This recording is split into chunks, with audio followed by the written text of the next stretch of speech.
running out the gates, always trying to outpace his opponent. And in this type of position, yeah, it's thematic. This typical G5 push from the black side, the white dark square bishop. It's not the best piece, but black's king can be a bit open. So I would prefer to have that extra time here, like Levon does. I think it's going to be a huge help in terms of his winning chances. Yeah, I am now live on YouTube, folks, so welcome everybody watching there. Sorry that I moved back and forth from the mic. That's just a bad habit. I know the audio levels shift when I do that, but I'm just a fidgety guy. So we have this inclusion, and I think, run down and make some coffee after this because I can already smell it, except I can't. I want to be smelling it. So I hope I can leave you behind the wheel once again, as For I sure. want to do.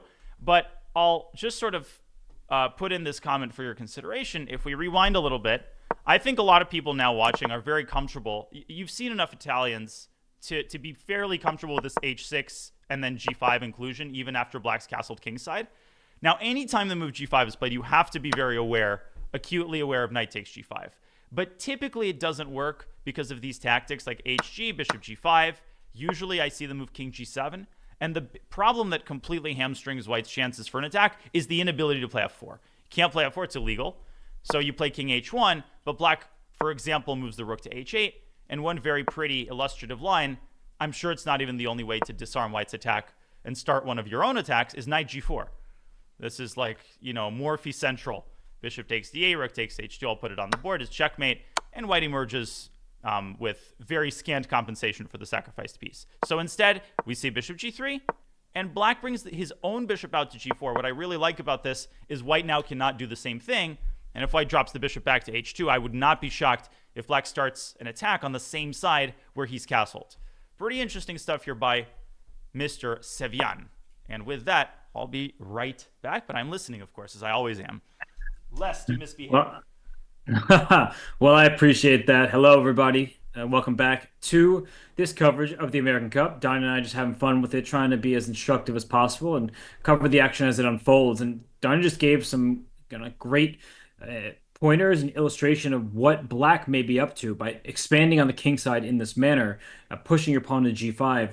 There is probably a future and a near future where g5 to g4 can and will be played. And the reason why is that the white pawn on h3 serves as a hook, and that allows black to kind of crack open the king side and try to get at the white king. So this position is one where Sam will have to be careful. He has to time it correctly when to push that pawn, because as soon as he does push the g5 pawn up a square, that gives white the h4 avenue. The bishop can slide out there with a pin eventually on the knight on f6. It gets really complicated very quickly. So Sam, he's thinking he's down to 11 minutes. Levon playing very quick chess as he is known to do. And for Sam, I think I would prepare the move g4. I wouldn't play it unprovoked. I wouldn't play it just yet. I think you need to time that kind of thing correctly. So you're right. I'm with GM Chair. GM Danya will be back soon. But here in this game, it's clear that Sevian will have to speed up because he is now down about 10 minutes, and Levon hasn't done anything major. We see the knight move back to e7. That's a completely reasonable choice. That knight will probably try to reroute itself all the way to g6. The king side is where a lot of the action is going to take place. So that knight, which was sitting on c6, it's saying, I want to take part. I don't want to sit idly by as everyone else has the fun. So there goes that knight. And for Levon, as soon as that knight moves, I would be thinking about a way to play the move d3 to d4. That knight on c6 was covering that square. Now the knight moves backwards, and it is going to make progress on the king side, as mentioned. But now the knight has retreated. It could be the right moment to push a pawn forward in the center, but it gets sharp. You need to calculate things because that knight on f3 is, in fact, pinned. So the move d3 to d4, it could be a temporary pawn sacrifice. Did I see that Aronian arrive with sunglasses and some hoodie? Nope, didn't see that at all. But I probably will later. I'll check it out. But for Levon, he's got great style. He has been known to show up in all sorts of interesting t-shirts and fun colors, but he also has an amazing style on the chessboard, which is really his calling card. So, okay, here Sevian brought his knight back. Levon, I guess he's thinking, just trying to figure out the right timing of things. A very typical plan here is that knight in front of the queen, slide that knight from D2 back to F1. It makes perfect sense because the knight on D2, what's its future? Where does it want to go? A pointer for everybody at home is that when pawns are two squares from each other, like the E5 and the G5 pawn, look at the square in between them because pawns, they restrict pieces. A piece never wants to be attacked by a pawn because it immediately has to move. Otherwise, you lose a more valuable piece of material. Here, that F5 square cannot be covered by a pawn. There's no backwards moves here. So knight F1, knight E3 eventually, trying to take control of F5. That makes a lot of sense to me. And from the black side, I wouldn't be surprised if Sevian tries to ramp up the pressure, trying to get more pieces to the king side, queen D7, followed by G4 at some point. Makes sense. Knight to G6, as mentioned, and bringing that knight into the game. So lots of options here for both sides. And for Levon, he is ahead in terms of how much time has been spent, and that means that he has the luxury of choice at the moment. He can move his queen out of the pin, and as soon as I say that, he moves that knight back to F1. That's the first thing I mentioned. Black can continue moving that knight. Moving the knight to G6 makes sense to me. And then for Levon, it may in fact be time to strike in the center with D3 to D4. I think that has to be the plan. If somebody is moving on over to the king side, to a flank, you tend to work in the center. Danya, I see that you're back now. Welcome, buddy. How's the coffee? Well, it's 5.5 minutes to being ready. In fact, it was 6 minutes and 1 second, but about 30 seconds have passed. I like my freshly ground coffee. I grind the beans because it gives me the impression that I'm a connoisseur, even though you can hand me like a Starbucks pike and I will hardly discern it from what's the expensive coffee called with a super Kopi Luwak, I think. It's like $200 for one set of beans. But I'm not a coffee drinker, so I I don't like know. to put on the facade. I fancy coffee shops, and I can discern my medium roasts from my light roast. No, I can't. But can I discern my bishops from my knights? And can Sam Sevian, because he's just exchanged on E3? That is a pretty big decision, right? You were talking about levels of commitment in this position. The price of a move. The price of a move like G4 would be very high. Bishop takes E3 is a pretty serious step right there. And so is rook takes E3, because I often like to take with a pawn in these types of positions. And you want to take with the pawn for what purpose? Keeping the enemy knight out and also giving yourself a semi-open file. I think that would be the dual purpose of pawn takes e3. So, Danya, since that's your general preference, what do you think specifically Levon was concerned about by taking with the pawn instead of the rook? It's a great question. Well, he certainly was not concerned about knight f4, but we're going to find out why momentarily. Is he really aiming for an undermining move like d4? I don't think so. But yeah, I'm always partial to f takes e3 because I clearly see a plan of action. Rook f1 on the next move, then I'm going to move the queen, and I'm going to try to repurpose the king side to my advantage. Knight h4, bishop h4, gh, that doesn't look like it, grinds my gears too much. I don't know. Anything come to mind for you? What would black have done here? d5? I'm wondering if for some reason G4 looks a little scarier without an F pawn. I mean, the F file's open, so that could be good for an initiative that you're trying to build, but maybe there's some reason that after, a G4, HG4, bishop takes G4, maybe then there's some pressure that white is going to struggle to deal with. Knight h5, king g7, eventually f7, f5 can come. I can totally see a case being made for, if you go rook f1, there are no real targets on the F file, so it's great that you have it. You have, that semi-open file and ostensible pressure on f7. But once black plays king g7, literally the weakness disappears if black ever and becomes a strength if black plays f7, f5. So I think you might very well be absolutely right. Anyways, that opportunity train has left the station. Instead, the rook takes e3 express has arrived, and so has a very powerful knight on the f4 square. And the one thing you don't really want to do unless you're desperate is bishop takes f4, because that gives black a very clear roadmap of attack. I would take toward the center, and I would very seriously consider swinging the knight around to g5. That is a pretty devastating idea, I think. Is bishop takes f4 objectively losing? I know it sounds early, so it's ridiculous. There haven't been too many moves, but I wouldn't be surprised if bishop takes f4, g takes f4 is just already winning for black. You know what phrase the old writers liked? This move is tantamount to capitulation.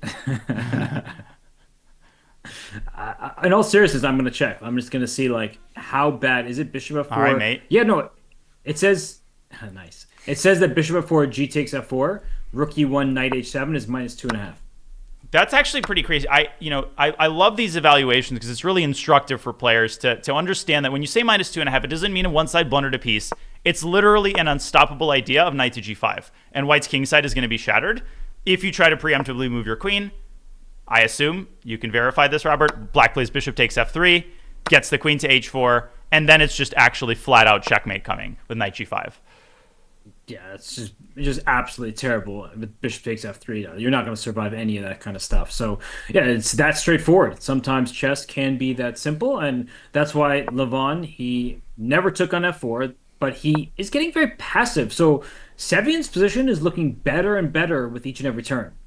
Yeah, and Karsten 124 says gets even higher with more depth. Yeah, as the computer fully appreciates the power of the attack, that -2.5 might very well be like -5. I'm not kidding. And we see Black, as you're saying, tightening the screws on both sides of the board. A5, A4. Sam Sevian reminding Levon, there's a queen side, and I want to be the one that owns it. The side that controls the pawn breaks controls the position, said one ancient Roman philosopher who moonlighted as a chess commentator from time to time. Hessius. It's funny that you say it now because I've been staring at this position looking for the pawn breaks, and they're not that easy because typically, I think, Danya, maybe less experienced players, they throw their pawns as far as possible. Like a4 to a3 would probably be tempting to many people in our audience. You're just trying to open up the file for your rook. But after white plays b2 to b4, that pawn on a3 is a long-term weakness. For now, it's fine. It's hard to get to. But if a number of pieces start getting traded, that pawn is sitting there and it's cemented, it's stuck in place, and then the white can go after it. And also the bishop gains access back to the b3 square. So pawn to a3 here, I think, would be a massive strategic error. That second point you made also resonates so deeply. Like people, especially who are newer to chess, they like to advance stuff. When things move forward, there's the illusion that substance is being generated when you're pushing your pawns for grabbing space. But indeed, why did we play a4? We did that to restrict the bishop, so a3 would undermine our very own move. It would contradict the previous thing we did, and b2, not b3, but b4, opening b3 as a very important square to redeploy the bishop and reintroduce it to civilization. Instead, we see the move c7, c6, the delayed Caro-Kann by Sam Sevian, and really good players are able to control both sides of the board simultaneously, right? They aren't restricted. Their attention isn't restricted to 32 squares. And Sam Sevian, I think, is hinting at the prospect of moves like queen b6, maybe b7, b5, grabbing space, but in a more mindful manner. So my question is, does Levon counterstrike with d4, or does he take this turtle approach and play moves like knight h2 or knight d2? D4 is really tempting. It's one of those moves that you absolutely want to play, but there could be a tactical sequence where white is in some trouble in the center. A queen b6 does come with a bit of a double attack in plenty of these positions, but I think for now you can get away with move d4. Black is probably best suited to just defend the e5 square. You definitely do not want to take on d4. I think that's an important thing to show. Fabi played h4, by the way. I'm so sorry to cut you way. off. Fabi played the move, the engine move. What? Are you kidding me? I don't want to dictate where we go though. So I was really enjoying your assessment of this position. No, let's hop over there just to show everybody the update, and then we can obviously come back. That is really impressive. That I don't think Fabi had this prepped out done yet. I think he just found it at the board. Oh, he definitely found this at the board. He spent 20 minutes, and someone might look at this and say, well, how is this possible? And my only answer would be probably there's an analogous position. I've seen analogous positions where I've probably moved 3. H4 is a thing everywhere now. King's Indian, Rui Lopez, you often castle kingside. That doesn't stop you either. So Fabi just harnessing his incredibly deep knowledge. And I remember this interview Fabi gave at the Freestyle Classic in Weisenhaus where he basically said, listen, opening preparation, you got a little bit defensive, and I loved it. Because he said opening preparation isn't just about pressing the space bar and hiring a team of seconds and memorizing stuff. It's also a deep work in understanding, developing a robust compass that allows you to navigate to the nearest island when you're lost at sea. Like when you're facing a novelty, right? Bishop d7, 20 plus games in the database. This move never been played before. Fabi hunkers down, uses his understanding, and it might not be a big deal in the grand scheme of things, Robert. Let's not overstate the case. I don't know if it's a big deal. How much uncertainty. And like, if Hikaru knew that Fabi would play h4, would he repeat this novelty? I guess is what I want to ask. Well, the fact that Hikaru is slowed down might mean that Hikaru himself is out of preparation. So that means they're both on their own. It's going to be a fair fight from here on out. And Danya, I mean, I think just to sort of emphasize the quality of this move, there have been zero trades. None whatsoever. The knights are staring at one another, but if black is to take on d5 and white takes back with the bishop now, I don't think you want to double your own pawns in this particular position. Sure. This h4 move was a good way to grab some important space. It gives you control of the g5 square. If black says, "Oh, knight coming to g5, bishop coming to g5," scares him because h6. White already has queen d2, and we see a very clear attack coming. Right? I mean, there's going to be sacrifices on the h6 square. Oh, Castle's yeah. queenside.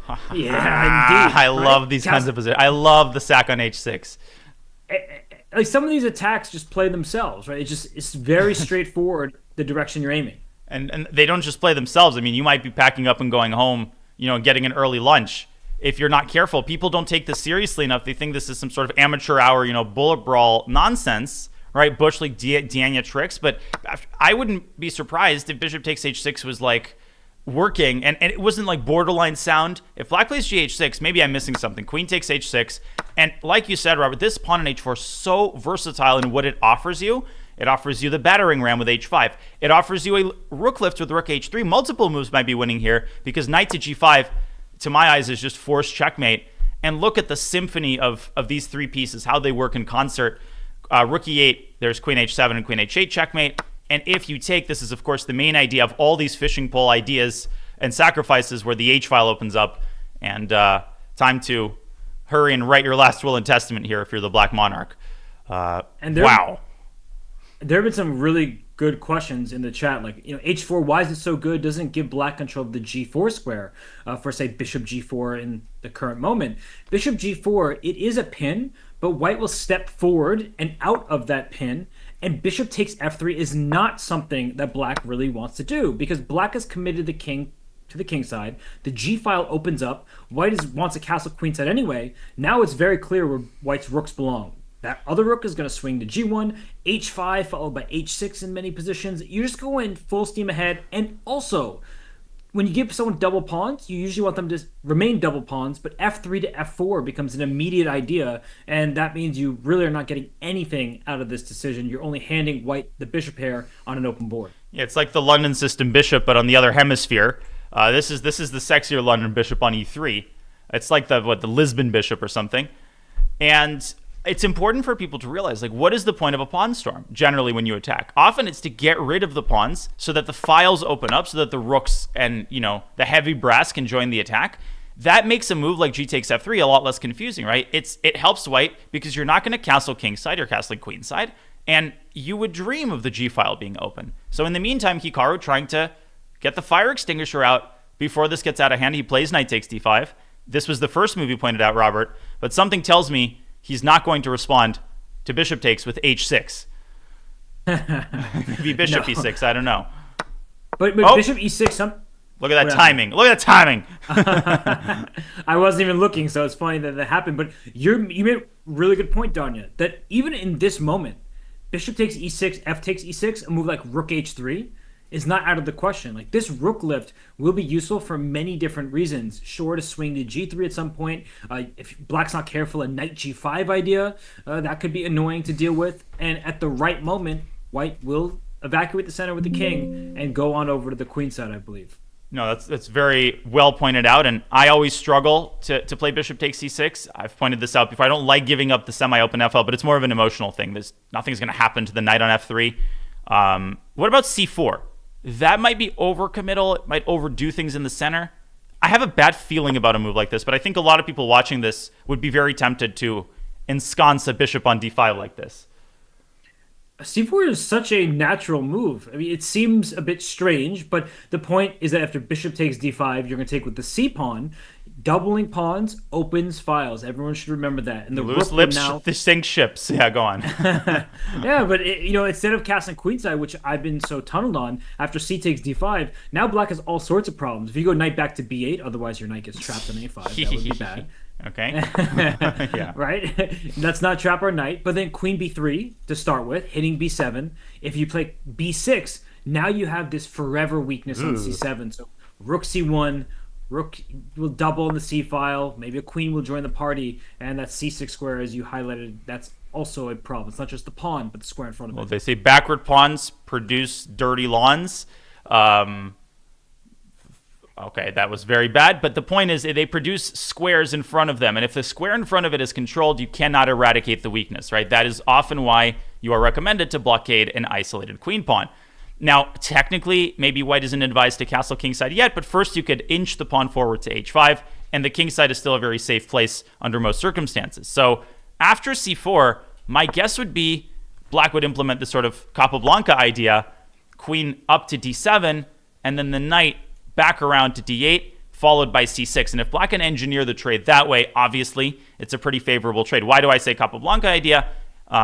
Correct me if I'm wrong, Robert. In the four knights, Capablanca introduced an idea that got very popular, which was, let me just think, bishop b5. I want to say bishop b4. Yeah, it was like short castle, short castle. In the early 1900s, this line was like all the rage. d3, d6, something like this, bishop g5. And here, like, you're supposed to, I think, at some point play queen to e7, then knight back to d8, and knight back to e6. This is sort of my mental reference. Obviously not in this position because of knight d5. I'm just trying to illustrate the theme. I think you're supposed to take on c3 first. Exactly right. So you take on c3 and play. Oh, this is right. In this manner. Queen Yeah. e7. No, this is all known, and many of the top players in the world have played this exact sequence because the bishop on b5, it can end up going back to b3, but bishop pairs are strong when there's a pair. When there's only one of them, let's say the light square bishops get traded off, the knight can actually outclass a bishop because a bishop is inherently limited to its own color complex, whereas the knight can hop around from black to white squares. So this is just a really instructive position. Thank you for kind of highlighting the similarity, and that bishop on b5 can be caught sort of in no man's land. And I love unexpected similarities between, seemingly unrelated openings in particular. It's kind of like similarities in languages that you don't think are related, and I have a little vignette about that. But let me just ground this in reality. This h4 and rook h3 idea that you pointed out, where else do we see this? In what other opening? In the Alpen Sicilian, which I know both of us have been partial to at various points in our career. In the Alpen, black has a fairly reputable variation where he plays the move e6 and then fianchettos with b6. And in this line, very often the engine, particularly the modern engines, they always recommend, let's say bishop d2, bishop a6, this idea, which is to play h4, even in this position, it has been played before, and literally lift the rook up to h3. Opening Explorer showing one high-level game that white won. Swing the rook around, start attacking as early as possible, and yeah, these similarities, Robert, I think it helps people relate to the position on the board, even if they're not necessarily Italian players. Maybe they're Portuguese players or Brazilian players or, Egyptian players. Our buddy Krikor Mkhitaryan coming in from Brazil. But what you're saying is really true, that sometimes openings, they're seen as if they're on like different planets. Like, okay, I'm going to play the Sicilian, or I'm going to go play the Spanish, or I'm in the Italian. And they, okay, the Spanish and the Italian, those are similar, not in terms of peoples and food, but in terms of the opening. Hey, now. But right, but there's the point is that the openings are seen as if they're from just almost like different games altogether. But you can pick up elements of those openings and the positions that come from them and use that in other scenarios. So this rook h3 lift, that's also true in the French defense, right? There are many positions where white plays h4, rook h3, and so on. There are many different kind of, not transpositions, but ideas that can be shared from opening to opening. And Hassam Ashraf says, did he say Egyptian players? Indeed, I decided to Sharm el Sheikh it up. I had a friend once who offered to start a company together in Cairo, but then I realized it was a scam. It was a pyramid scheme. Oh my goodness. I was waiting to see where that went, and it was even worse than I imagined. Oh my God. Are you going to wrap yourself up like a mummy to not listen to these puns anymore? No. I'm just going to embrace all that makes you you. All right. Just make sure you don't asphyxiate me. Oh, goodness. Can That I was good. can I Okay, you gotta admit that was good. it wasn't bad. It wasn't It bad. wasn't Okay, bad. you're like a, I don't know, you're like a strict teacher. I'll give you a B plus. Except when I bring The that B plus home to my parents, that's like worse than getting an F. the problem is I don't want to encourage it. So I do let you know when I actually find them good, but I'm honest with you. I'm not going to just say it's good for the sake of saying it. Like you got to earn it. Have I earned my coffee? Now this will be a much shorter absence, much to your chagrin, Yes. because all I have to do is pour it into a cup and not spill Can, it on my way to the desk. before you get your coffee, can you Yeah. put the Sevian game against Levon on Do screen? you want a two board view, or do you want the 7 game on both of our boards? Let's put them on both. Just Okay. they're getting in time, some lower on time, and the position's really heating up, Okay. like your coffee. All right. Oh, very good. Well, as Danya goes and gets his coffee, this position is seemingly getting caffeinated because look at this. Black has gained a lot of ground here, whereas White's pieces, they don't extend past the third rank. Only pawns for Levon Aronian on the third rank. All the pieces on the first two. This is not what you want from a game of chess. The good news is bishops serve as snipers waiting in the wings, looking for some kind of aggressive intentions. The bishop on a2, it does serve its purpose, staring all the way to the black f7 square. But this is ugly for Levon. I mean, what's happening here is a position where it's clearly better for Sevian. He also has plenty of time left, 5 minutes. And for Levon, I don't actually see a plan. I think he's forced to sit and shuffle. But then again, I'm trying to figure out a plan for black, and that's not so simple either because you'll need a breakthrough of some sort. You can play rook d7, rook d8, but white can do the same. Rook d2, rook d1. And if black ever leaves sight of the e5 pawn, that's a problem. White also has the pair of bishops. The bishop on f2, similar to what the bishop on a2 is doing, it's staring into black's position. So if black's not careful, the c5 pawn can become a target. So for the moment, black is better with so much control of the board. But if the game continues and black can't find an avenue forward, I could see a position where it is, in fact, white who is starting to get happy. So, just trying to think like what the plan is. Danya, I see you're back. I mean, black is clearly better, but how would you proceed in this game? Ugh, such a weird position. Like I'm trying to orient myself, but the compass is spinning around. It's like the GPS in New York City, trying to find the venue of the World Rapid and Blitz when I'm 1 minute away. Turn left. Nope. Turn right. Nope. The map turns around. White is the bishop pair, but clearly there are more important factors that dictate black's advantage. What weaknesses am I looking at? I'm looking at the f3 pawn. Black's bishop might be looking at it. So I'm looking at moves like bishop h5, trying to induce the move g4, because this knight on f8 is waiting in the wings, ready at a moment's notice to maneuver to e6. Levon is looking at Sevian's weakness on c5. He's just played queen e3. This pawn is hanging. You certainly don't want to allow a queen trade, because to my eyes, white's king is a little bit more airy. But knight 8 to d7 here kind of, I don't know, gets the wires crossed a little bit. You know, unless you told me this was like 0.8 for black, I wouldn't be super confident that I understand exactly why black is clearly better here. Like I've illustrated it just now and then said I don't, like, and then contradicted myself. But I guess white's last move, queen e3, super annoying. And of course, Sam Sevian knows exactly what to do. Well, I love moves like this. Queen c6 is defending c5 tactically because you take c5, I take that pawn on f3, and I'm inching closer to your king. That f3 pawn, I mean, that really is an important one, Danya. You So scratch my back, I'll stab you in the back. Go on. You would do that, wouldn't you? But, this position, Danya, is one where white really wants to pile up pressure on some of these pawns, but I just don't think that Sam's going to allow it. And again, I like commentator or chess writer cliches. White's position collapses like a house of cards. And it truly does, because once the f3 pawn falls, the foundation of white's position collapses. d3 is weak, so you can't go knight d2. The bishop on a2, right? We've sung its praises in a lot of different positions. It's the Italian bishop, the bishop that came out to c4. And somewhere Ruy Lopez, in some cemetery in Zaragoza, he's sniggering, thinking, it's probably a better idea to develop it to b5, because now the f7 pawn is just irrelevant. G4 played. Let's go. Wow, that's a big move. Right. And the reason why it is consequential. I see what you're pointing out, right? The knight coming to G3, maybe even some position down to the bishop to G3 to aim at E5 rather than C5. But that F4 square is awfully juicy. So if that black knight can step forward to E6 successfully, and a knight can plant itself on F4, that may not be the nicest thing to see. And I guess that bishop on A2 heard what I just said and doesn't want Rui Lopez waking up from his 500-hour nap, 500-year nap. 500-hour nap sounds pretty nice. Just kidding. That sounds like Aaron Rodgers' ayahuasca retreat. Shame on you. Well, what's the time right now? It looks like for Sevian, he's still doing okay. I mean, he has been burning some of those precious seconds, but what's hilarious? No, Right? Aaron Rodgers.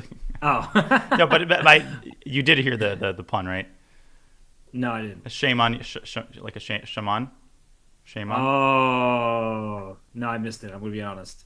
I don't actually look for your puns at every twist and turn. Yeah, nor should you. But I should look for Robert Hess speaking about the position, which is what people have tuned in for. So continue, please.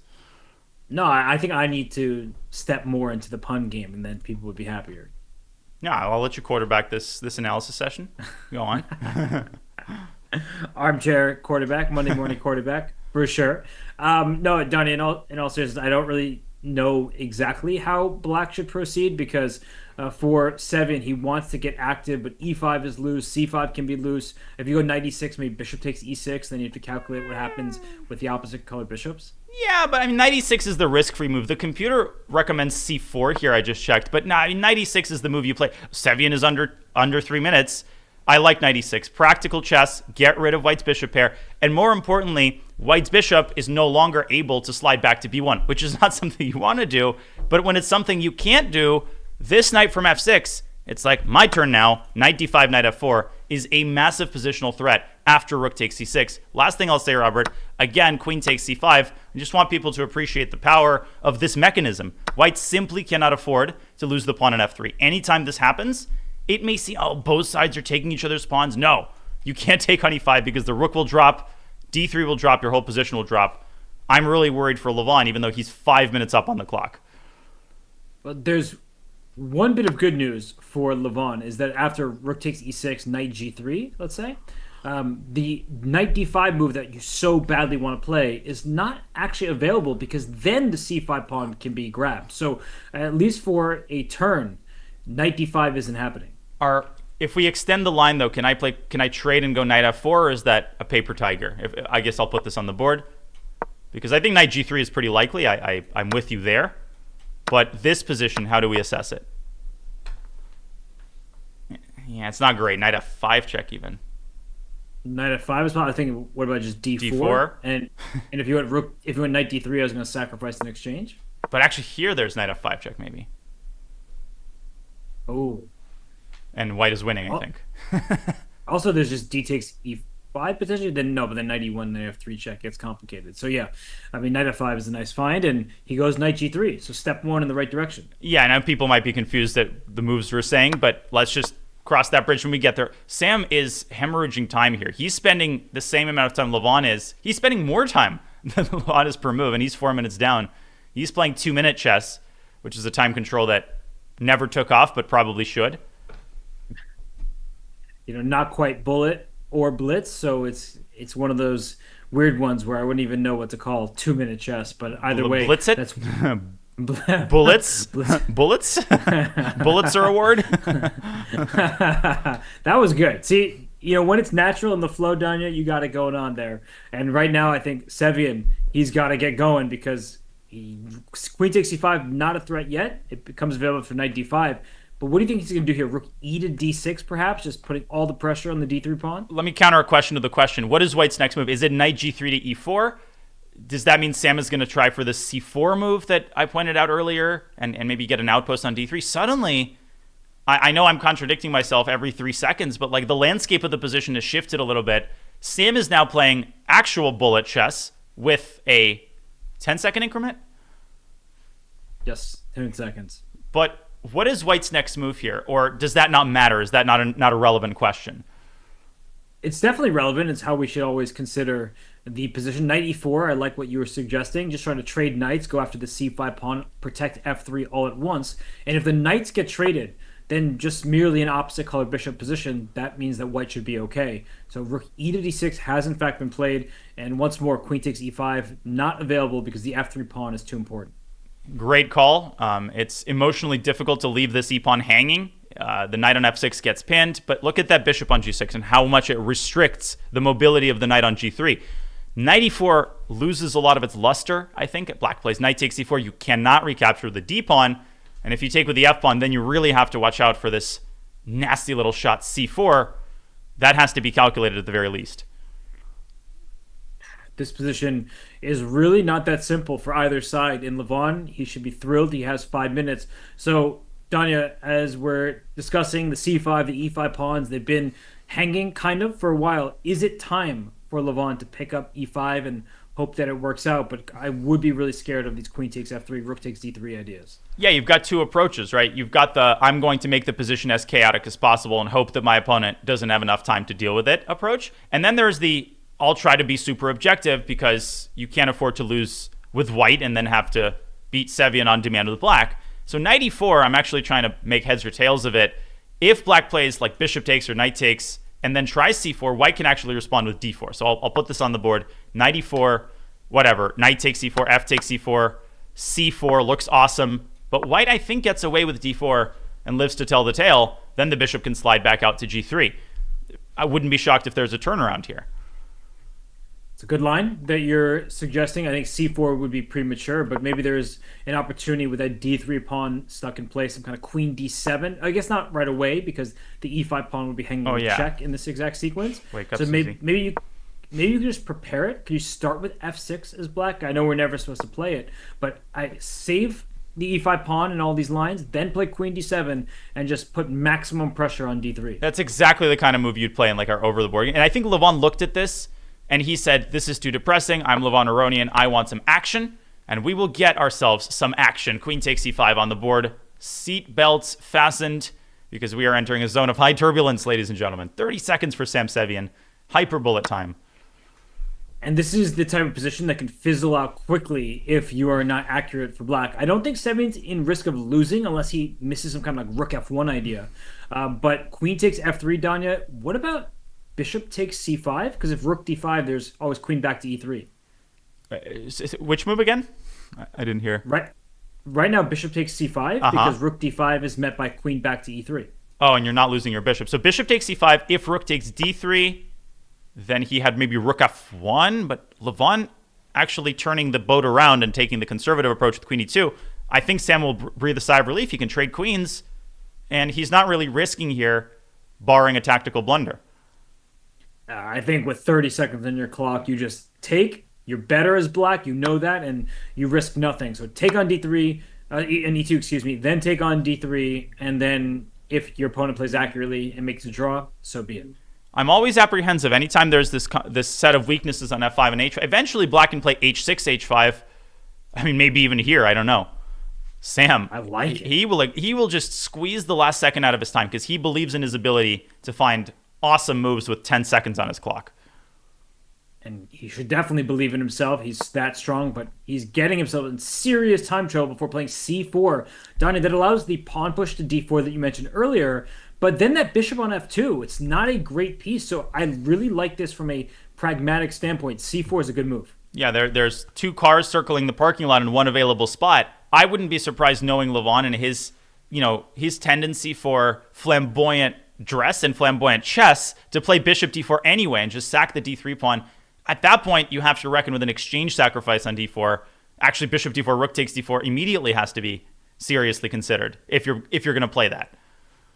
You have to spend time. It's one of these moments where some people are like, oh, try to win on time, try to flag your opponent, but you could just lose immediately with the exchange sacrifice available. If you don't mind, I mean, I can put on Irina's game as well, and we can do the two-board view because that's in a time scramble.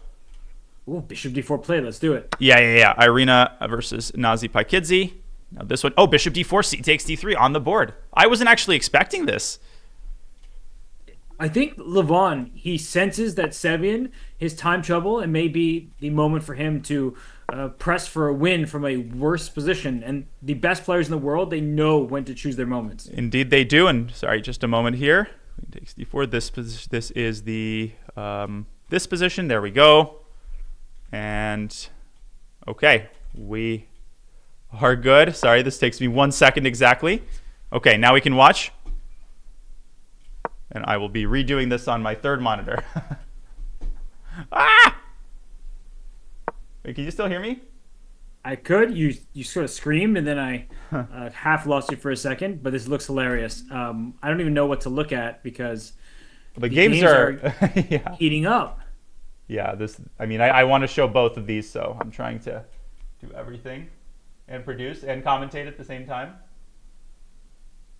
Okay. Sorry about that. Okay, we're good. Rook e7 it's a time scramble. Keep talking. Knight to g8. I think Sam is winning here. Whoa, knight g8 is such a good move. Retreating moves are often difficult to find, but I think that Sam's time, that's his Achilles heel, and he's playing great chess though, Donnie. Rook As d7, always. d8. Every move seems to be with purpose, and isn't the knight on f5 capturable in like the next few moves? It most certainly is. That rook on b7, white's only active piece, and you're going to ward it away. And I'm going to bring Robert back onto the camera, I promise, folks. I mean, the board in blue, this is such a good move, rook d7, because if you don't trade rooks, f5 drops, and if you do trade rooks and take this pass pawn on d3, there's this knight e7 move just trying to take advantage of the pin knight on f5. Also, bishop takes f5 looks very good. Black has great chances to scoop up a pawn and play for a win. Indeed, he does. And looking at the orange board, we have Irina Krush struggling to keep up on the clock with Nazi Paikidze in the loser's bracket. Levon, he's 3-minute time advantage. See, this is the problem sometimes, Robert. I'm in no position to criticize Levon, but sometimes he plays bluff chess, and that extra time, it's just dead weight. It's not going to help you if you're dead lost. And I feel like I need to sink into my chair, much like Irina probably is, given that she has no time on the left-hand side of your screens and the board in red. I mean, Nazi found a nice tactic to win a pawn earlier. Now Irina, she really is struggling to find individual moves. There's no attack for white. Black's piece on great squares on the red board. So, Danya, I feel like the knight on f5 for Nazi is great. 3 seconds. Knight on f5 for Levon, not going Move. Irina, she just collapses in time pressure and allows queen d3, allows queen e4. She's just focused on making a move, and this has been her undoing. As we see, the knight is undone. Sam Sevian on the other board, the blue board, allows rook h8 check. Zigging and zagging goes the black king over the light squares. There is no Italian bishop left on the board. He is technically winning. Zigging and zagging. I mean, that knight zagging. is just, I knew you were going there next. And you see that the queen is on b1 now for Nazi Paikidze. If she get queen e1, rook d1, there's going to be a checkmate on g or h1. So, Danya, it does look like Nazi is about to pick up a win. Yep. She just has to choose the right square, and she does. And, okay, the eval bar stays extremely overwhelmingly in black. So knight e3 on top of everything else is a threat. Oof. And, rook d1, you called it. The knight on f5 holding down the white king over red rover. It's too many threats here and too little time to deal with them. Yeah, Irina, even in better positions than this, has struggled in time trouble, but now she's just going to lose. And it seems like Nazi, another good game. Rook d1, rook h1 to follow. I think that should do the trick. Yeah, and she's got a minute. Beautiful apportionment of her time. Just like my ability to... Yeah, I wouldn't be surprised if Danya's doing his taxes as well. That's funny. Can you do mine while you're at it? I was going to ask you to do mine, so I'm not suggesting I haven't done them yet. I mean, what kind of irresponsible citizen would I be if I didn't start them over a month in advance? But how many extra pawns? Sevian only has one extra pawn, but it doesn't feel like that because his 2 pawns on the queen side are holding Levon's pawn majority completely at bay. I'm going to highlight this with some red squares. And Danya, Sam Sevian's clock is about equal to Levon's, which is the worst thing of all. When you're trying to play for your opponent's time trouble, and then they've gained all the time that you have, that's just bad news. And it looks like Nazi brought her knight in, stopped the checks on the red board, and unless Irina can drum up a play like queen b7, knight d6 very quickly, it seems like Nazi should still be securing the full point. Danya, you made a really good point. The knight on c4 for white on the red board, it couldn't have moved because that rook on b2 is loose. Oh, rook e1 allows queen b7. What is Nazi doing? Sending white's queen in the wrong direction. Rook e1 was horrible. Oh, What was rook oh e1? And my. knight d6? Talk about the knight, Robert. It hurt you. The She might stallion. lose. What is rook e1? What Wait, was wait, the but move? how do you? Why is this even now? How do you survive? Because queen takes f7 check looks really scary. Not Nazi with a freak out here. Maybe knight f5, knight g7. And Sevian blundered rook g6. He blundered a piece. Oh, rook takes g6 They is blundered at the winning. same time. Oh, my lands, girl. Rook g7, rook takes f7. Oh my gosh, we were Aren't just praising Sam's time management. Danya, rook takes g6. Aren't you glad we had the two-board view up? Are you kidding me? This is, I can't call it picturesque. It's the opposite of that. This is like too difficult to watch. Black blunders on both boards simultaneously.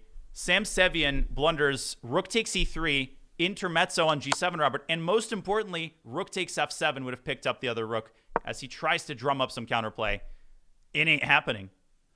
No, it's just losing on the spot. The rook on f2 is also loose now. So black is down a full bishop is Sam Sevian. And on the left-hand side of the screen, Nazim Nazi's Marquez's got to move. control. She's losing control. Queen takes f7. Oh my goodness. And then she tried to block with, no, she can't even block with her knight. That looks terrible. Knight f7. Fantastischen. Wow, this is foul. This is dramatical action. Peter Lecco, imagine his reaction here. Oh my gosh. Knight g5 and queen a8? Are you kidding me? Wait, but queen a8, there's knight e8. You can't take that knight back there because rook h1. And that's not the end of the story, but I wouldn't go for that in time pressure. On the other side, Levon is converting a full extra bishop. Cruel. And you spotted it, Robert. And so did Paikidze. Only move. I mean, checkmate was about to land on h8, so she blocks that queen's access. And Irina has struggled in time pressure. So, Danya, this game is far from over. What we need is another turnaround. What we need is a little bit more of a twist and turn. Maybe knight back to f3. You know, just creating a little shelter for the white king. But I'm with you. I don't see checkmate, and neither does the eval bar. And yeah, as you said, maybe bring your pieces back towards the white king to make it feel safe and sound is the idea. But she's repeating moves. So is Irina just going to accept a draw here? Or is she going to take the knight on e8? Is she going to risk it? Is she going to play a move like h4? And she does play knight f3, which I love. Just take that x and throw it out the window. Throw it across state lines over to South Carolina. They'll know what to do with it. The point of this move... What? What? Knight takes e1 and knight g2. And the knight on e8 will be lost. Oh, that's, I mean, it's understandable to miss something like that in time trouble. Nazi just, she was out of sorts done, and she was completely winning. But Irina still has to see it, and she misses it. But she's still completely winning. I mean, even rook g2, same thing. The knight is lost, and checkmate will be imminent. Yes, the knight on f3 is defended by the queen on a8. The rook is under attack, and queen takes e8 with queen h8 mate. What about rook e2 here for black? Queen takes g8, rook takes g2, king takes g2, queen e2. You are a very tricky man. And Nazi has lost his hope here. No, rook f1 does nothing because now queen takes knight, threatens mate in 1, queen h8, and that's game. Now, we still have Sam Sevian fighting like a lion. And I am shocked that I'm even saying this. It's not over. Levon, I have messed up these positions. I remember a game against Faruja in Title Tuesday. As up a bishop like this, you make a run for it, and suddenly you let the pawns through. Or conversely, this is more common when one side has an extra knight. But black is trying to hold things together here, and Levon is down to 40 seconds. He has to be careful. I think if I were Levon, I would put my bishop on e3, hoping for f4, and then taking on f4, because Absolutely. it is going to be an extra pawn ending. So it's a bishop for 1 pawn. So if you can grab 2 for that piece, you're feeling really good. And crucially, even if black's king takes the pawn on b2, if white can ensure that his king is babysitting black's pawns, the white bishop can park itself on b4. The a8 square, I know one Robert Hess likes to point this out, isn't the right color, but Levon has the technique necessary and then some. Does Irina crush? She's still messing around with the black king. Nah, but she can now bring her knight forward. There's no checkmating threat. The queen would have to be on the first rank for that to be the queen d6 check. Just keep checking that king, gain some time, and then figure out where to go. Queen b6, queen takes a6. You gain 10 seconds per move. And Levon Oh, doing this beautifully. Queen a6 Oh! wins the rook on f1. Goodbye. Goodbye. Game over. So Irina played a bad game, but she wins in the end. And we're on to Cincinnati. We're on to the remaining board. I'm not going to transition to a different scene. Let's just keep watching because we're a couple moves away if Levon can keep his nerve. Levon does have very good nerves overall, I would say. And here in this position now, ooh, those pawns are Bishop getting f4. But No. now, okay, he's just gonna bring the king to. Yeah, no, this is winning now because king f4 is coming. Yeah, and then again, like it doesn't matter even if Black's king quote unquote infiltrates. Like White's bishop at the right moment is just going to travel to b4. Like the pawns are perfectly situated. It's over. Levon gets this one done, and yeah, as you said, he can also start playing on the queen side even if the black king tries to go over away from his king side pawns. There's no access points. No, he's going to resign. King e5, shouldering, and Sam Semyon will resign any second now. We'll see the pop-up. I'm just waiting for it because the g4 pawn is now done for. King f4, king Okay. f6. All right, Sam. He's upset, and you can understand it. I mean, he played a divine positional game. He managed the tactics in time, and just when he was knocking on the door, the queens are off. I'm safe. Suddenly, rook takes g6. We'll show that again, people. Don't worry. We'll do the instant replay. And it's a handshake. Levon gets the win, so he leads 1-0 in their match. It's a best of two. If Sam is able to win the next game, then they go to blitz. But Dinah, that's going to be pretty heartbreaking for Semyon. It is indeed, and I'm just going to have to pull up the game one more time. I want to show that big moment. Okay, where was the big moment? Now I got to bring our analysis board back up. And the blunder was... I'll do a little replay before because obviously our attention was divided. So here, beautiful play, knight g8. Everything is great. Okay, I'm up a pawn. I'm converting it. And I'll let you talk us through this blunder. Why is it made, and why exactly is it a blunder? Rook to e7. Well, it comes from a good principle, right? When you're ahead material, you want to trade pieces, especially when pieces are attacking your king. So the idea was correct, but the execution was wrong.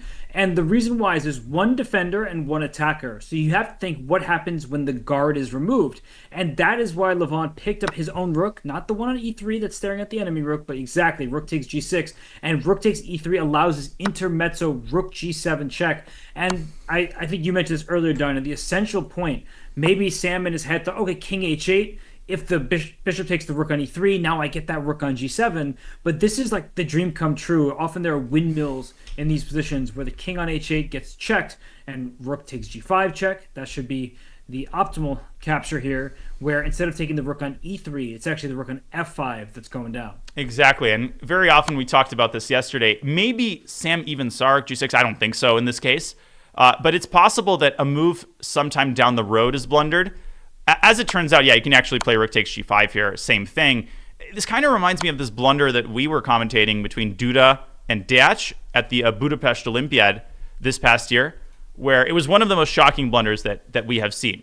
If you remember, it was. I can actually pull up that game because I think. Oh no, actually I can't because we have classical games going. I actually completely forgot.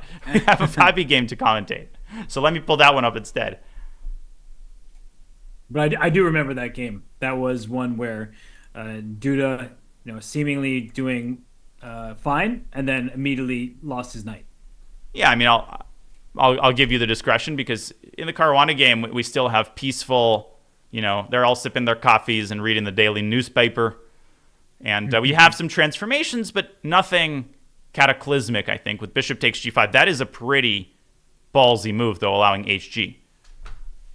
Do you think Hikaru, he recognizes that the H file will look dangerous, but he can just play pawn to g6, rook to f7, and defend on the 7th rank? Nah, I don't like it, though, because the positive byproduct of hg, which I would not be able to resist, and maybe you shouldn't, is g3 followed by f4. So it's not just the attack on the H file, which is scary in its own right. It's the pressure on e6. It's this long term. It's the possibility of c3 and d4, and white has the queen side ready as a relatively safe haven for white's king. Not entirely safe. Black can send his own pawns in motion, but let's not forget there's only one pair of minor pieces left. So it's all about the heavy piece activity, which will absolutely be in white's favor if he can double on the h file. But Bobby hasn't recaptured yet. So that means that he may not capture with the pawn, even though that would be automatic. He'll capture with the pawn. It'll be automatic in a classical game. I guarantee it. You're going to like the way you look. I guarantee it. And let me rewind a little bit. We had a request in the chat. Can you quickly summarize, like, this all started with bishop d7 novelty, and then h4 found over the board the best computer move by Fabi.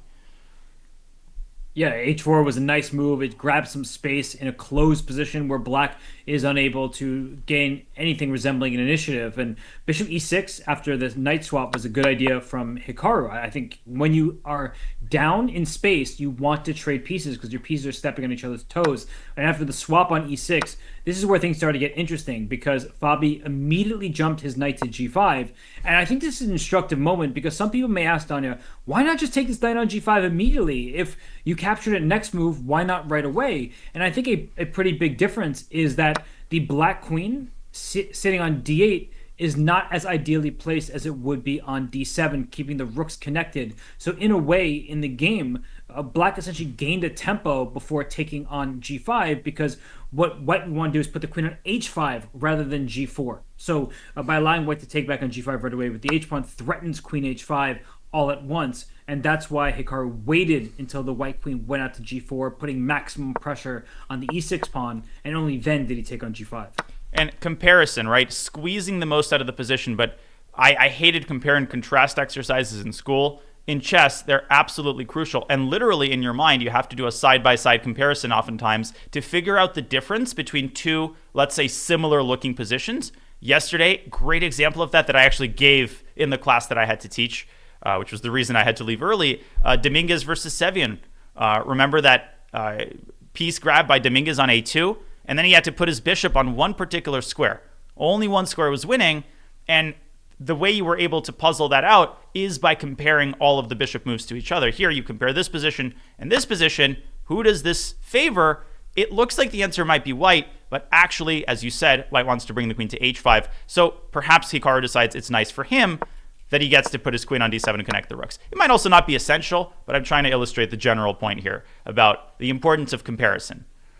And you'll appreciate this. And I know they say comparison is the thief of joy, but here it's really important because Danya, I mean, if instead of queen d7 first, let's say the knight on g5 was captured, and you may think, oh, it's just a transposition. But actually, if bishop takes g5 before queen d7, h takes g5, there is a very nasty threat in many positions of rook takes h7, a rook sacrifice. So like, let's say you think queen d7 to defend the 7th rank. Now rook takes h7, I believe, works for white because after the king takes what seems like a rook for free, queen h5, pawn g6, queen h7, queen h8, bishop g5, all of these moves come in full force, and I don't think black is surviving. And actually, I have a brilliant game to show on this exact topic, so I'll pull it up. But to this point, what's important here is that black often can generate an escape path for the king, and look how beautifully it is shut down. You cannot, actually. I don't think you should play bishop g5. You know, at knight e7. People always forget about this defensive resource, and the knight slinks back to g8. So actually, move order is the thief of joy. It's also the thief of the black king, which you're going to steal from this earth with bishop g5. Checkmate. Amazing tactical awareness by you, Robert. So even with one minor piece and one queen, the attack works like a charm. Fabi's still thinking, though. Is he still thinking? Yes, he is. Check. Wow, is my internet down? No, you are correct. That's strange to me.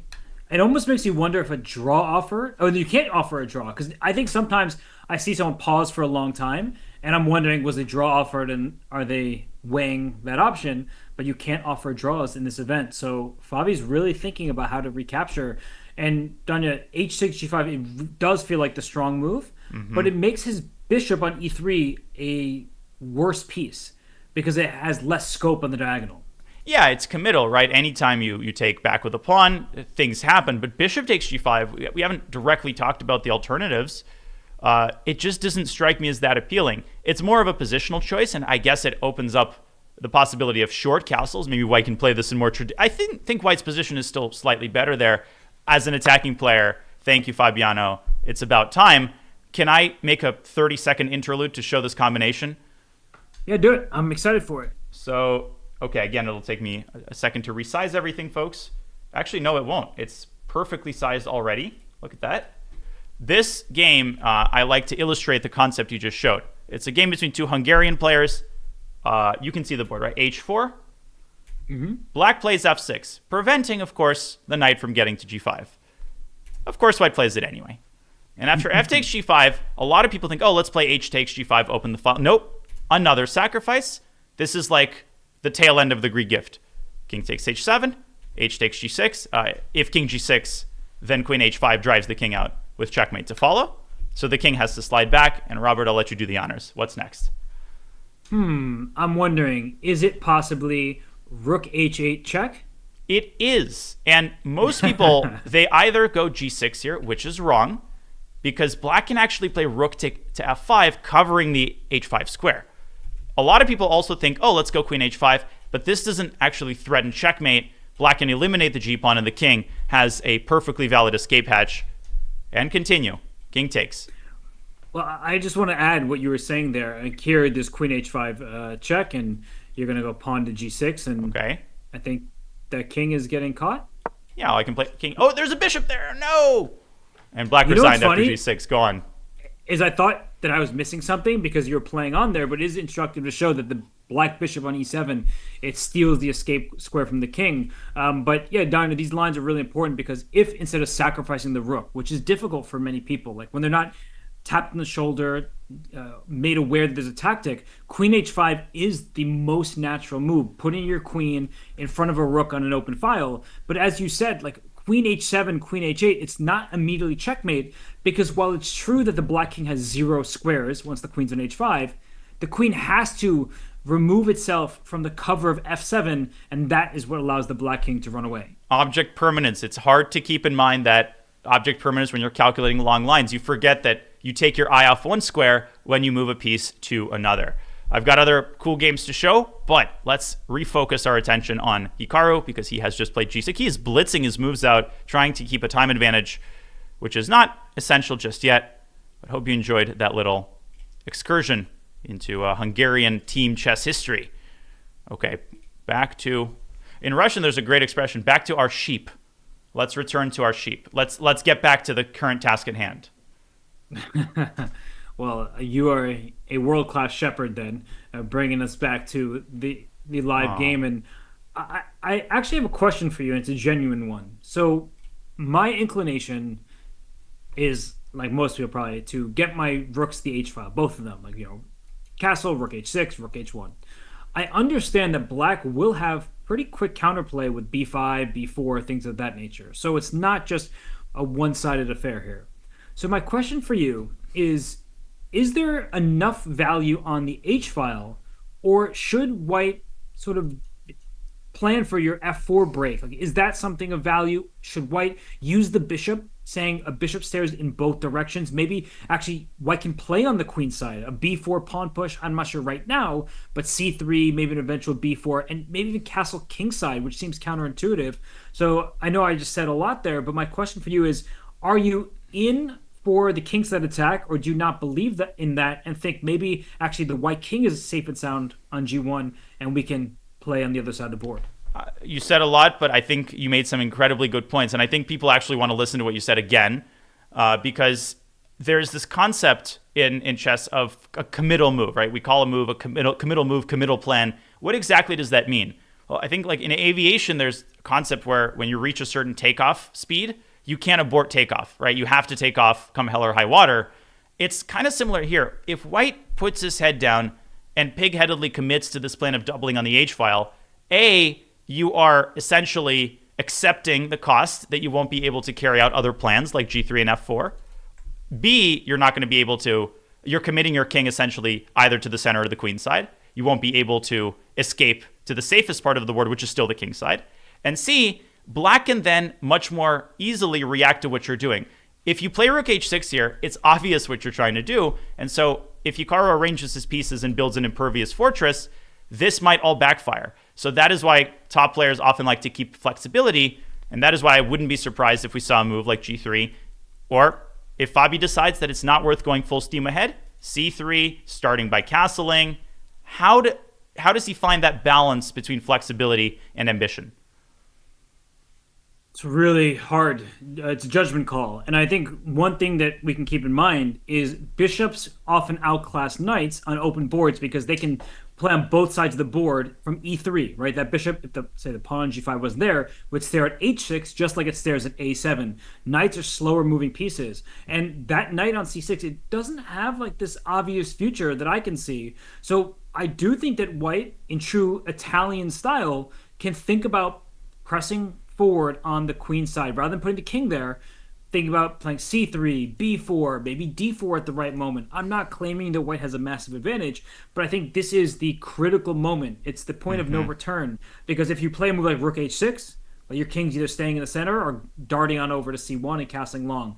If you castle kingside right now, you've given up on any hope of an attack, at least a direct one, and you're playing with slower pawn pushes. So it's a really critical moment. In fact, you know this book, Danya, by Shereshevsky, the Endgame strategy book, right? This is not quite an endgame because there's so many pieces on the board, but I always enjoyed that book because it's not just find a tactic that wins the game. It's like, here is a position from a real game.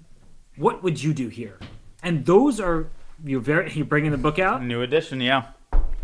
Just got it recently. Love it. Love it. Yeah, no, I can go to my bookshelf in the other room. I don't have many chess books, but that's one that I do have. And I guess to just finish the thought, Danya, like these positions where it's from a real game and it puts you to the test. That's what Miran, my only chess coach, that's what he would do with me. And that's why puzzles were so difficult, because they weren't actual go find checkmate in 7. It was like, what would you sit and think about if this Big were boy puzzles. to be your live game? Big boy puzzles. And Fabi's got to play a big boy move here, and I vote long castles, rook h6, rook h1. I know I kind of cautioned him against doing this, and I'm trying to make like the larger point. I do think it's still a very powerful plan. And I will say that maybe what is causing him to be apprehensive here is this quick pawn storm. And I see that he's just played c3 following the sage advice of Robert Hess. Hikaru quickly sends his pawns on the queen side, and Fabi decides that it's just not enough because black will just put a rook on f7, and there is no clear follow-up. That ship has sailed. A new ship has arrived. c3 on the board. Fantastic timing with your comment, Robert, and I think people watching this will be less surprised now. Hikaru instantly responds with a5. Very obvious what he's trying to do. He's trying to prevent b4. And if Nakamura plays d4, the computer hates this, by the way, and claims that it loses all of white's advantage because of a prophylactic move like rook f7. The funny part of what you just said, Danya, is that white is better, right? You lost white's advantage, but it's kind of easier to play black because black's moves, there are a number of them, like if black gets a free turn, a4, rook f7, rook f8. There are all sorts of moves that make perfect sense. d5 in the center if you can get away with it. Whereas white's moves, it feels like you have the weight of the position on your shoulders. And I'm not sure what Fabi's going to do here. And I promise I'm not saying this because the eval bar dropped slightly. And yes, I'm biased, but I really don't like c3. And I don't like, you like to point this out, that he's now thinking after Hikaru plays a very straightforward thing. Like, what do you expect him to do? Allow Fabi to run him over on the queen side? a5 is a very useful move because if white does double back and try to implement the old plan, it's a day late and a dollar short, and much more so here because b5 already happens with great effect. So let me return to the old line for just a second. I don't understand what exactly Fabi found so scary about castling, playing rook h6. Yeah, I get it, rook f7. Okay, rook h1. Hikaru's not checkmating him when he plays b4. Is this really not an attractive position? Do you feel me? It is. No, I definitely agree with you because there'll be all sorts of like queen h4, rook takes g6 type of stuff. But maybe he saw this future, right? Because he's visualizing this. We can put the pieces on the board, take it back. And I always want to remind everyone of that, and I know you do it yourself, that as commentators, we can make suggestions that might be awful, and then we simply explain why it was bad, and take the move back. The consequences of these decisions, they are squarely on the player. So, for instance, here, you doubled your rooks, right? Mm-hmm. Let's say b4 is played. Now it's like, oh, okay, do I play a4 or is there some kind of you're playing queen h3 first, threatening rook takes g6, right? And rook g7. Let's say I make that move to stop your plan. Mm-hmm. How are you going to go checkmate me now, right? Like, there's no direct like progress. Crap. The bishops don't move like that. And just to show on the other flank, right? If white plays a4, trying to close down the queen side, black quickly flicks in b3 and says, no, you're not going to get b3 yourself. I'm going to make this move. And if you're not careful, if that queen can get into the play, if you take on b3, rook b8, knight a5, all these plans, like, I think the white king could be in danger. And when you attack down only one file, you run into the concept of a total dead end. Like, let's say black even plays knight d4, trying to eliminate the last pair of attacker, the last attacker for white. After the trade, again, remember, Fabi, as you said, is visualizing this. It's scary when you reach a position like this in your mind and you're like, I have no way to improve. Whereas Hikaru is just going to go rook b8 and smash down the queen side. I've left the king all alone here on an island. And your point is well taken, Robert. I think it's easy to fall in love with the speed of white's attack. But these players are, miles ahead. They're in some position 10 moves down the line. And I understand why he made this judgment call. I don't fully agree with it. I think there was a way maybe to balance the two. But after c3, a5, he has once again settled into a very deep think. The reason why I believe you dislike c3 so much is you see, speaking of visualization, you see the future where black controls the light squares. Like if black gets another turn and plays a4, this is how knights are stronger than bishops, right? Knight a5, knight b3. If you ever push the d pawn, you could see a knight coming to c4, and there may be a clamp on the light squares in the future in black's favor. So you need to be very careful if you're Fabi. Saying all that, can white play a4 now? Is inducing a5? It's not some kind of massive weakness for black, but if white plays a4, let me sort of explain the larger thought that I have here. Is that I'm going to play a4. My king on e1 is perfectly safe for now. I can always castle kingside if need be. I'll play maybe queen d1, queen b3, queen b5. This is an idea we see in the Italian, which we're still kind of in, where if black plays a5, oftentimes white wants to use that b5 square and then play b4 and try to maybe make some progress on that flank. So it's a really long story. I'm just sort of trying to throw ideas out into the ether here. But Donnie, what do you think about sort of your little hezzy move? You a3, induce I love a5, this. then play a4 yourself. This is why, you're a great positional player, right? This is, I think, why we work together well in the team chess event. Hint, hint, wink, wink, and would be nice to reprise that. But I was always impressed at your restraint, right? I think I have this problem where I can't help it. Like, I'll go rook h6 here anyway, even though I know deep down that I should eat my vegetables. a4 maintains flexibility. It slows down the pace of black's attack, and it keeps your options open. The rook on h1 has developed without making a single move. So for the time being, I would keep white's king in the center. And as you're saying, try to expand your menu of options. Fabi, though, he has a history against Hikaru, at least recently. Sometimes he loses his way and gets himself into time pressure. He's lost some painful ones. I don't think the psychological component is really playing a role yet. But if his clock dwindles down past 30 minutes, there is no additional time control. It's 90 plus 30. And Alan N, I do buy the books. Publishers do not send me books because I'm a GM.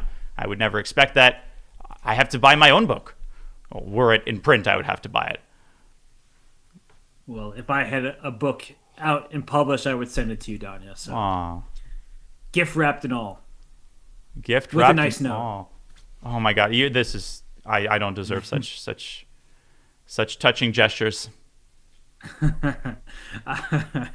Well, now that I've made it sufficiently awkward and too wholesome, cringe. Oh my God, that's so cringe. Well, we have some great questions actually being asked, and I'm going to bring up one of them by Woo Bear Woo. Said, would b5 have been better than a5? Because you can always respond to white playing b4 with a5, and there is different opportunities there. So instead of starting with a5, would b5 have been a better starting point? Yeah, I think it's a totally valid question. It's a candidate move. The problem is the success of this move might be predicated on white playing b4, which is an important. It reminds me of that old joke. Did I tell this joke actually on an earlier day of commentary? It's like the man who wants to win the lottery. You probably did, but I sometimes tune you out. As you should actually consider always tuning me out. But it's like the man wants to win a lottery, and he prays to God. He says, God, can you help me out here? I've fallen on hard times. Help me win the lottery. And he prays and prays, and nothing happens. He doesn't win. So he dies, and he goes to heaven. He says, God, I put my faith in you. I asked you so many times, help me win the lottery. God said, well, did you buy a ticket? So like b4 is like black buying that ticket. What am I trying to say? I have no idea. Can white consider d4? Like, what should white do against b5? I'm not quite sure why b4 is a bad response, because if black plays a5, white can just castle, and I feel like the gain of space on the queen side is actually more useful for white than black. And Fabiano, speaking of b-pawn action, he played b3. It's a weird looking move. I mean, I guess it's similar to a4 in spirit. He's trying to goad black into playing a4 and then push b4, which is not going to happen. In fact, I wouldn't be surprised if Hikaru now played b5. But I actually really like this b3 move, because it puts the onus back on Hikaru. Like, you're going to have to find a plan. And by not committing his pawn structure so much, let's say black does play b5, maybe white castles first, but I think you're trying to play b4. Is that your idea? Like b5, b4 for black? Yeah, carving out the d4 square. So let's say b5. You want to castle kingside, I take it? Well, maybe I can't. Maybe I don't have time because you're going to play b4 so quickly. Yeah, I mean, but b4 is not the end of the world. Like, short castles, b4, black might not have the machinery to fully take advantage of the d4 square, and I'm looking at like AB. Like, let's say CB. Or actually, sorry, let me take on A just to get your rook off of the F file, because I'm in the future maybe thinking about F4. And maybe I just take on B4 and then go D4. Oh, rook B8. I'm not going to take on B4 right away. You are a mean man. F4. This is really bad for Vamonos. But what does F4 threaten? You don't want to find out. Rook takes B4? Okay, now I'm going to think about what it threatened. You're skeptical here. I feel like white's like one step away from mate. I feel like white is strategically toast. Dude, this is the ultimate clash of styles. Bishop D2, go.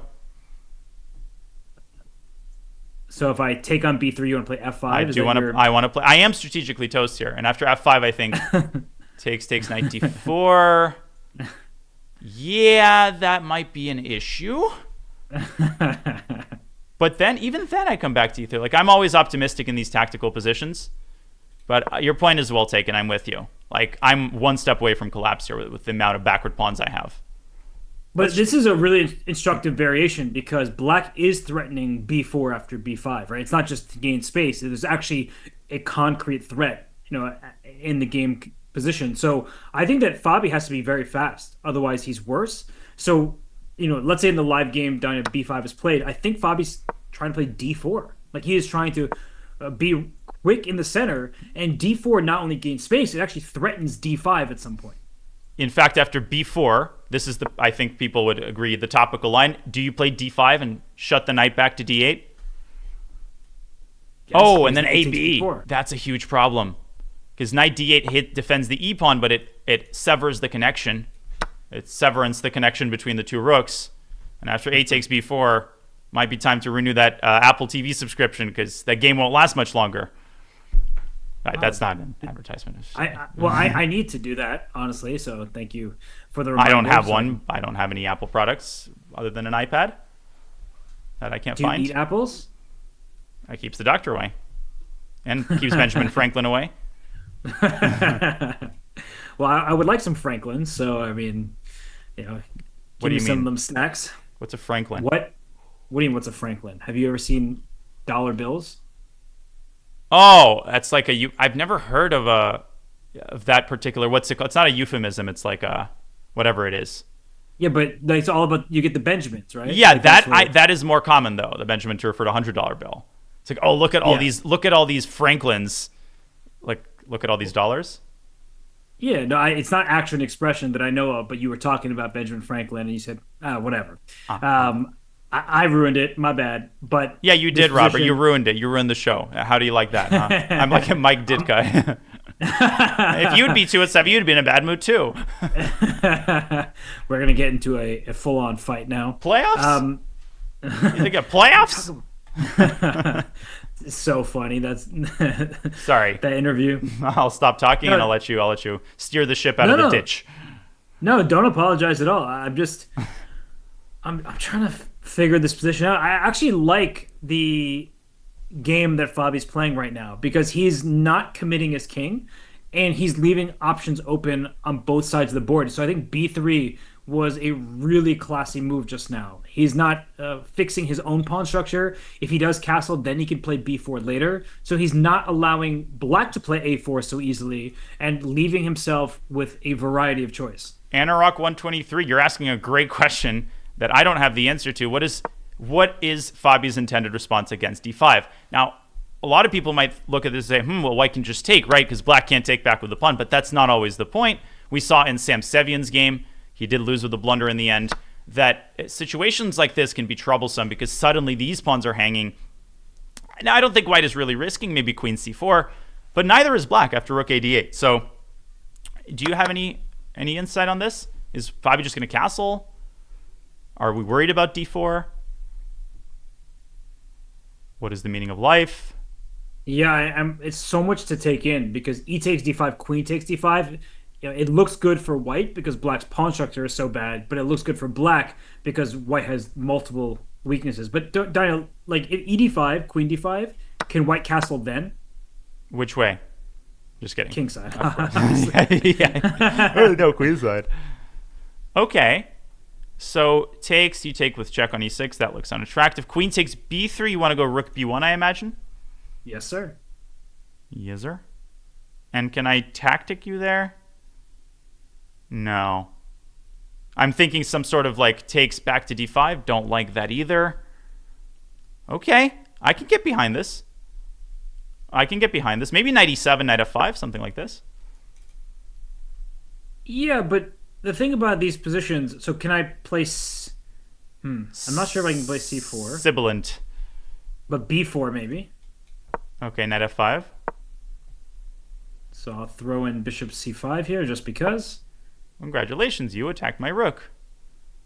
Rook fd8. Yeah, I'm starting to. I see what you're throwing down here. Like the d3 pawn is such a tender point that, and then f5 is a huge problem.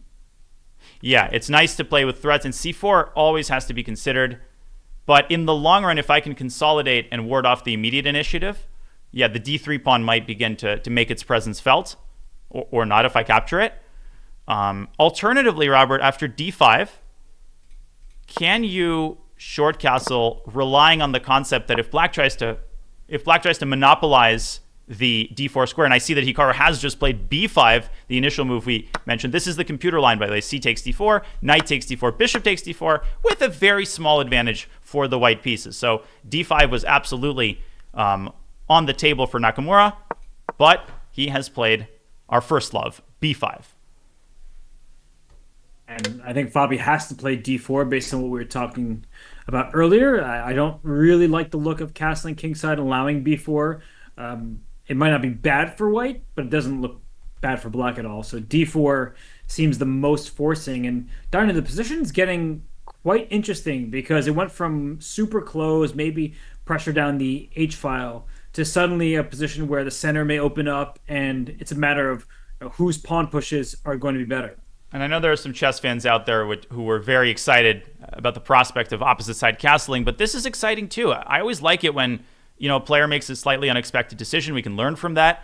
So we're going to get not necessarily like a boring positional battle here. This is far from, just because white is going to likely castle kingside doesn't mean that it's positional, right? It's still very, very concrete with a lot of pawn action, fight for squares, and potentially an explosion in the center if and when we see the move d4. And d4 can be met by, I see some people in chat asking about d5, and things are really opening up in the position. Yeah, d4, Queen's Gambit is a great opening. c4. Yeah. I do love positions like that, where you just see all the pawns staring at each other. Yeah. I'm squarely happy with white here. Just got to think outside Uh-huh. the pawn box. Okay, There are castles. a lot of pawns there. Ignore. I ignore. What do you do? But what if black takes on e4 Uh huh. and plays queen d5 Can I and go? just starts? Can I go d5? No, it doesn't work.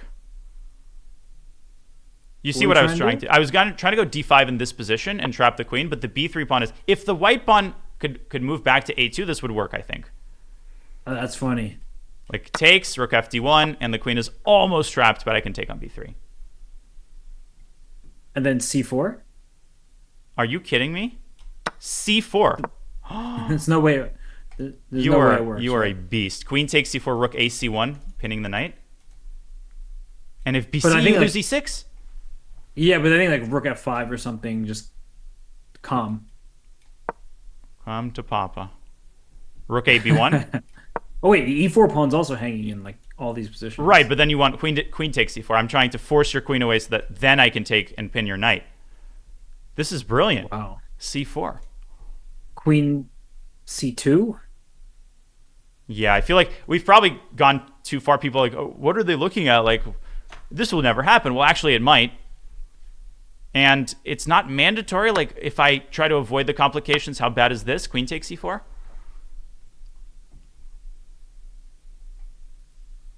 This is a confusing position. So much to calculate. Queen e4, queen d5. I was thinking. Yeah, it's very undefined, right? It's that there aren't any immediate factors that you can kind of tie your thinking to. It's a very amorphous position, even though amorphy probably would do well here. But what about p morphe? Very good. Having said Peter, you have to say Paul, and the importance of being earnest. Ooh. That was his uncle, Ernest Morphy. What? Those references are wild. Oh my goodness. Is there actually a person named Ernest Morphe, or you just made that up? No, I think the guy who taught Morphy chess was, I think, Ernest Morphy, his uncle. Oh, okay. I didn't. You know, obviously, loads more chess history than pretty much anybody. So, And have you heard of his other son, Ernest in Archiev?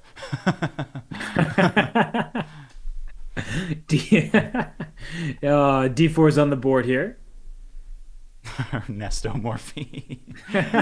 Sorry. We'll get back to the game. We also have the Alice Lee game, which has been developing at a bit of a slower pace, but she holds a pleasant advantage with the black pieces. This is a big moment, though, for Hikaru. He's got an hour on his clock. He's been blitzing his moves. It ain't going to help if he loses the battle for the center. But it seems like this is a battle that both sides can, pick up their axes and go for it because Black can play d5 as we were talking about. So for Hikaru, who has a healthy lead on the clock, his position seems to be okay here. But finally, Fabi is striking in the center, and it's a messy position, even though not a single pawn has been traded. Yeah, I mean, rook f7 here is kind of a Hikaru-esque move. I think he likes these semi-waiting moves, which of course is also prophylactic because d5 is a very serious, at the very least, positional threat, right? It creates this tension in the center, forces the knight back to d8. You don't want to allow this if you can help it at all. So I would be deciding between d5 and rook f7 if I'm Hikaru. I am not Hikaru, so he probably has other candidate moves he's considering. Well, I'm not sure what other moves there are here. Both the A4 maybe to flick that in? But I'm not sure after a4 if you want to see d5, like knight d8 I thought knight on to a5. d4. Sorry. Oh. I completely see. I was so tunneled on a pawn is under attack. You need to defend that pawn. Knight a5 is actually quite a nice move. I completely overlooked it. So, I mean, my idea here was if white cooperates and plays b4, just again, using comparison, I think maybe in the future the c4 square might be a nice haven for white's queen. And by the way, remember that crazy line we were looking at? d5 I don't think is any longer a factor because white's pawns have lost their mobility. Now, maybe I'm giving something up here, but if white plays d5, I've carved out this nice little escape for myself. It's also terrifying to allow de. No, it's really interesting though. I mean, what you're knight a5 is a really nice move because I was so focused on knight d8. Like a pawn is under attack, a pawn is pinned. I need to defend it. But what you're saying is, well, you take on e6, the queen slides out the way, not a big deal. And you would prefer activity over just passively defending. I really like knight a5. Good find by you. Thank you. And Seiko, yeah, e takes d5 loses the queen. This is an example of a pin, right? The queen is unprotected. This is the pinned piece. Actually, I always get confused. The pawn on e6 technically is the pinned piece, right? Yes. It's like the dividend and divisor, and I hate that. I'm not going to help you with that. I'm not a mathematician. All right. Well, Hikaru will have to be a tactician here and a calculation. Calculation. One who calculates. Oh goodness. While they're, sitting here pondering the next move, should we tune into the Alice Lee game? I think that one is quite far along, and it looks like Alice, as you said, is doing quite nicely. Alice Lee playing like the beast that she is. Did you get my pun there? Playing quite nicely. Yeah. Oh my gosh. I'll grant you that one. Thank you. That was Owen me it. Oh my gosh. Okay, I actually think he's probably watching and appreciated that one.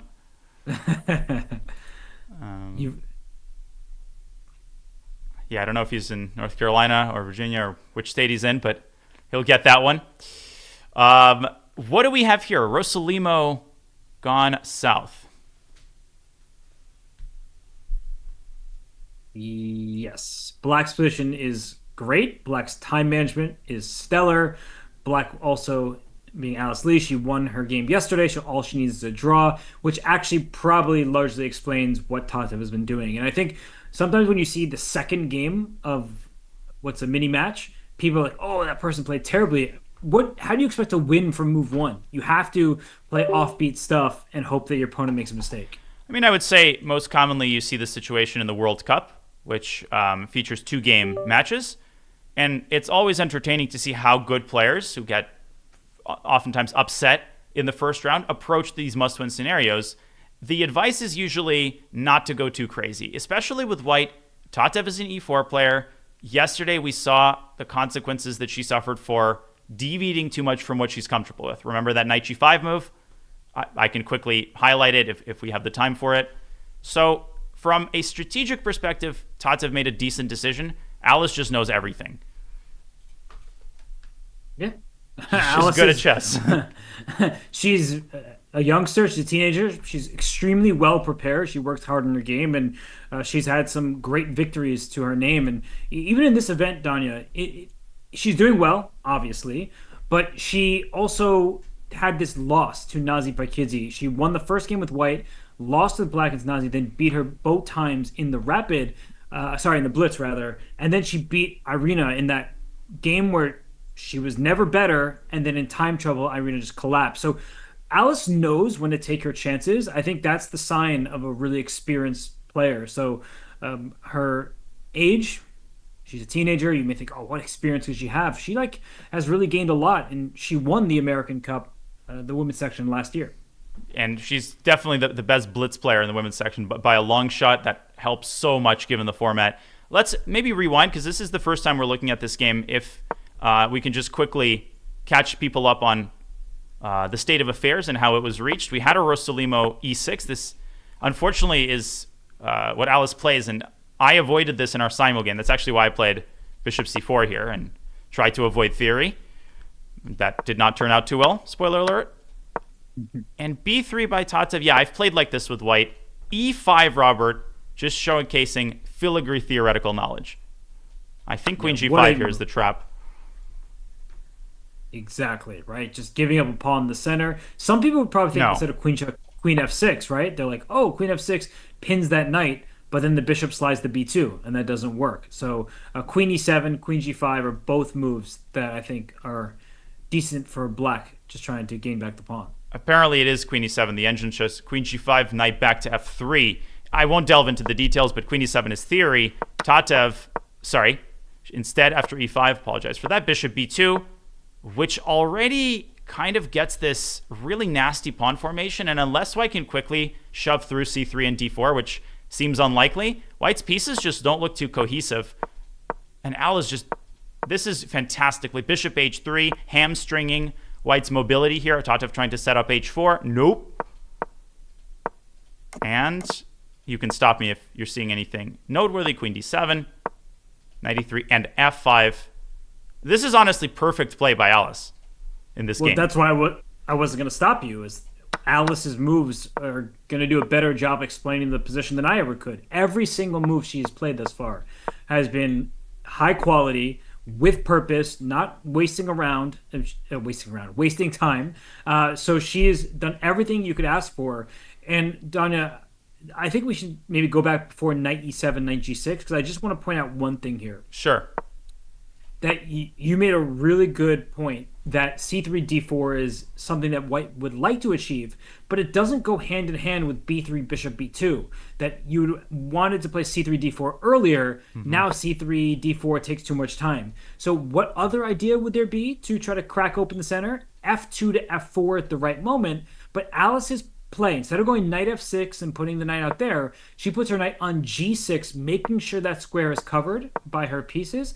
The knight could even jump into f4 if White were to allow it. And then you see, to stop knight f4, Tatev had to make a concession in the light squares, and it's only Alice with the light square bishop. So every single move played by Alice with purpose, and it shows tremendous understanding. I actually think that sometimes we take for granted, Donna, the opening stage of the game, we just press the arrow key and say, okay, whatever happened, the game will be settled later. This was excellent understanding and put her in a great position to hold with the black pieces, because all she needs is a draw to win this match. The late and great Mark Dvoretsky, he'd be proud of this game thus far. Alice is playing in a style that Dvoretsky termed prophylactic thinking. Prophylaxis is the art of stopping your opponent's threat, but you can actually play prophylactically. It's like a whole mindset.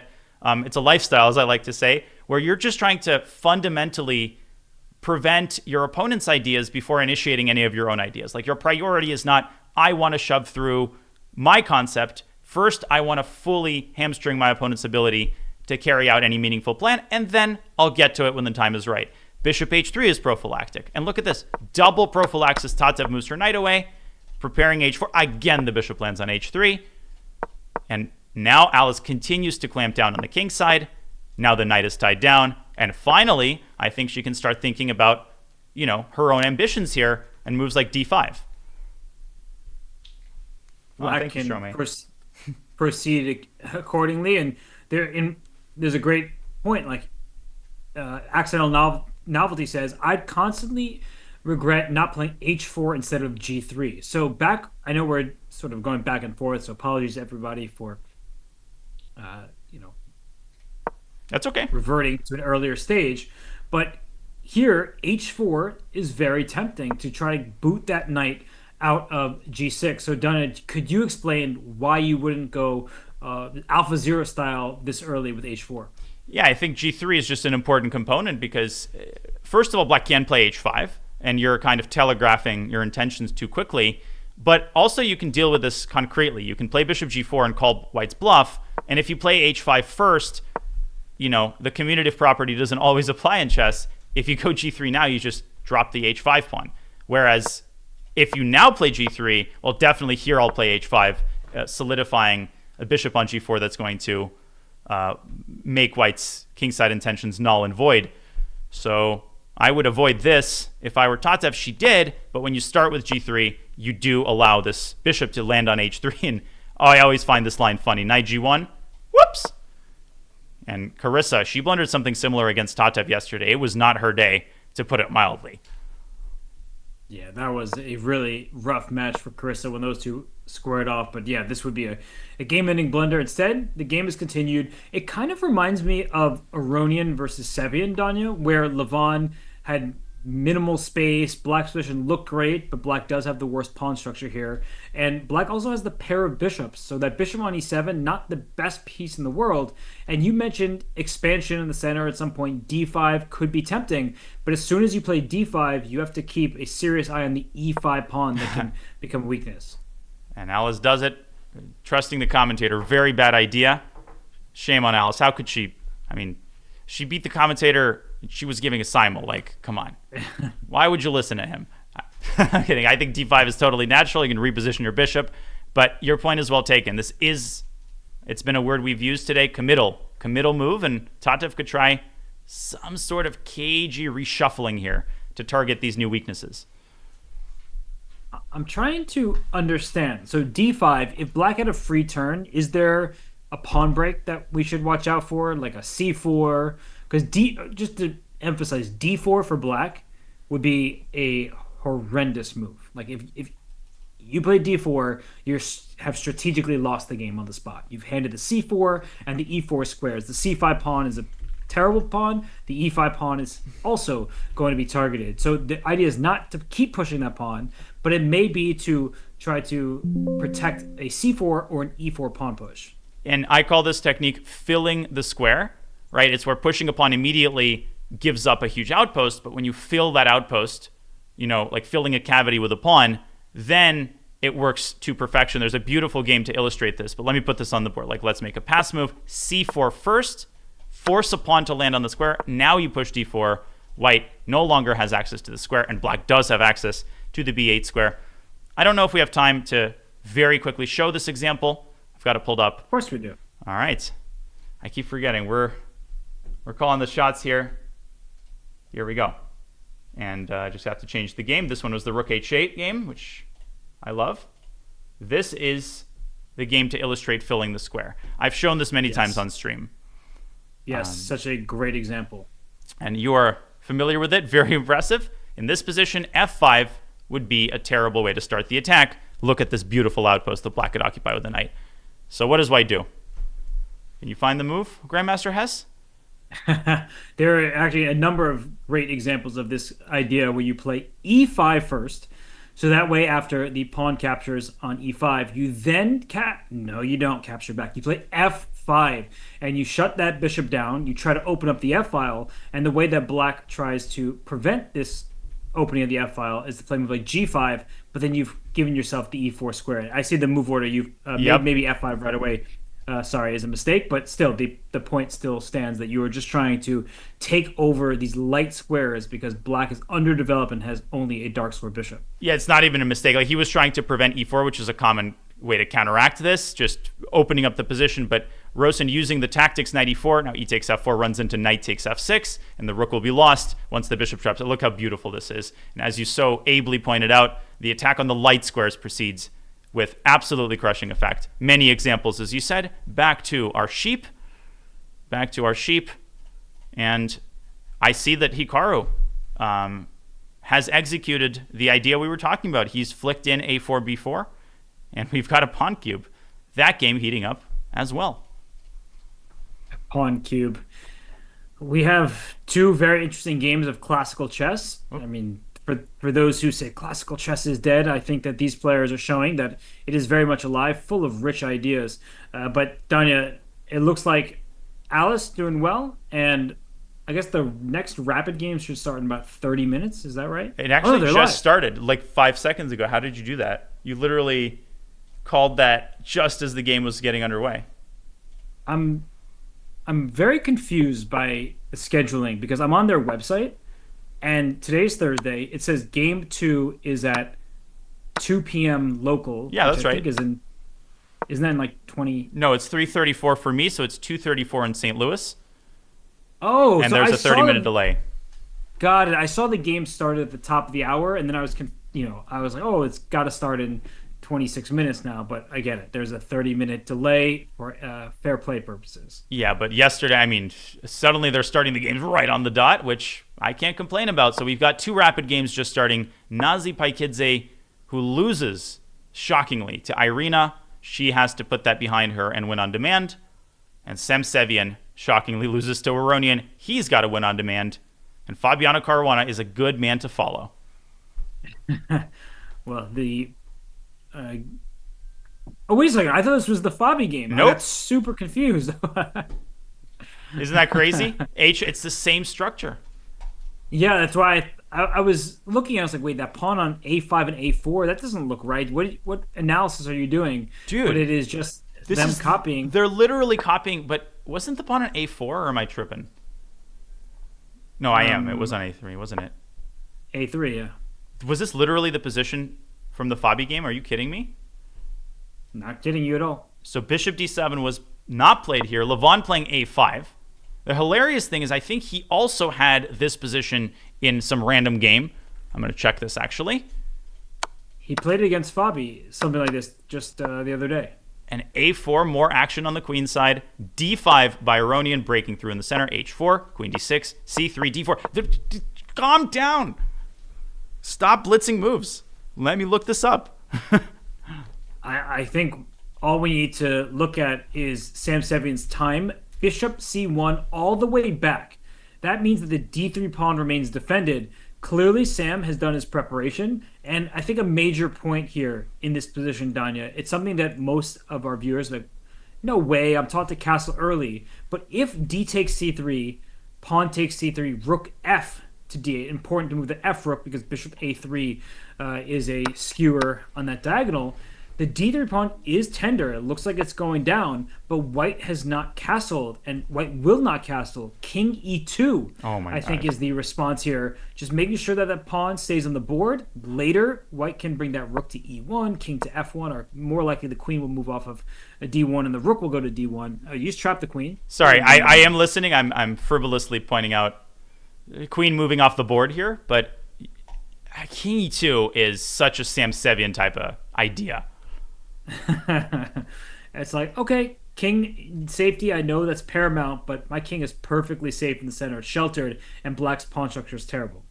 Indeed it is, and rook a to d8 has just been played by Levon. Now, by the way, the novelty, strictly speaking, was Sevian's knight takes f6. a5 on move 8 by Levon. Very obscure move. Look at you, Robert. King e2 played even here. Prophylactically defending d3. This is next level stuff, and one of them is bluffing. One of them is not in their preparation because this is ridiculous. They didn't get the memo about the time control. They think it's Thursday bullet brawl, early edition. What if both of them are in their preparation? What if they both studied this? Because I see white is slightly better, but nothing major, and that means Levon has been playing good moves. But the king is on e2. And Levon is smart. So we often tell people to keep the tension, Danya. And I think it's a really good position to emphasize why keeping the tension is smart from black's perspective. I just don't get how you even look at the move a5 if you're Sam Sevian, because the most popular move there, I'm not going to rewind because I don't want to jump around too much, is, as we talked about, taking the knight on d5, right, and queen d7. a5 was played once in 2016 by a random correspondence player named Helmut Grabner. All right, more like Elmer grab nerd. And you're a real grab nerd if you've looked at a5 and developed it to such a degree that you've come up with king e2. But after Dominguez Sevian yesterday, nothing surprises me. What an idea so far. So the king on e2, I was just mentioning, Diana, that d takes c3 at any point would be a bad idea from Levon because that opens the bishop on c1, which currently doesn't have a particularly useful square. So Levon plays b6. He's playing this calmly. The tension between d4 and c3 will remain. I really like how this game is going. It promises to be exciting. And do you go h5 and go for kingside expansion? I certainly would not go bishop d2 because then you sever the connection between the rook on d1 and the pawn on d3. You allow black to triple and threaten dc. So g4, h5, rook h3, all ideas that we have highlighted will be in play here potentially. As well as rook d1. No, I wouldn't go rook d1 here. Massive fan of rook h3. Like, that is such a good idea because it's a rook lift that may seem offensive. It's going for an attack. Not it's going to offend the viewers. But it also protects d3 as soon as the knight moves off of f3. So rook h3 seems awesome. Multi-purpose moves. You talk about that. Defensive role fulfilled along the third rank. Attacking role fulfilled on the king side. And a great game to keep track of. Where to next, partner? Where to next? Let's see. We have so many options now. It looks like Bobby and Hikaru have made a few moves if we just want to update there. And then after that, we can go on over to the women's tournament. Already there, and it is Hikaru's turn. And indeed, if we rewind a little bit, after d4, d5, a4 was played, b4 by Caruana, d5, and simply rook d1, a very zen move by Fabi. I like that move. I'm a big fan of maintaining the tension. Yeah, there's a lot of tension. There's silent tension in the air. I was worried. I'm like, you just are gonna stop talking, and now you're gonna force me to say more. That's all I wanted to say. There's a lot of pawn tension here. Yeah, I mean, I'm just trying to make sense of this. Neither side is flinching, right? Both sides are preparing for the storm. What is the storm going to look like? Who is going to flinch first? And I mean, my inclination would be to castle short here. I would also agree that that seems likely. And who can capture first? That may be more important than who will. Is there some big problem with either side capturing a pawn? Yeah, I mean, first of all, I'll point out that once the rook leaves, actually, it was not on b8, but the b5 pawn is a little bit tender. So this is a button that white can press at some point, just drop back to e2. So let's say white castles, right? Of the two captures that are possible, which one is more likely, if any? Well, d takes e4 wasn't possible before because pawn to d5 would be the response in most positions. But now that the queen is defended on d7, that takes d5 out of the equation. And oof, What is going it's a on? really tough call. Knight e5 here is possible, but allows queen e4. I don't like this with black because you cannot take on d1. You can't get two rooks for a queen. What about starting e takes d4? C takes d4. And then d takes e4. Yep. And then I think after queen takes e4, we're getting a position where at first glance it looks like there's some great light squares, but a rook will come to c1. There's going to be some pressure down that line, and the bishop on e3 is not a great piece, but maybe there's a future for it on a different diagonal. I think white is better here in this position. It's such an instructive position because you think, oh, look at that beautiful knight, as you're saying. Maybe black is fine, but not more than that, right? White still holds all the cards because a single good piece is not the extent of the position, right? There's other factors at play. And my head is spinning when I look at this position. I don't envy either player. Fabi down to 25 minutes. I'm not too worried for him, Robert. I feel like white is not playing with a ton of risk here. No, there's not risk at the moment, and I think that if anything, black has to be a little bit careful for the time being because you make an inaccurate pawn exchange or piece exchange, and you could be the one in trouble. And I think just to demonstrate that, in the line you were talking about of white castles and black takes on d4 and then takes on e4 as well, that I would say the move queen d5 at the end for black. That looks really natural, just trying to trade queens. And I think you can get away with it because if white were to trade on d5, I think then we just get mass liquidation in a draw. Like queen d5, rook d5, rook c1, knight takes d4. We're going to trade all the things, and then that should be a drawn rook endgame. Yep. Takes, rook c1, knight takes d4, as you're saying. And all exchanges lead to a draw. White can try the move f3, but if you get too cute, I'm seeing a little tactic town here. Trade on e4, trade on f1, and then knight to e5, trying to get this knight to an even juicier square than d5 was. What do you make of that? Black is almost strategically winning. It may not actually be winning, but there's a big problem for white, and it's that light square on c4. That's why knights can be better than bishops, as we've been discussing today. You like to talk about long-term weaknesses, right? Maybe now it's not important, but the future is always a few exchanges away. And the a3 pawn, that pays a lot of dividends, and that is one of the byproducts of Fabi advancing his little pawn chain down white's grill. And he continues, Hikaru, sorry, I keep confusing the players. They're one and the same. It could hardly be more different, I feel like. Yeah, exactly. As players and personalities. Yeah, and they've played so many times. They've played dozens of times across all formats. Of course, recently Hikaru has had the upper hand. I don't know if we should read too much into that. I think there's always some opponents who, at various stages in your chess career, you'll be pretty uncomfortable against. It wasn't always the case. Yeah, Hikaru's a bit of a confusing opponent for Fabiano, and I think part of it is that Hikaru chooses like openings that Fabi hasn't seen since he was a child, or he plays some offbeat line that is seen as dubious, but is actually proven to be okay because Hikaru knows the ins and outs better. And Fabi has lost a number of games to Hikaru, but Hikaru has had the white pieces in those contests. Yeah, and I mean, it's not that Caruana has never beaten him. Candidates Tournament 2016, Caruana won a very nice game. Then Caruana beat him again in 30 moves in a Najdorf in that year's U.S. Championship. And, then later, Hikaru responded, right? Norway chess is a game a lot of people remember. London Classic 2016, Caruana wins in another Najdorf. So, wait, that game was sick, by the way. That Caruana win over. Oh, that was the Queen sack. That was a Queen sack game, yeah. Very well spotted. So people's memory often only goes back a couple of years, but these players, they remember everything. They remember every head-to-head encounter. And that goes apparently all the way back to 1994, as we learned. To Marcel Caruana. And Monaco versus Japan, the famous match at the Olympiad. Awesome. Just absolutely awesome stuff. Indeed. Kasparov shared a funny story on the topic of obscure Olympiad matches, but first let's decide on our plan of action. Do we stay here? Do we see how the women's games are going?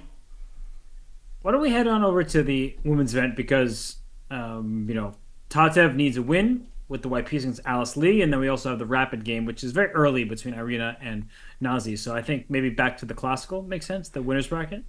Yeah, let's take a look at Tatev's game. Maybe we can put up the two-board view potentially with another of the rapid games on top of that.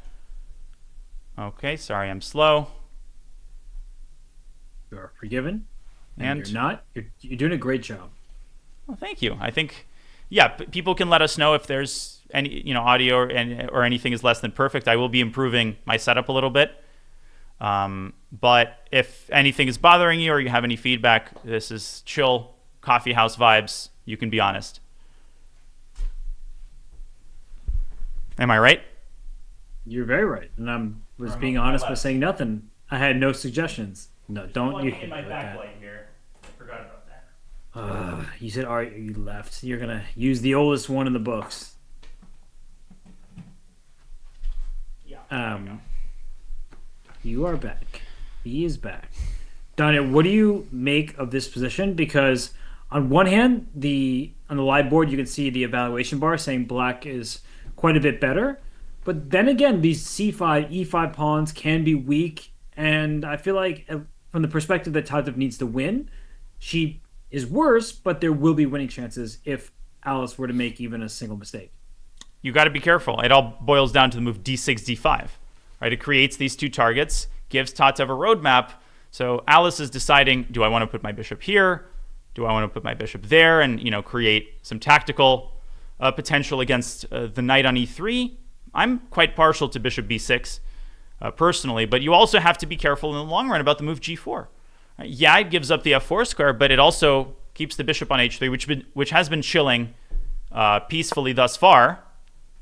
But things might get a little bit more violent here. Queen to d6 by Alice. What is wrong with this move?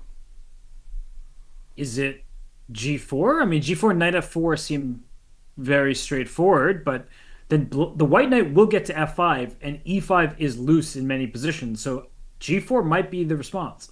And g4, bishop h4, is there like some rook g3 related ideas? There's also knight f5 there, right? But not rook d1 because the queen gets trapped in the center of the board. Knight f5, what a move. So we're talking, folks, about this move. Now, most people in the chat, I guarantee you, would immediately play knight f4. Looks like a good move. Where is the queen going to go? Is it going to go slide over to f2? Yes, f2, indeed. And black can't move queen h there. You want to have that lateral mobility, but you're tied down to the pawn, right? And there are already threats with like knight f5, bishop takes c5 anyway. Oh. And rook g3 always on the docket as well. Uh-oh. This wouldn't be great. So is knight f4 helping white in some weird universe? Because the white queen sliding out to g3 does seem better placed than on e2. Well, our universe is a weird one, and I think it is helping white. And I think black should definitely start with bishop h4. But you're pointing out knight f5 anyway. It looked pretty reasonable to my eyes, forking the queen and that bishop on h4. I'll take it. Take back, of course. And if bishop e1, you have f takes g6, and white is at the very least in the driver's seat. Knight f4, this is, boom. But Hmm. that position that you were just showing is a really good example. After bishop e1, f takes g6, bishop takes d2, uh, taking on h7, let's say, and just getting into a position like this. It is a good example of a couple of things, but mainly the presence of opposite colored bishops. It's often considered drawish when there are no pieces beside, an endgame, pure bishop of opposite colors and pawns. But king safety is the most important thing, and actually the presence of opposite colored bishops can help the attacking side because white will go after the dark squares and black has this light square bishop which can't stave off that pressure. So this looks like a very promising initiative for white if this were to occur. It's a weird way to phrase it, but it's like you're up a piece on 32 squares. Like on the dark Yes. squares, you're literally up a piece. So that's why a move like queen e3 is so insanely effective. This actually looks disastrous for black, and I'm not even calculating the move rook f3. I don't care, right? This Tatev would dream about a position like this, and she has played. Okay, very reasonable move, knight to d1. I think it's quite clear that she is aware of the prospect of g4. She's trying to make it even stronger. And I think I did point this move out earlier. I still would have preferred g4, though. This gives Alice a chance to evacuate her bishop, although let's not forget that finally does allow white to play h4. I'm trying to think what she was worried about of G4. I mean, obviously a knight landing on F4. It's such a committal decision, a permanent weakness. That knight would get an outpost. But were there other ideas in the position? At some point, even now, Bishop A5 could be annoying for White to deal with. Just the bishop's on D8. Instead of going to H4, let's go to A5, and we're pinning this knight on D2 and just kind of keeping White at bay. Bishop a5 in response to g4. I wasn't even looking at that side of the board. Well, the F3 pawn is a weakness, and if I can remove your knight on D2, then I'm feeling pretty happy. Yeah, I was thinking knight c4 for a second. That doesn't work. Crazy position. Hard to make heads or tails of it. I think you might be right. Knight to d1, kind of keeping white's options open, trying to keep the g6 knight tied down. It's not a bad move. And I feel like I could hear some skepticism, Robert, in your voice when Alice played d5. Strictly speaking, it might have been a good move, but it did create a new set of problems that she'll have to deal with now. Yeah, it just allowed White to have clear targets, and that's typically not what you want to allow, especially against a player like Tatev.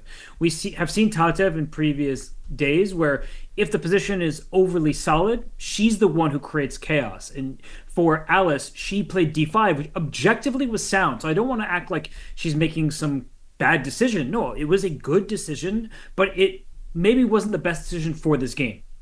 And speaking of decisions, I promise I'm looking at the games, folks, just so we can update you the moment something interesting happens. There is a rook on h3 planted there by Sam Sevian. Some cool developments on that front.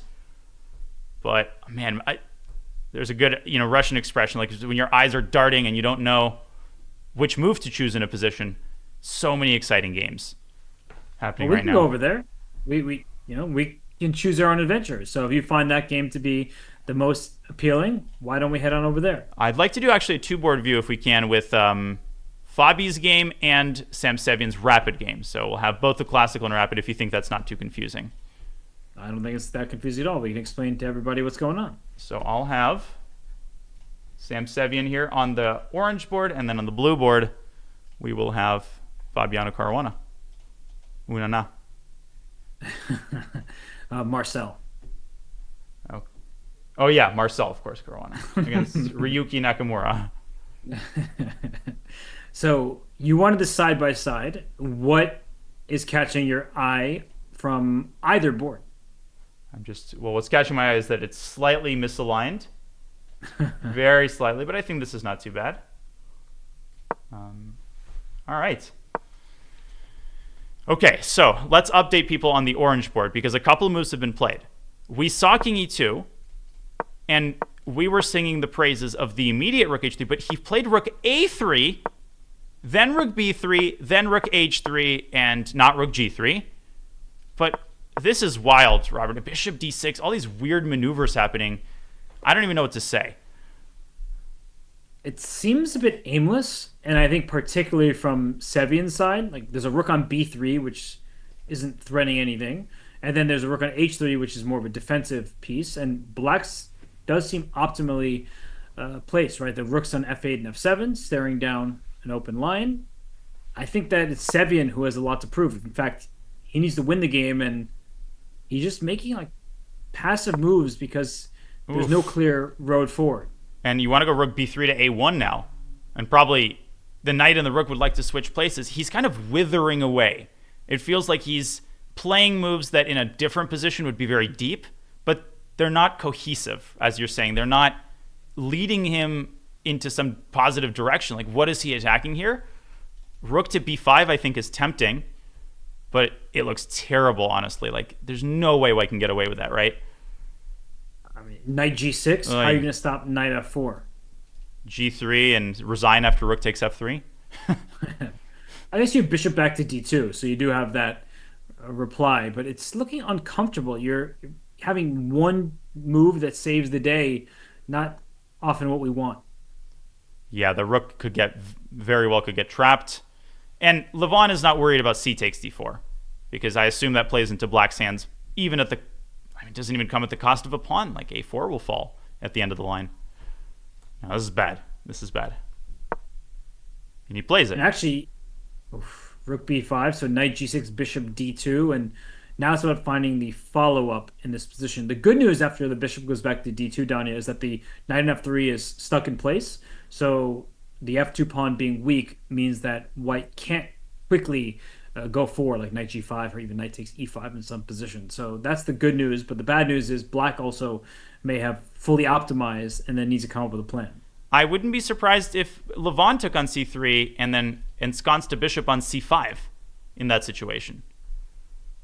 Looks great. I'm avoiding making moves on the board just because we have no analysis board. We're watching things unfold in real time. So, folks, the orange board is rapid. Loser's bracket, Sam Sevian must win. And over on the right side, Fabi has finally castled with under 15 minutes on his clock. I'm not super worried about Bobby's time management in the blue board just because the position is starting to simplify more. And especially if we get those pawn trades in the center, I do think white has a slight pull. The open C file in particular should be very useful. And while the black knight will slink around and try to reroute to a square like D or F5, those light squares are valuable. I think the C file pressure means that black cannot just get everything that he wants. I think as a newer commentator, I was always like obsessively overstating big time. Like, oh, 15 minutes, that means the game is over.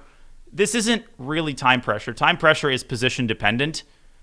I mean, with 5 minutes, I would be a little bit more worried because Hikaru can, we know how it is. He whips up chances out of nowhere. With 15 minutes, Fabi is still not in like risky territory. No. Bobby has got everything under control, and he's found a plan. Right, he had to decide where to commit his king, if he'd use the H file, things of that nature, how to push the pawns on the queen side. He's completed that step. So now we're at the stage of the game where it's about takes, and then seeing how the position opens up. So I do think that both Hikaru and Fabiano have done a really good job to this point, but I would slightly prefer White's position because I think that some of these tactical sequences should be in White's favor rather than Black's. As we wait for Sam Sevian's game as well to reach peak tension, and bishop d2 I think is very likely as the knight comes out to g6, threatening a fork. King f1 still allows the knight to jump into f4. Any crazy time scramble stories from your career? Ooh. Any disputes? I don't think I ever had a dispute, and I am old enough to have played with the little analog clocks where you press the teeny button. What about you? Off the top of your head, any fun time scrambles? Not exactly a time scramble story, kind of. I played this Mongolian GM, Shar of Dorj, Yes. in the Philadelphia World Open 2008, I think. Super long game. I was losing most of the game. We had an insane time scramble to make the first time control. Then another time scramble in a rook end game. Last game of the tournament. There's a big crowd. It's like 12 a.m. You know how it is. And finally, I get to the Philidor position. I'm breathing a deep breath. So he plays. He's mad because he was winning. Okay, I understand. Then he trades rooks. It's king and pawn against king, and it's a draw. So he plays it out. He stalemates me, right? He plays king d3 or whatever, presses my clock. It's stalemate. I stop the clock. I extend my hand. He says, you resign. What do you mean? You stop the clock. You resign. Like, it's stalemate on the board. And my dad later told me that there was a big burly spectator, was an early fan of me. He said if this guy continues to do this, whichever floor, I'm not going to repeat what he said, but later he said, okay, next time you resign, this time it's a draw. I'm just like, this time it's a draw. Yeah, next time you're going to reinvent the rules of chess. We later made up. A couple of years later, we shook hands and hugged it out with Shar of Dorj. But so no hard feelings there at all. But it was just a funny moment. I just thought of a funny for me, but not for my opponent story about time trouble. Is I played Ray Robson in a norm tournament, and we reached move 40, and Ray leaves the room that we're playing in, I guess, to use the bathroom or something, and he comes back, and I'm like, I'm sorry, Ray. And he was, I must have been 16 or 17, so he was like 14 or whatever, and I'm like, sorry to say, Ray, you lost on time. There was no second time control, so he left after move 40, but you didn't gain any additional minutes. So in the time that he was away, like, I won on time. Oh my gosh! So it's like that Magnus Topalov game, right, from Norway Yes. Chess. Exactly like that. Yeah, where you don't know the time control. It's like when I didn't know where the bathroom was in the 2005 World Youth in France, as we see the trade on F4 happen, and I was running to one arbiter, ask. Nobody speaks. It's like toilet. It's like, we only French, and you American, no, we don't tell you anything. That tournament was the biggest trash fire ever. Belfort 2000. Oh, you were there. Yes, I was indeed. That was all sorts of problematic with transportation, the playing venue, and the hockey arena. Yeah, like so much going on there. Are you telling me that in France this tournament was not perfect? No. You must have different. You confused. Total confusion. Cauchemar. It means nightmare in both French and Russian. Or cauchemar. That tournament was a cauchemar, as is the task awaiting Sam Sevian to win this position. Yeah, now at this point, I'm not seeing kind of anything that would make me believe that Sevian is better. His clock is lower. His position seems worse. Black is very active. The only thing better for white with the board in red is white's pawn structure, but otherwise it looks good for Aronian. Well, Laurent Fressinet, Maxime Vacher-Lagrave, Jean-Luc Chabanon. I'm just saying the names of French GMs and pretending that qualifies as commentary. It kind of sounds like it does. It's got a very pleasant ring to it. Maxime Lagarde,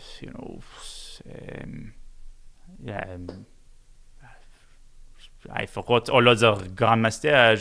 Jean-Marc Desgrèves, who I played many times. That was not a name I was expecting. I thought you were going to say like Sébastien Mazet or Etienne Bacrot or Bacrot. Fressinet. Or there are many options. No, I did say Fressinet. Alireza Firouzja, I mean, Kylian Mbappé.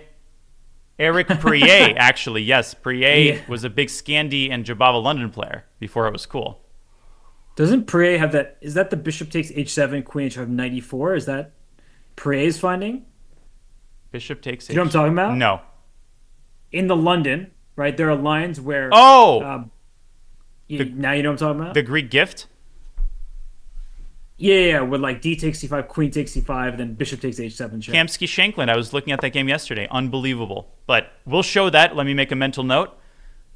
In the meantime, we finally have some concrete action here. I thought it was him, but yeah, I will have to try to find a way to look it up. But we had, I see an exclamation point. So the rook swings over to g5. Is there a threat? Like, why does that move get... It's the only move, I guess. That's why I got the exclamation point. But is there a threat behind it? By the way, Eric Prier was the second player to reach that position in 2009 against Svetushkin. First was 2,500 correspondence in 2007. You are right. Prier was the first over-the-board player, and he didn't win. I'll show people what we're looking at after this game finishes. What knowledge by the Encyclopedia Grandmaster Hess.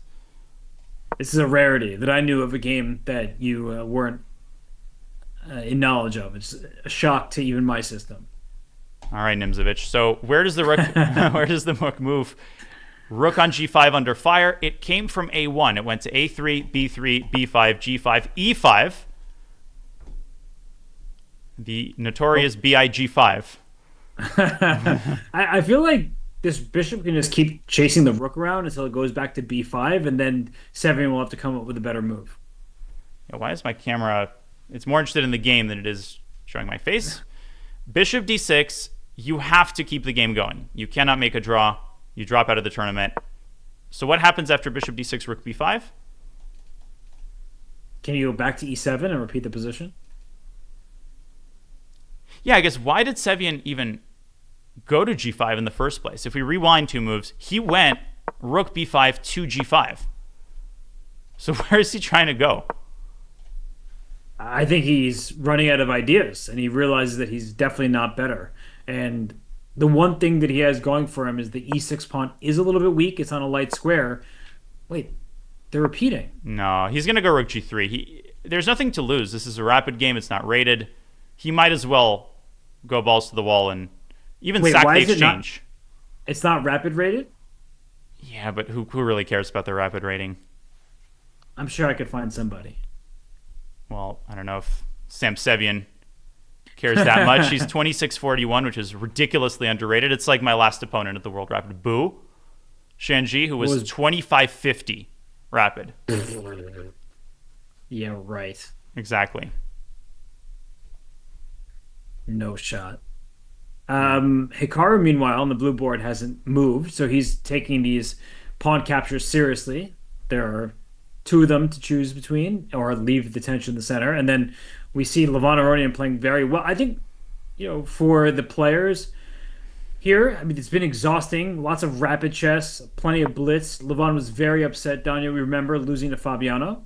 Oh, what? Whoa. Rook h5. What's that rook doing there? Is it going to... It's got its 10,000 steps in, but it's about to get run over.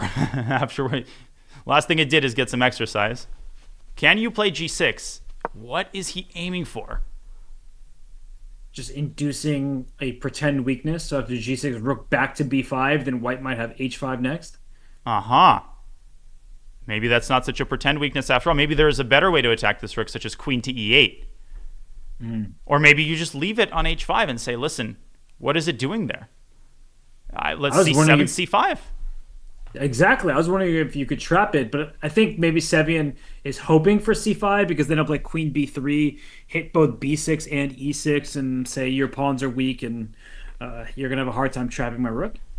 If I may quickly make an interlude, Irina Krush, I've been keeping an eye on her game. Nazi Paikidze in the same boat as Sevian. Has the white pieces, needs to win, needs to recover mentally. Doesn't look like she's got enough meat on the bone. Can I put that game on instead of the Nakamura game? Sure. I also forgot that Nazi lost that game because she was a pawn ahead and almost at checkmate. So I was thinking, why did she play this with white when she just needed to draw? And then, of course, she needs to win. Now, we've seen crazy things happen in these rapid games just when they seem to be fizzling out. It started with Abhimanyu Mishra versus Nakamura, right? Unbelievable win on demand. So it's not like Irina has a guaranteed draw here. And I would try to keep the knight alive if I'm Paikidze, at least for some imbalance. I agree completely. Like knight back to e3, rook to a5 for white. And that pawn a7, it's a bit tender, and a rook on a5 is active and attacks a7 and also protects that potential soft point on a2. So I do agree with you. And I think if knight e3 is played down, and maybe a5 for black would be on my mind. As moves coming in by Aronian keeps chasing the rook around, it would be a mistake to assume that Irina has a guaranteed draw. I mean, I don't know what it would take for Nazi to win this. She's 4 minutes down, but we've seen crazier things in this tournament. And that rook on g5 certainly going crazy. Bunch of exclamation points for Levon's moves, which means he's finding the correct choice that leaves him with an advantage. The other moves would have allowed white to equalize or perhaps even claim an edge of his own. So Daniel, as we look at the position, that rook probably now has to swing back over to b5, and when it does, bishop to c5, you asked for that move earlier, it just shuts off that rook, and then the black queen will go to g6 or h5. It feels like Levon's having all the fun. 0 targets for Sevian, right? 0. No, there's nothing that's even undefended. All of black's pawns but one are on dark squares, and each of them, after bishop c5, will be symbiotically defending either each other or the bishop. Black is as solid as it gets. I mean, in a normal scenario, we'd be talking about Sevian trying to save the game. For him to win this will take a one-move blunder and nothing less than that. Yeah, loss in time or a blunder of a rook or queen, something of that sort. It's not looking good for Seven, who's been so strong throughout this tournament, right? He beat Lenier Dominguez. He was able to survive and advance, but it's March Madness, and his rook has gone mad. But Levon Aronian, he's becoming very stable in his position. March Madness, Magnus Carlsen. And A5, by the way, played by Irina, demonstrating her experience and class in the endgame. And we've got exchanges in the Fabi game. We can't look at everything at once. It's kind of our job. Even though in the Olympiad, that was the ultimate challenge. If you remember, just keeping track of everything. Yes. I think we have to at least put up the Alice Lee versus Tatev game, because the strategic nightmare that I mentioned earlier has arrived on the board, and you're going to be very upset if you're an Alice Lee fan, because her position looks really bad right now. Whoa. Ugh. This is the nightmare scenario, as you said, Koshmar, that you were pointing out. Black never wants to play d4 with these squares available. Now Alice is saying, but they're not available. The knight is pinned. But clearly this has taken a turn in the wrong direction. I am very worried about Tadev's clock, though. I would agree with that, and it may mean that she makes a rash decision that she'll regret.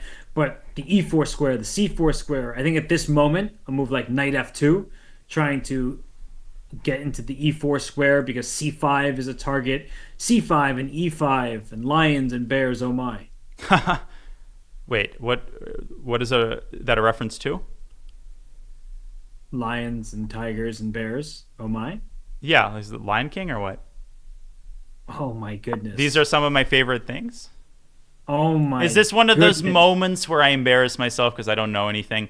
Yes. Okay. This is one of the most famous movies of all time. Волшебник изумрудного города. It's Wizard of Oz in Russian. Yeah. It's Wizard of the Emerald City. So I'm going to take it that you have not seen Wicked. No. Do you know who Cynthia Erivo is? Which Wicked? I don't know who Cynthia Erivo is. Do you know who Ariana Grande is? Okay, I don't live under the Tasmanian Ayers Rock. I live under a decently sized boulder. Well, I was just checking. Where are you? We'll check in more about this later. So you're playing queen takes b3 check, knight f2 played by Tatev. It's the only move, right? It's the easiest to find when you don't have any other appealing candidate moves. Alice, she can take on d2 and fight for the f3 pawn. But this bishop is a massive asset for black. I would keep it on the board and instead go bishop f5. Try to keep some tension as much as you can.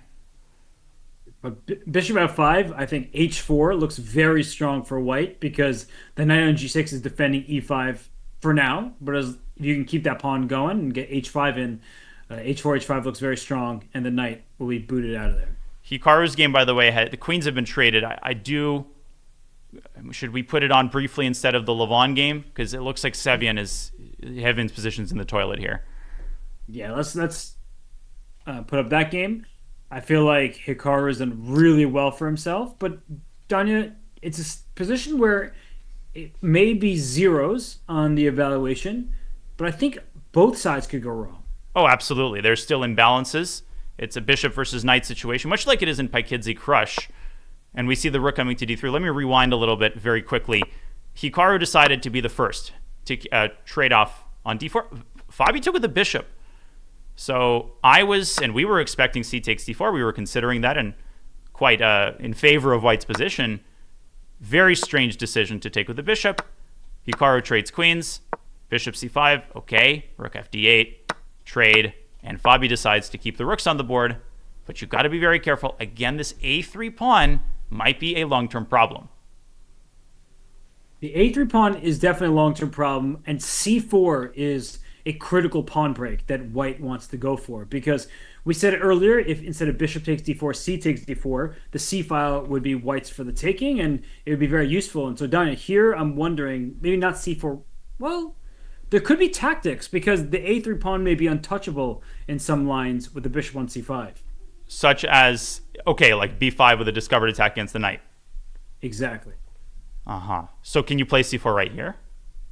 That's what I'm wondering, but there might be knight a5 at the end. Wow, this is actually an Oh, amazing I'll show it. turn of events. Folks, when we don't have the analysis board on, if the squares become more blurry, that means we're analyzing just for the future. Takes, takes, takes. Oh, you blundered a piece, Robert. Robert has never blunders pieces. Pieces blunder him. Knight a5. Counterattacking the rook, and it's pandemonium on the board.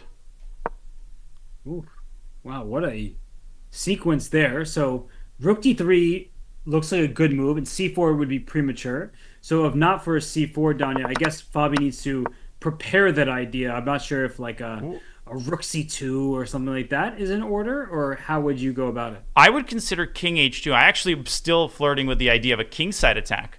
But if you play f4, not only do you give the black knight a path to the c4 square, you allow black, after the exchange, to trade off a pair of rooks. So I would consider just holding up the king first and then going balls to the wall on the king side.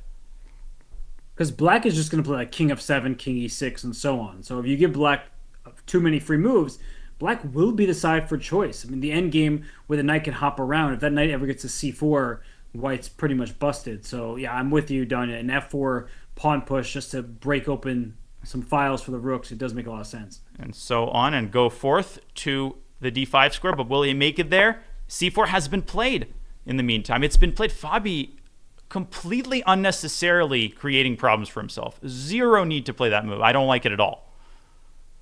Yeah, because then we saw after a swap on c4, and then the a3 pawn can in fact be captured, Fabi may have to find a way to make a draw. He might just suddenly be worse. But does Hikaru have to take on c4? I see the eval bar slightly in black's favor now. Is it because of the line we just showed, or is there more to it? Is there rook takes a3? Probably not. Nah, cb5. Yeah, The knight has nowhere good to go. absolutely. So will we see BC on the board? Is it that like straightforward? Because so bc rook c4. Mm-hmm. Oh, I get it. So then if b5 after rook takes a3, b5 knight a5, there's rook e4, and Yep. the e5 pawn drops, and okay, still anyone's game. I'm just pulling up. I'm obviously always looking at all the other games, but chess events is being. Wait, what happened here? Did Irina? Oh my god! What happened? Oh my god! And it's not that I'm shocked at the results. Just look at this. Red board. Look at what just happened. And Nazi resigned. Yikes. And so much time on our clock. And that means she's out of the tournament? Yes, Irina Crush has eliminated Nazi Paikidze. And Danya, Irina was playing a really good game, solid game from black. She wasn't worse, but that was a one-move blunder with a back rank checkmate theme. Just tilted from the previous. We feel for Nazi, such a nice game, but wasn't able to control the position in time scramble. Anyways, we don't have time to dwell on this. Irina won't have much time to dwell on this. She has to stay perfect.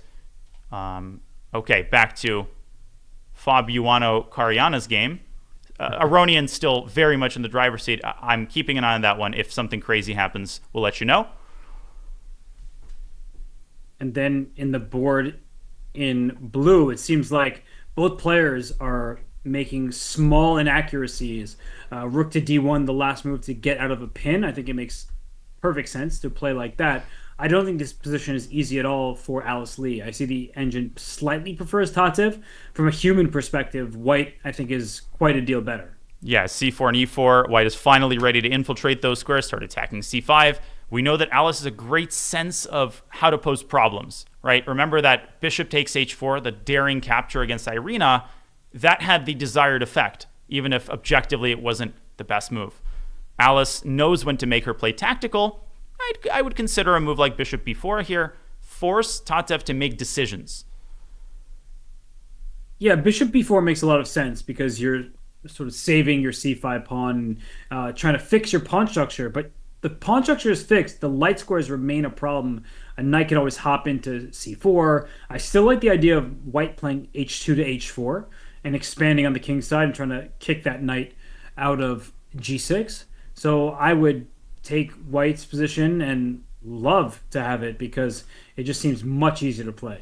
Bishop takes d2 is still possible, and then maybe bishop f5 can drop back to c8 even. We talked about this in a different context, but here I would be a little bit more scared of losing the f-pawn. So Alice Lee has some options, and she's investing her time very wisely here. So Alice, way ahead in the clock, and for Tatev, she's going to try to use her positional advantage, and Alice will try to offset that with her lead on time. So what's going on in the other game? It looks like we have seen a capture on c4 by Hikaru. And are we seeing mass liquidation, or will either of these two players have something to say in terms of an advantage? I will refer to the Silicon Fiend and say the knight d4 here apparently was a worthy attempt, because after the trade, this is what's so hard to see, Robert. For me personally, I would stop calculating here, but apparently rook d7. And again, the weakness of this pawn forces white to make the rook passive. The king is brought to f7, and apparently black has a pull here despite being a pawn down. Rook c1, rook c3. Ah. Yeah, okay. Okay. Wait, sorry. No, rook fc1, rook b3. What? And then d3. So I understand, but it feels not very human to play in this way. It feels very, smacks of like ridiculous engine subtleties. Let's go back to our sheep. B takes c4. I think we very likely might follow this line. Rook c4, rook a3, b5, knight a5. I think Hikaru has justified his decision to accept that draw yesterday by his play today. Like, his play today has been very strong, and he wasn't maybe super concerned about losing in classical chess, and that means we'll go on to blitz time, which is, by the way, in the blue board, Danya, you see an X marks the spot on c3. Alice's position is very bad, but it has to rely on her time. Well said. X marks the spot on c3. And again, I wouldn't put too much stock into bishop c3 is one of those moves that keeps the tension. And you know Tatev well, and Tatev knows this position well. h4, she has been patient. She has deserved the chance to finally boot that bishop from h3 and push a pawn to h4. Fabi pushes a different pawn to b5. And again, I've been puzzled about his decision making. He allows knight d4, and he wants then to play rook takes c4, I assume. Aha, so knight d4, rook takes c4, just trying to trade off all those queenside pawns. Good idea. I see the evaluation bar slightly prefers Hikaru's position, so there must be something tricky, but even still, like, oftentimes it's ever so slightly better, but it's really just a draw, and often not too hard. But maybe with I'm getting scared. I'm getting scared that Fabi might be losing the thread of this game. And it's not the same as, what was the game where I overhyped? Oh yeah, like Fabi versus Aronian, right? Remember that end game? This is a lot more tactical, a lot more concrete. So I'm a little bit apprehensive here that Fabi might be frustrated. Like, why am I on the defensive in the first place? He shouldn't be. And we know how tricky Hikaru is. And Hikaru jumps that knight in, but after rook takes c4, knight takes b5, the a4 pawn drops as well. I guess there must be something here that keeps more pieces on the board for Hikaru. Knight e6 comes to mind, one candidate move. Okay. But and if bishop e3, you take on a3. You're sneaky. Thank you. I'll take that as a... But bishop e7, bishop back to f6 looks actually pretty scary for black. What about knight e2 check and rook d3 to h5 checkmate? Oops, sorry. Wait! Oh my god! I just mouse slipped rook c3, and I think it's the best move. I'm serious. I literally accidentally swiped up my mouse. That's how good you are, serious? Danya. The Grandmaster throws up the piece and it lands on the right square. I'm not kidding. This just actually happened.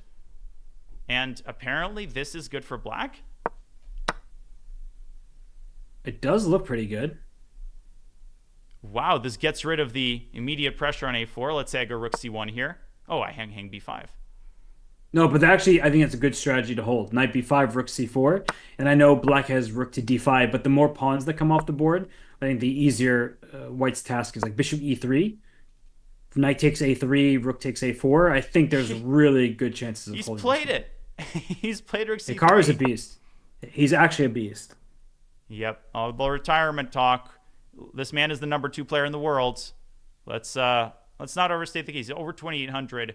He's a technician, and he will squeeze and turn that knife when he senses any weakness from his opponent. And without much time, Fabi could easily go wrong in the ensuing ending. Like Knight Rook C3 is a really lovely move. That knight is active, and so Fabi needs to find accurate and presumably Ooh. active defense. What happened? Oh, two things for Merle's comment. Rook c3 is such a dumb engine move. Did not age well. First of all, we don't have the engine on unless we're explicitly checking a line. And second of all, Hikaru Nakamura is anything but dumb. Sam Sevian is back from the dead. Very much back from the dead. That game ain't over. Okay, so I see what you're saying. I just pulled up his game on my end. That's that Sevian sacrificed an exchange. That's a rook for a bishop, and his king is super active here. Danya, I feel like Levon could be in some danger if the clock situation were reversed. I think White would have a good chance of winning this game because that king going up to b5, the knight would love to go back to d2 and c4, but that rook on f4 for now is saving Levon. Not a false alarm then. And let me just rewind a little bit and show this sacrifice. So this is what happened. Okay, ignore the question mark. This is fine. Bishop b4 by Levon. Sam takes it and plays king b3. And apparently, Levon's next move was a positional mistake because, yes, he keeps the pawn, but it's so instructive. It gives the king a ready-made path to the ultimate prize. If he wins b6, he gets the outside passer and the time situation. Levon starting to fritter away the advantage both on the board and on the clock. And there are so many threats here from the white side. King b5. I mentioned the knight rerouting. I mean, the e5 pawn is hanging, but also h5 followed by rook g6 is one of those weird threats that doesn't seem like a threat because you're trading while down point value material.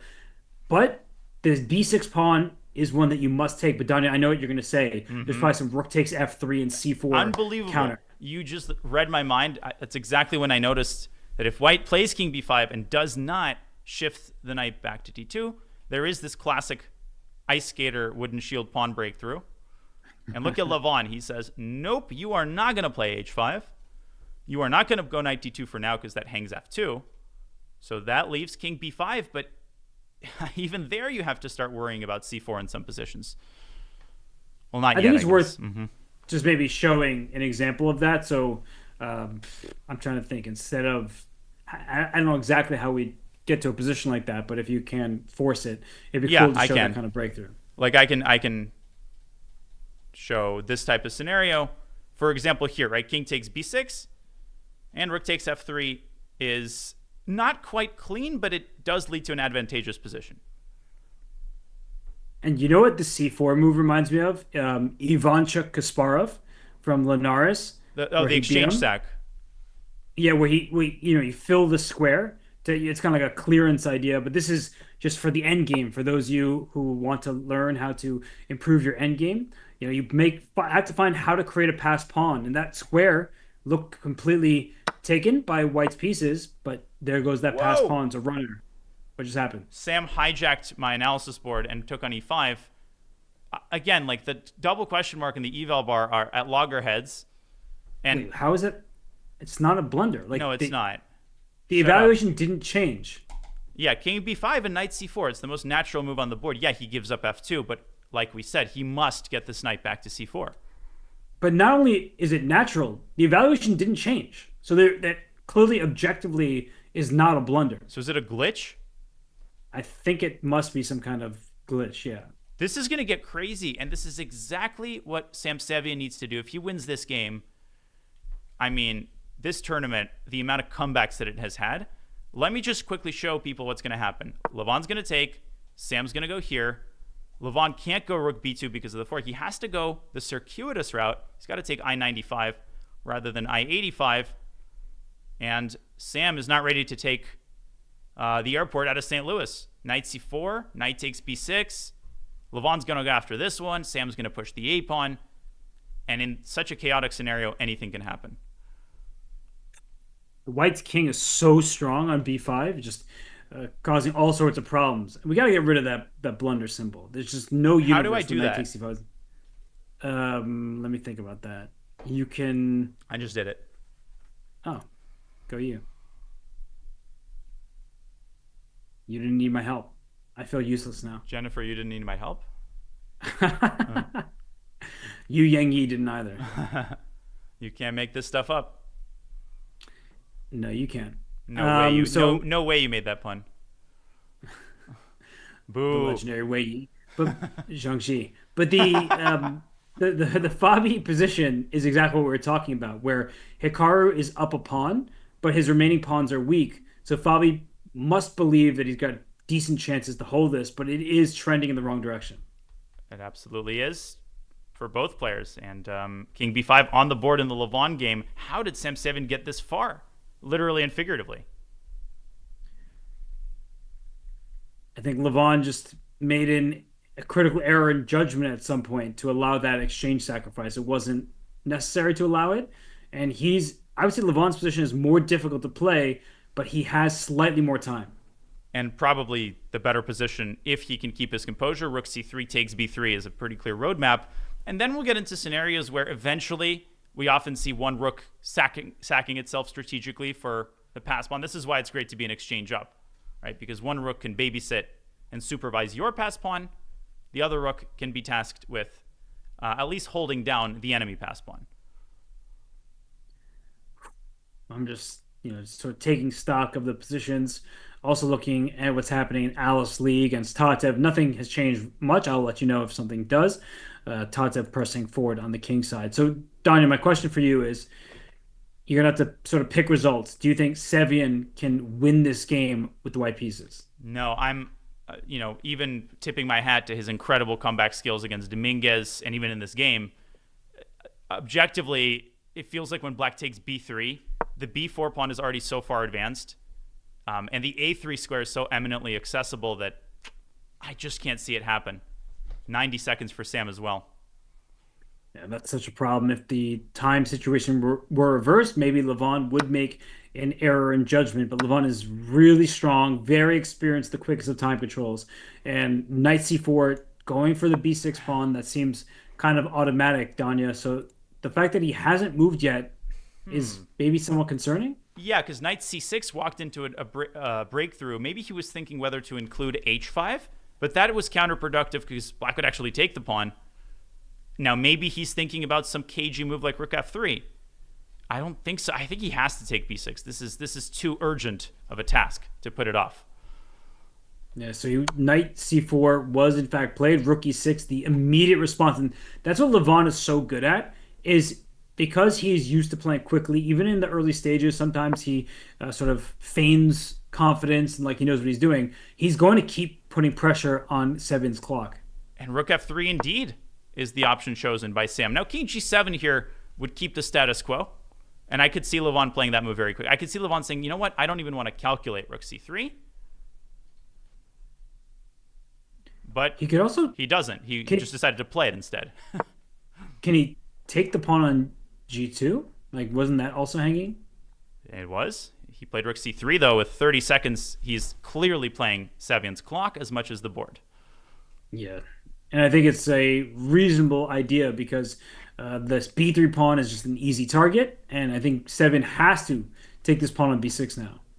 But Sevian, he announced himself in the Bullet Championship. A lot of people didn't realize how good of a bullet player he is. Don't mess with him. And he's messing with his clock right now. 10 seconds to make a move. And on the board in red, we see that Fabi is doing well to keep the balance against Hikaru, who's up a pawn. But the board in blue, I mean, you got to make a move if you're Sevian. He does take on b6. But Donna, is it time for Levon? Okay, before I can even ask the question, he's done it, taking on b3. Knight d7 threatening a Forkovich on f8. King g7? 7? King c4, king d5 maybe, but that just seems aimless.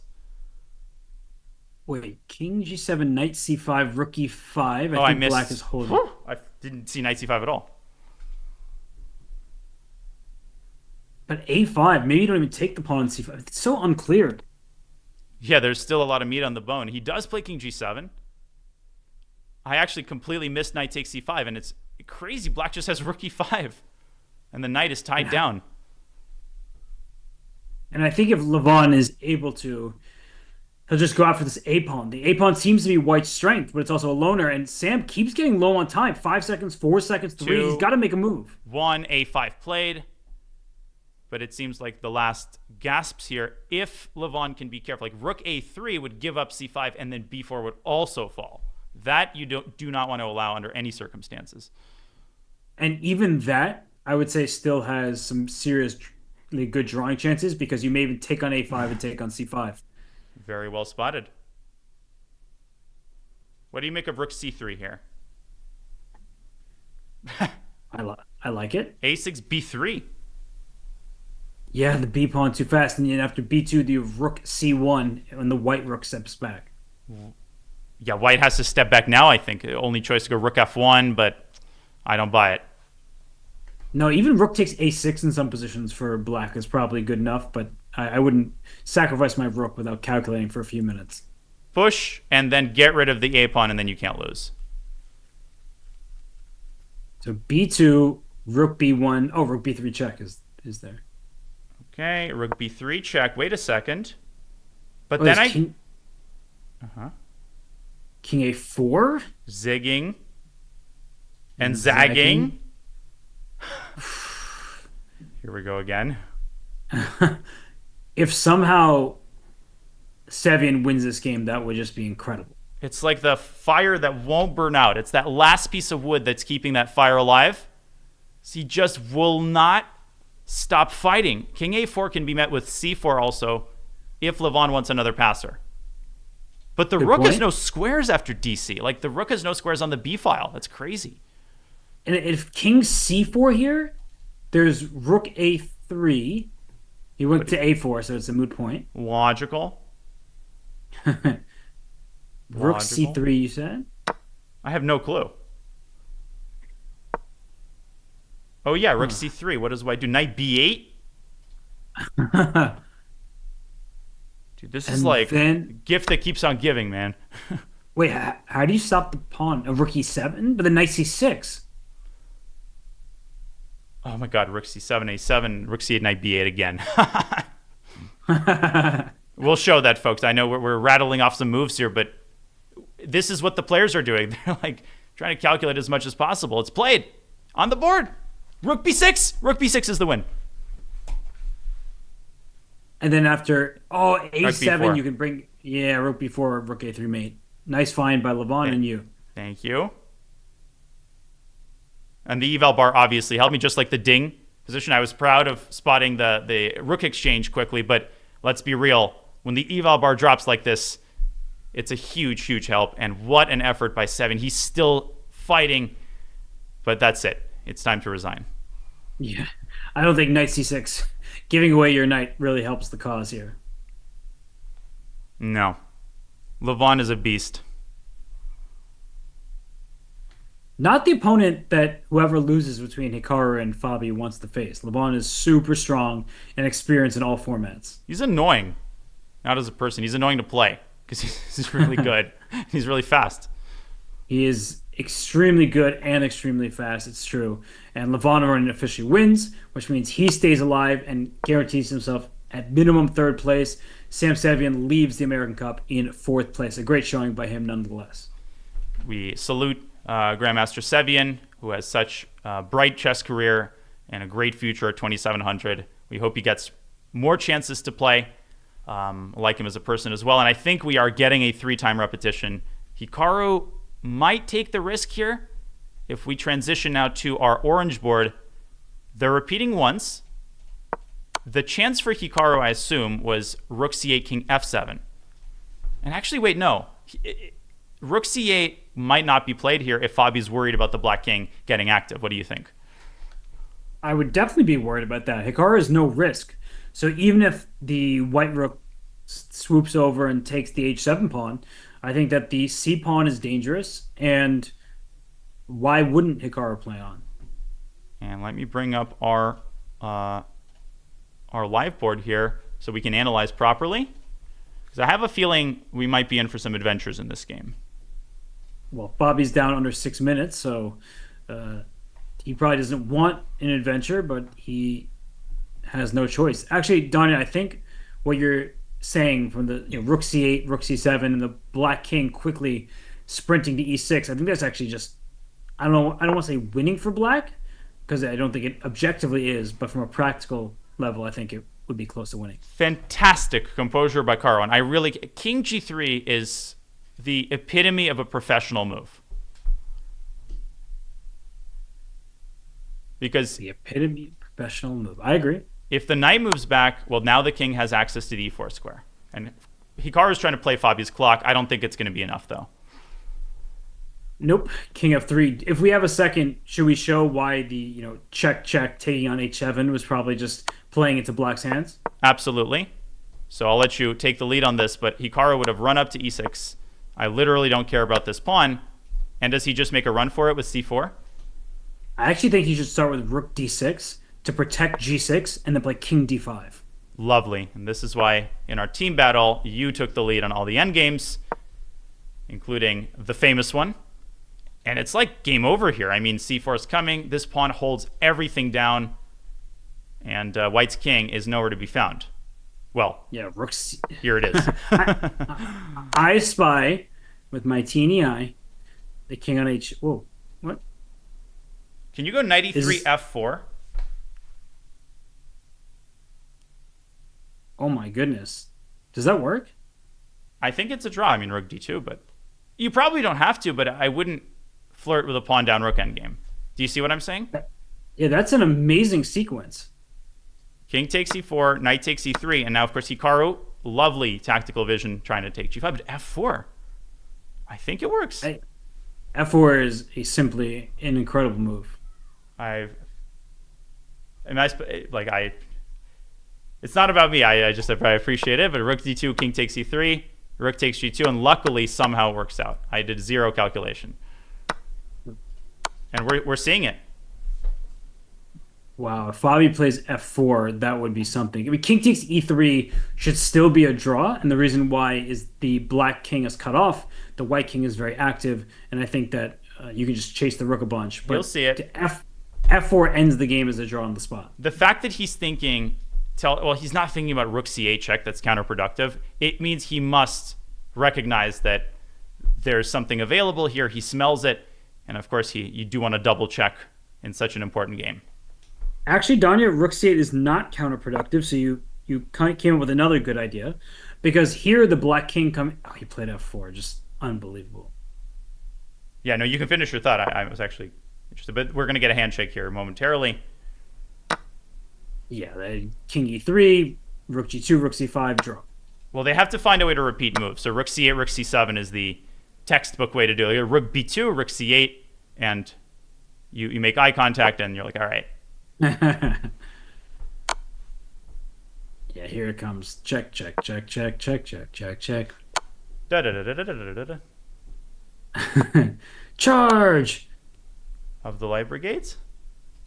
Have you ever seen? I'm asking a question I think I know the answer to. Have you ever seen the movie The Blind Side or read the book?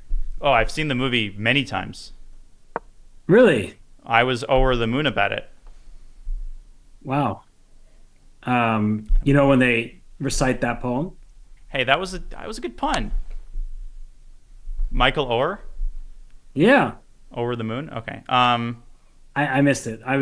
You just said we have a draw, so we will get a blitz chess between these two. Nothing separated them a classical, but good effort there by Hikaru. I don't remember when they recite the poem, actually.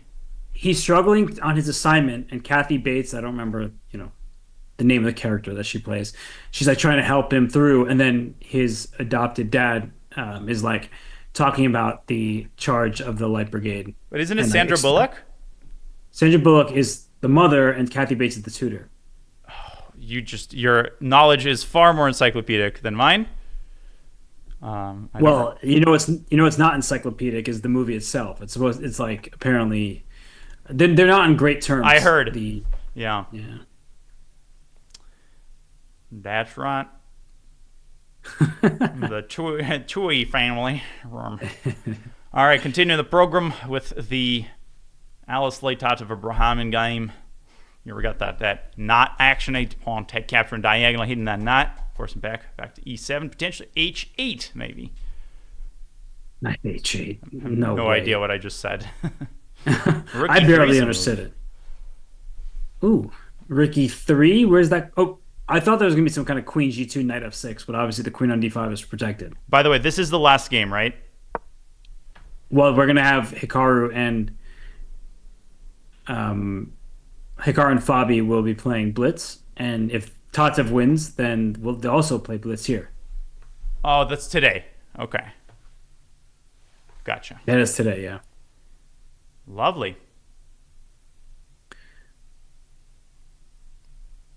Ooh, I just checked the NCAA tournament scores, and Clemson as the 5 seed is getting walloped by 12th seed McNeese State. Darn. Just wanted to inform everybody of that. Clemson. I didn't even realize where it was until I drove past it on the way to Atlanta from Charlotte. You pass Clemson. It's literally like on the freeway. You just see it. Never been, so news to me as well. It's Clemson, South Carolina, known for its Museum of Modern Art, its Opera House, and its international cuisine. And Dabo Sweeney. Now, speaking of international cuisine, what about h takes g6? Is that too brazen to consider? Are you just going queen h2 and keeping it simple? How does white maximize her advantage here? I kind of love h takes g6 if this were like a bullet game. I feel like, you just take and then you have this dominance in the dark squares. But I don't think, given the evaluation bar, there's no way h takes g6 is plus. I'm going to estimate +2 or whatever that eval bar is showing. +2. So. And queen h2 is a beautiful move. Then you want to understand that bishop takes c5. If, let's say, Alice plays knight h8, this may appear to be a blunder because of rook takes c4, Robert, but the other rook falls, not this rook, because then black takes the bishop, 2 pieces for a rook, everything's hunky-dory, but bishop f8, white is up at least 1 exchange. Yikes. Yikes is right. So knight h8, bishop takes c5. Can the f8 rook move somewhere out of the attack? It looks really bad. What if I go here, rook f7? But then your knight's stuck. Oh, also c4 dc, actually not convincing. c4 is a hilarious move. I love those studies where en passant is the only legal move. But I would play h6 at some point. Not now, because rook e4 is a threat. Very easy to miss, right? Again, object permanence. It wasn't a possibility here, and then you sort of forget that suddenly it becomes a possibility. Maybe queen h4 can be considered here. Threatening checkmate with queen d8. I mean, look at that knight on h8. What a terrible piece. Although after queen h4, there's bishop f5. Wow. And you're stopping queen d8, threatening bishop takes c4. Stop being annoying. You're being annoying again. I apologize. And Alice Lee is going to be annoying. But these games, these positions are so frustrating because it looks like completely winning for white. Your pieces are better coordinated. You're about to take the c5 pawn, but then black plays a simple move like bishop f5 in the position we were just analyzing, and then you're like, wait, I don't see how to end this game. I'm worried I'm going to lose a pawn in the center. Yeah, Alice can keep fighting here because let's not forget, if we do a quick count, she's actually up a pawn to start with. Yeah, we got people asking when the blitz is. I'm going to pull this up on my phone so we don't miss the start. I don't think it's going to be any time in the immediate future. But just in case, I will pull this up. So if it starts, we'll bring up the two-board view. Indeed. We shall. We will. On the board, knight h8. Not a move you play proudly, though. Absolutely not, and that was indicated clearly by how long Alice spent coming to terms with the need to do this. And Robert, I think you made a great point. First of all, that Alice is up a pawn.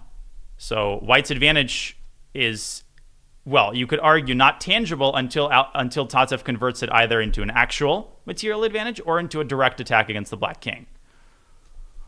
And it's so easy to, like, as we were just sort of discussing, h6, you play that just with your hand going for an attack. and it may give black a critical tempo to get back in the game.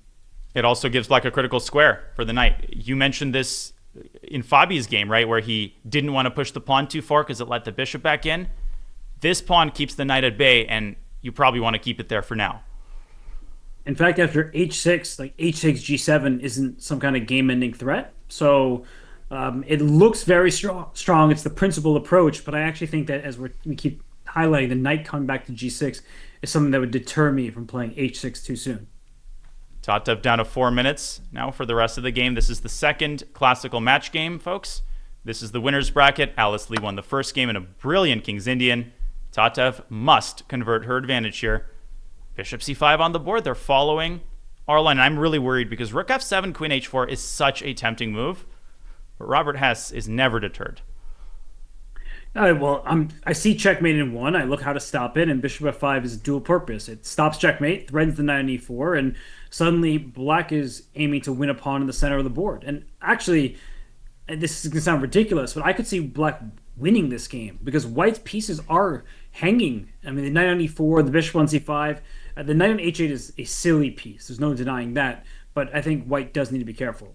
Anytime you have a tactical advantage, right, that's also potential for messing up really quickly. And I wouldn't be shocked if Alice went like rook a8 to keep the f7 square available for the knight. As scary as it is to play, also it keeps the back rank protected. I think that Alice needs to put a little bit more pressure on the clock. I know her position looks terrible, but moving your rook somewhere off of f8, Danya, and then just passing the turn back to Tatev, because white's decisions are not easy here. The reason I don't like rook a8 is it makes the decision easier by giving the bishop an escape hatch on e7. But your point is well taken. Rook takes e4 is one threat. Bishop f5 is a lesser urgent threat, but still a nasty move. You're basically surviving without a knight right now, which is pretty impressive. Chess can be weird like that. The knight on h8 is a terrible piece, and yet the position isn't as bad as it may seem. So, okay, aesthetics aside, Danya, white is threatening to win a rook. That's clear. Rook f7, what is white's follow-up because we've eliminated queen h4? Yeah, I mean, rook takes e4 has to be dealt with. What about the straightforward bishop retreat to a3? Or even, I mean, b4 I would never recommend in a time pressure situation, but tactically it might work out. But isn't b4 bishop e6? Then c4. Something... And didn't we just say dc3, you're going to just take back on c3. You're full of tactics today. That's why I retired from classical chess, because moves like this enter my mind. We're talking it's one of those about things. It's one of those things where your opponent in blitz will just take en passant and then you win as white. But if you just drop your queen back, I think exposing the white king like this could backfire for sure. It absolutely will. There's no reason to do this. Let me just show people what the point was. Here, after knight takes e3, this is why I put a pawn on b4. The bishop is protected. Black loses the full rook on e3. But why is this necessary? Can I just move the bishop back if I'm Tatev? Yeah. That looks like a very good move. And then g4, the queen really does want to get involved, and the best way to do that is probably by pressuring e5, not by getting it up to h4. This is too artificial. So bishop f5, how are you going to... Oh, is there a knight d6 or something like that? Sorry, I didn't mean to steal your thunder. No, you're there. fine. You're totally fine. I was just wondering how black is supposed to continue from that position. It looks really tough. And now Alice doesn't even have a lead on the clock anymore. Yeah, knight d6 in that position, and then maybe knight back to c4. So instead of rook f7, because it means the knight is sort of stuck on h8, can you just play rook f3? Oh, this square. Alice is down on the clock, by the way. She's really putting in the effort here. Rook b8. Rook b8. If I had to order the squares of retreat from likeliest to least likely, this would be like at the bottom of the list. But it's a very cagey move. I can tell she put a lot of depth into it. Alice doesn't make moves like this by accident. So what is the point of rook b8? You keep your back rank defended. I don't see any kind of like rook takes b3 available. Rook takes e4 is obviously a threat, but bishop a3 now looks even more appealing. Is rook takes e4 still a threat? Because bishop takes a7 there, and I'm like, Okay, it is, but maybe the point of rook b8 is to make white guess at the point. And I'm not kidding. Like sometimes you make these moves, you want to look mysterious, you want to scare your opponent into like a phantom threat. Tatev down to 3.5 minutes. It's going to be some old school blitz to finish this game.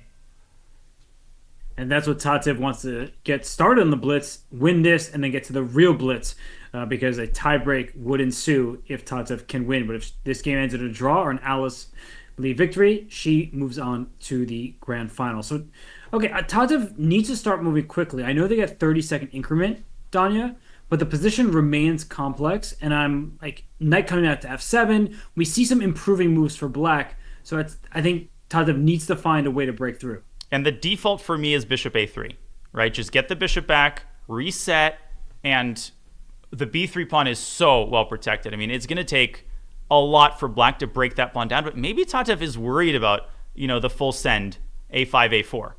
And honestly, I can see why. What is the move here? Like, how do you improve effectively? And not only is a5, a4 coming to mind, knight f7, pawn h6 at some moment, just trying to get your king some space off the back rank. It's not easy at all. The computer recommendation is bishop a3, and then the fastest plan of attack is to double on the f-file, which wasn't even on my radar, I'll be honest. But that would threaten mate. There are also some rook f6 ideas. And rook takes h6 potentially as well. Very well spotted. You have the g7 pawns overloaded in these positions. So, but look at Tatev. I mean, her time is getting low, and the position remains very complicated. She's frozen. Bishop a3 should be played quickly. Like, if you don't see anything, just get yourself to do it. Well done. And I'm expecting a5 from Alice Lee, or h6. Yeah, if a5 is played now, I guess white has h6, and that doesn't look very pleasant. So maybe h6, as you said, from black. Knight f7 also comes to mind, just to get that knight off of the back rank. And you earlier pointed out that h6 was not effective. Now it is. The situation has changed because h takes g7 paves the way for the white knight to get to f6. Now it's Alice's turn. How does she shore up her defenses? Great call, Robert. Knight f7 on the board.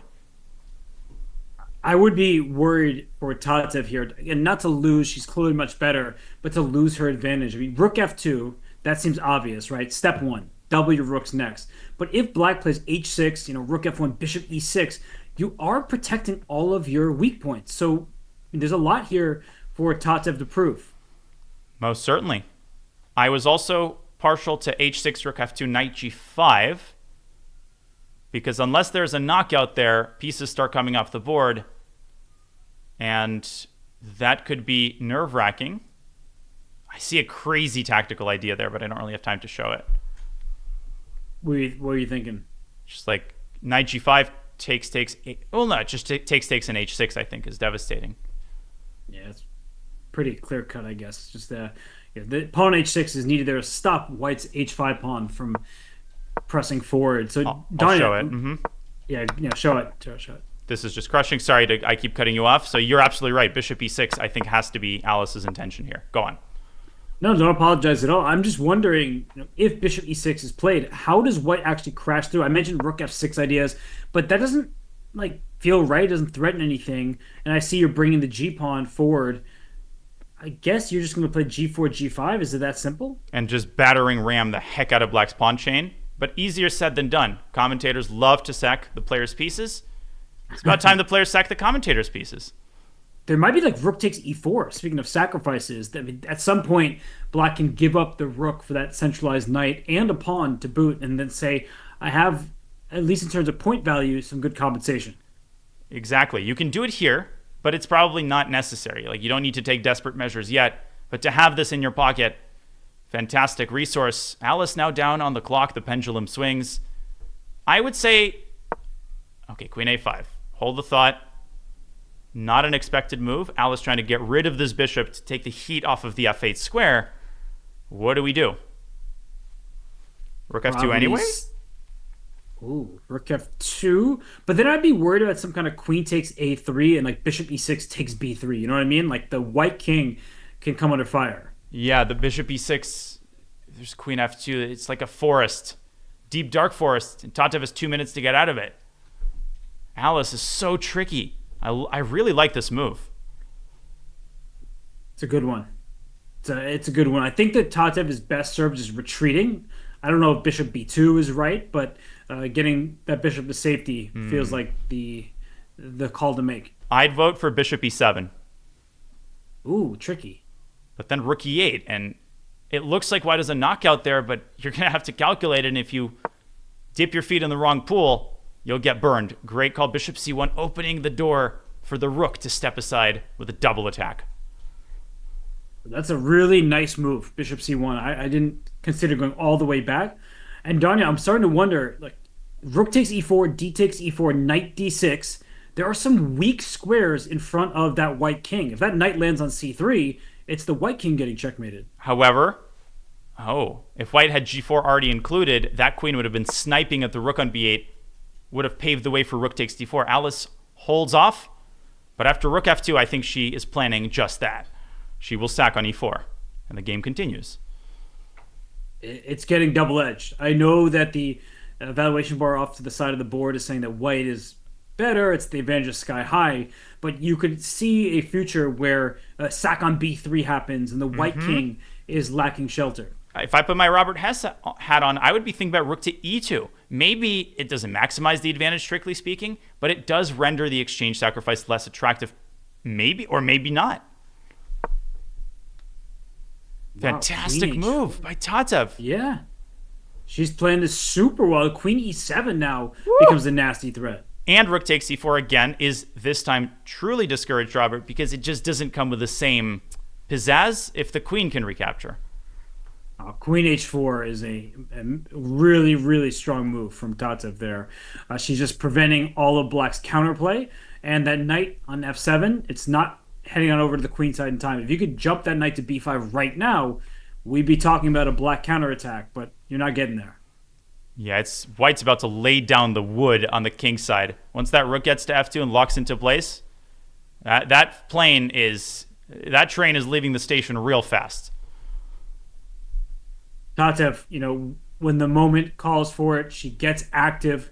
Not a surprise given her style. And now it's up to Alice Lee to come up with some semblance of counterplay because white's pawn structure protects her king just enough, and black's king, it doesn't have all that many defenders considering how many white attackers are staring at it.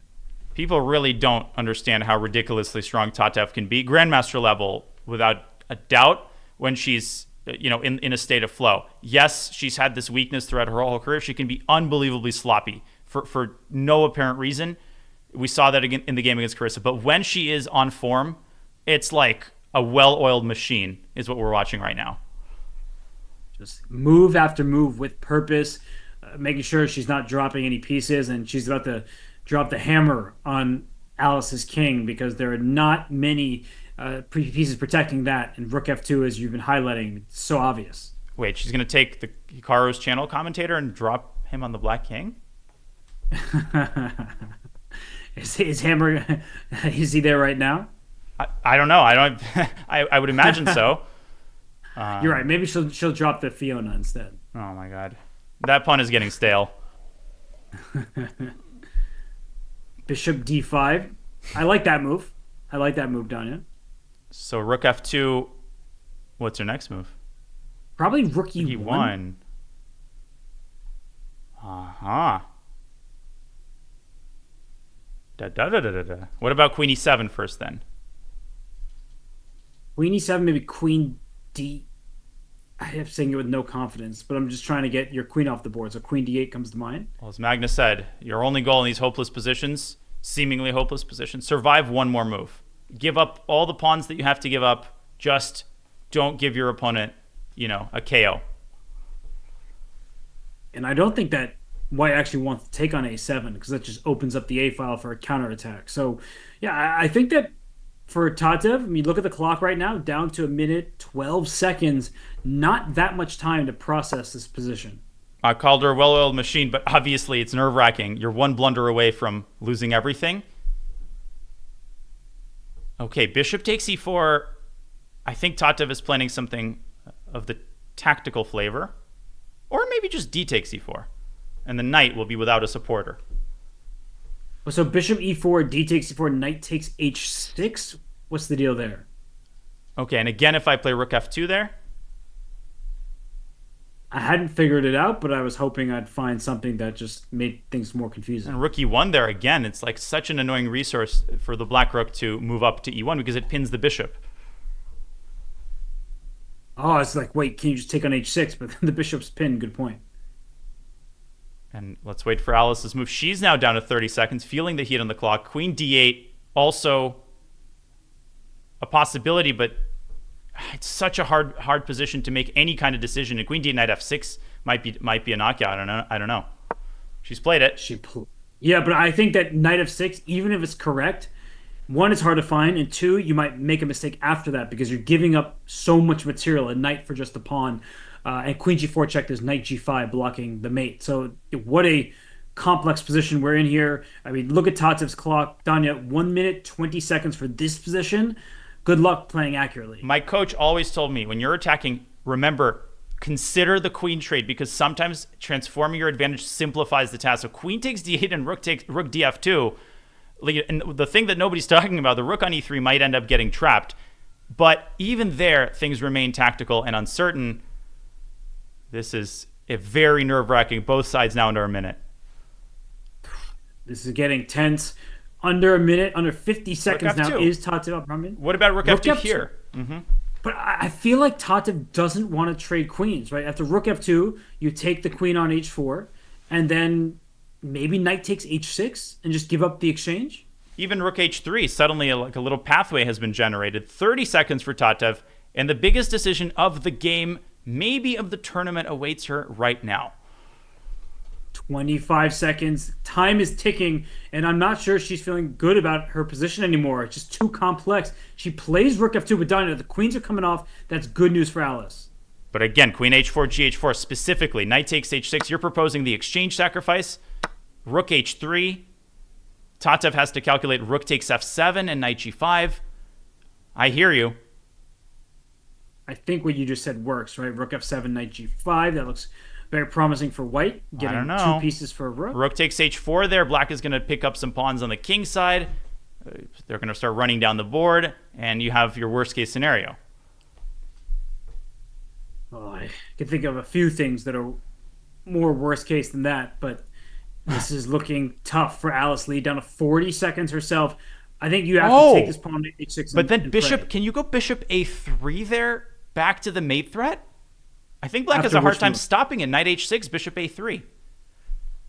I can't. Oh. King h8, though. Oh, but king h8, it's hard to see in advance. I was thinking you just go knight f7 back and then try to get your rook to b7, but oh, you knight d6. You are so clever. I didn't see knight d6. You're the clever one. 10 seconds for Alice. I'm sure she's deciding between these two moves. Do you sack the exchange? Do you move the rook? And she goes for the practical attempt. What defensive grit. Exactly, Diana. Part of what makes her so good is not just these amazing knight g5 and the white side of a King's Indian. It's moments like this when she just makes her opponent's life as difficult as possible. She does not lose games without the biggest of fights. This is why I call her a GM in the making.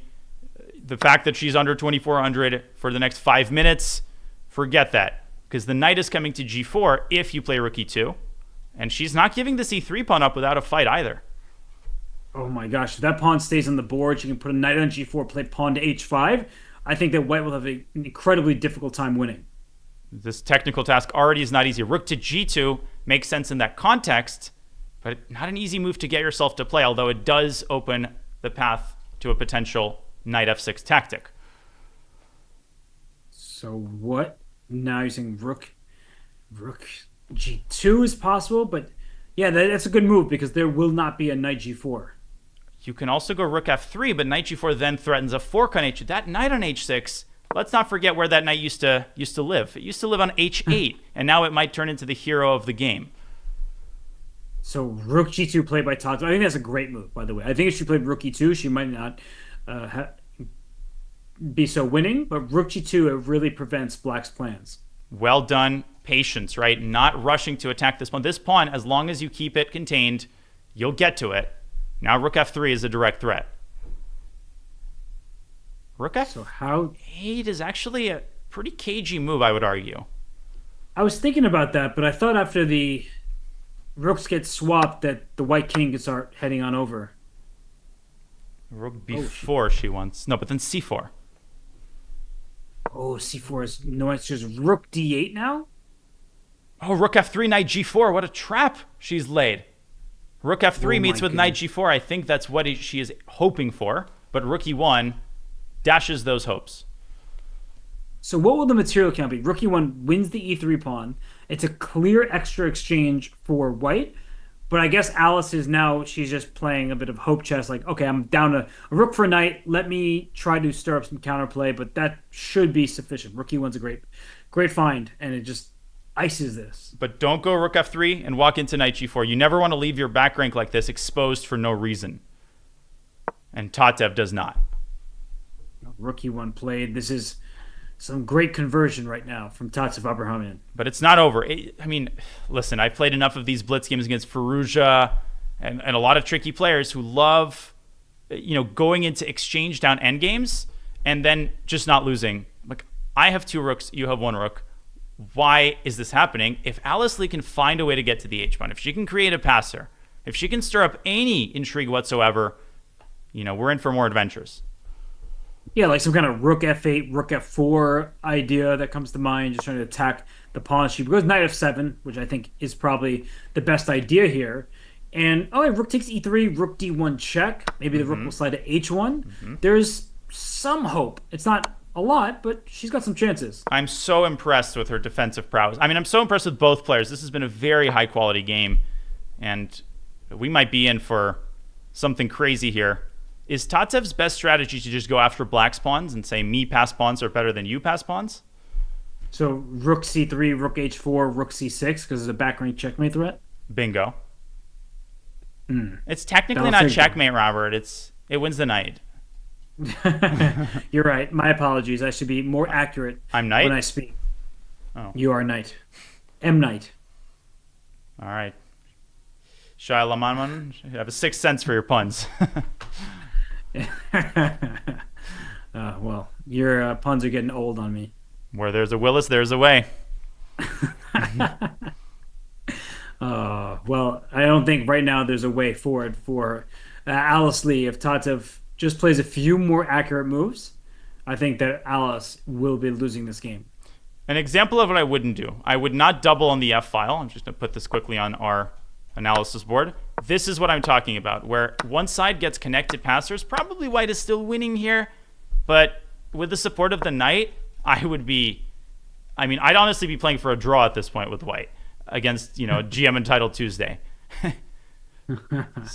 Those pawns do run fast, and it's not super clear how quickly whites will get to the other side. So Tatev is spending quite a lot of her remaining time. She plays rook c3, and I think Alice is going to try to speed up. She's going to try to use the time scramble as her only chance. And Danya, after rook c6, h6, knight g5, you're putting g5 right away. Both of these are viable options. G5 played. +5 on the eval bar. Yeah, obviously, we know that white is totally winning, but it's predicated on being careful, accurate, but also efficient on the queen side. So I would maybe consider delivering a check and then dropping back to c7, paving the way for rook takes g5. It's a double attack, actually, against these two pawns.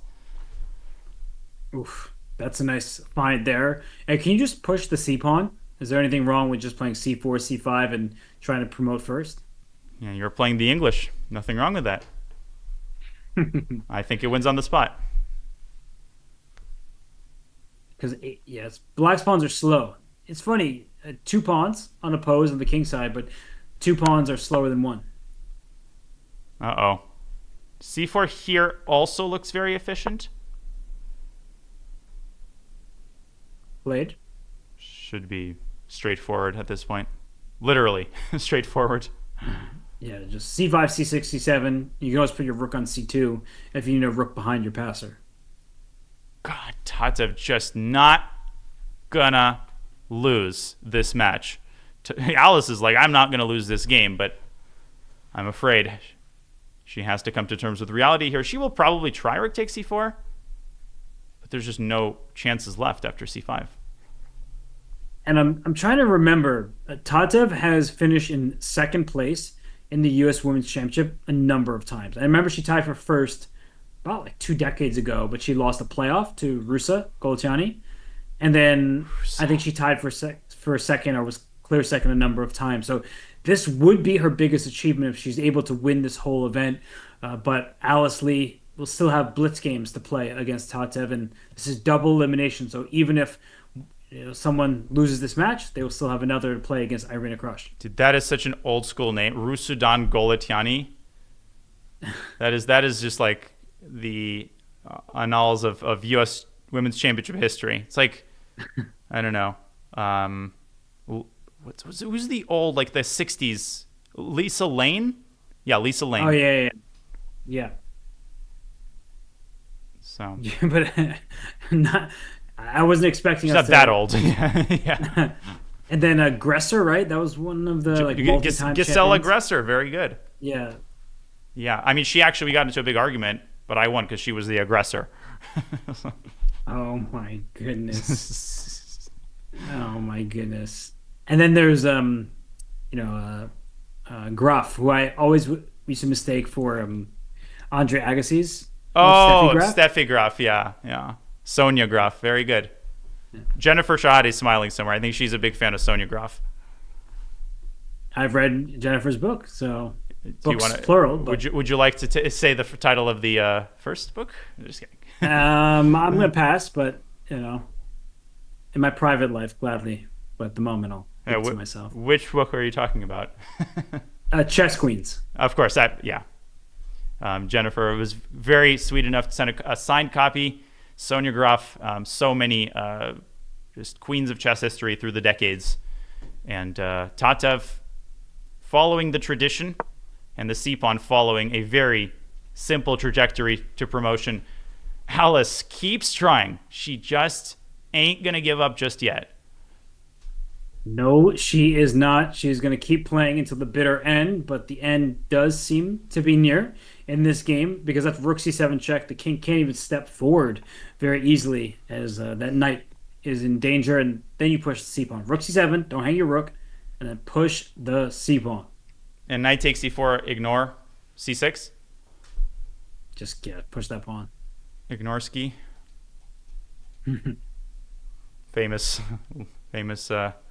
Croatian GM, Ignorovic. There's après-ski and there's ignore-ski. Why not rook takes g5, then rook c g8? I didn't even realize that the g5 pawn was hanging, so great question. Yep. That looks like it should also be winning. Yep, following the famous technician Alternativsky. But knight takes c4, I feel like this slightly complicates the route to success. Slightly. I don't like it. I don't like it. Yeah, because rook g4, there's rook h2 check, so black gets to keep her rook on the board. There's no reason to take this pawn. I think pushing the c-pawn was much easier, but obviously the margins here are pretty wide if you can avoid blundering like a rook or stumbling into a mating net. And I don't say this jokingly, Robert. Like rook h2 check, how many times have we seen perpetuals, even checkmates being blundered? Yeah, very often, especially when you're low on time and you've played for hours, a very stressful game. So Tatev is doing well on time right now, but Alice Lee still just trying to claw her way back into this game. It's actually just a rook for a knight.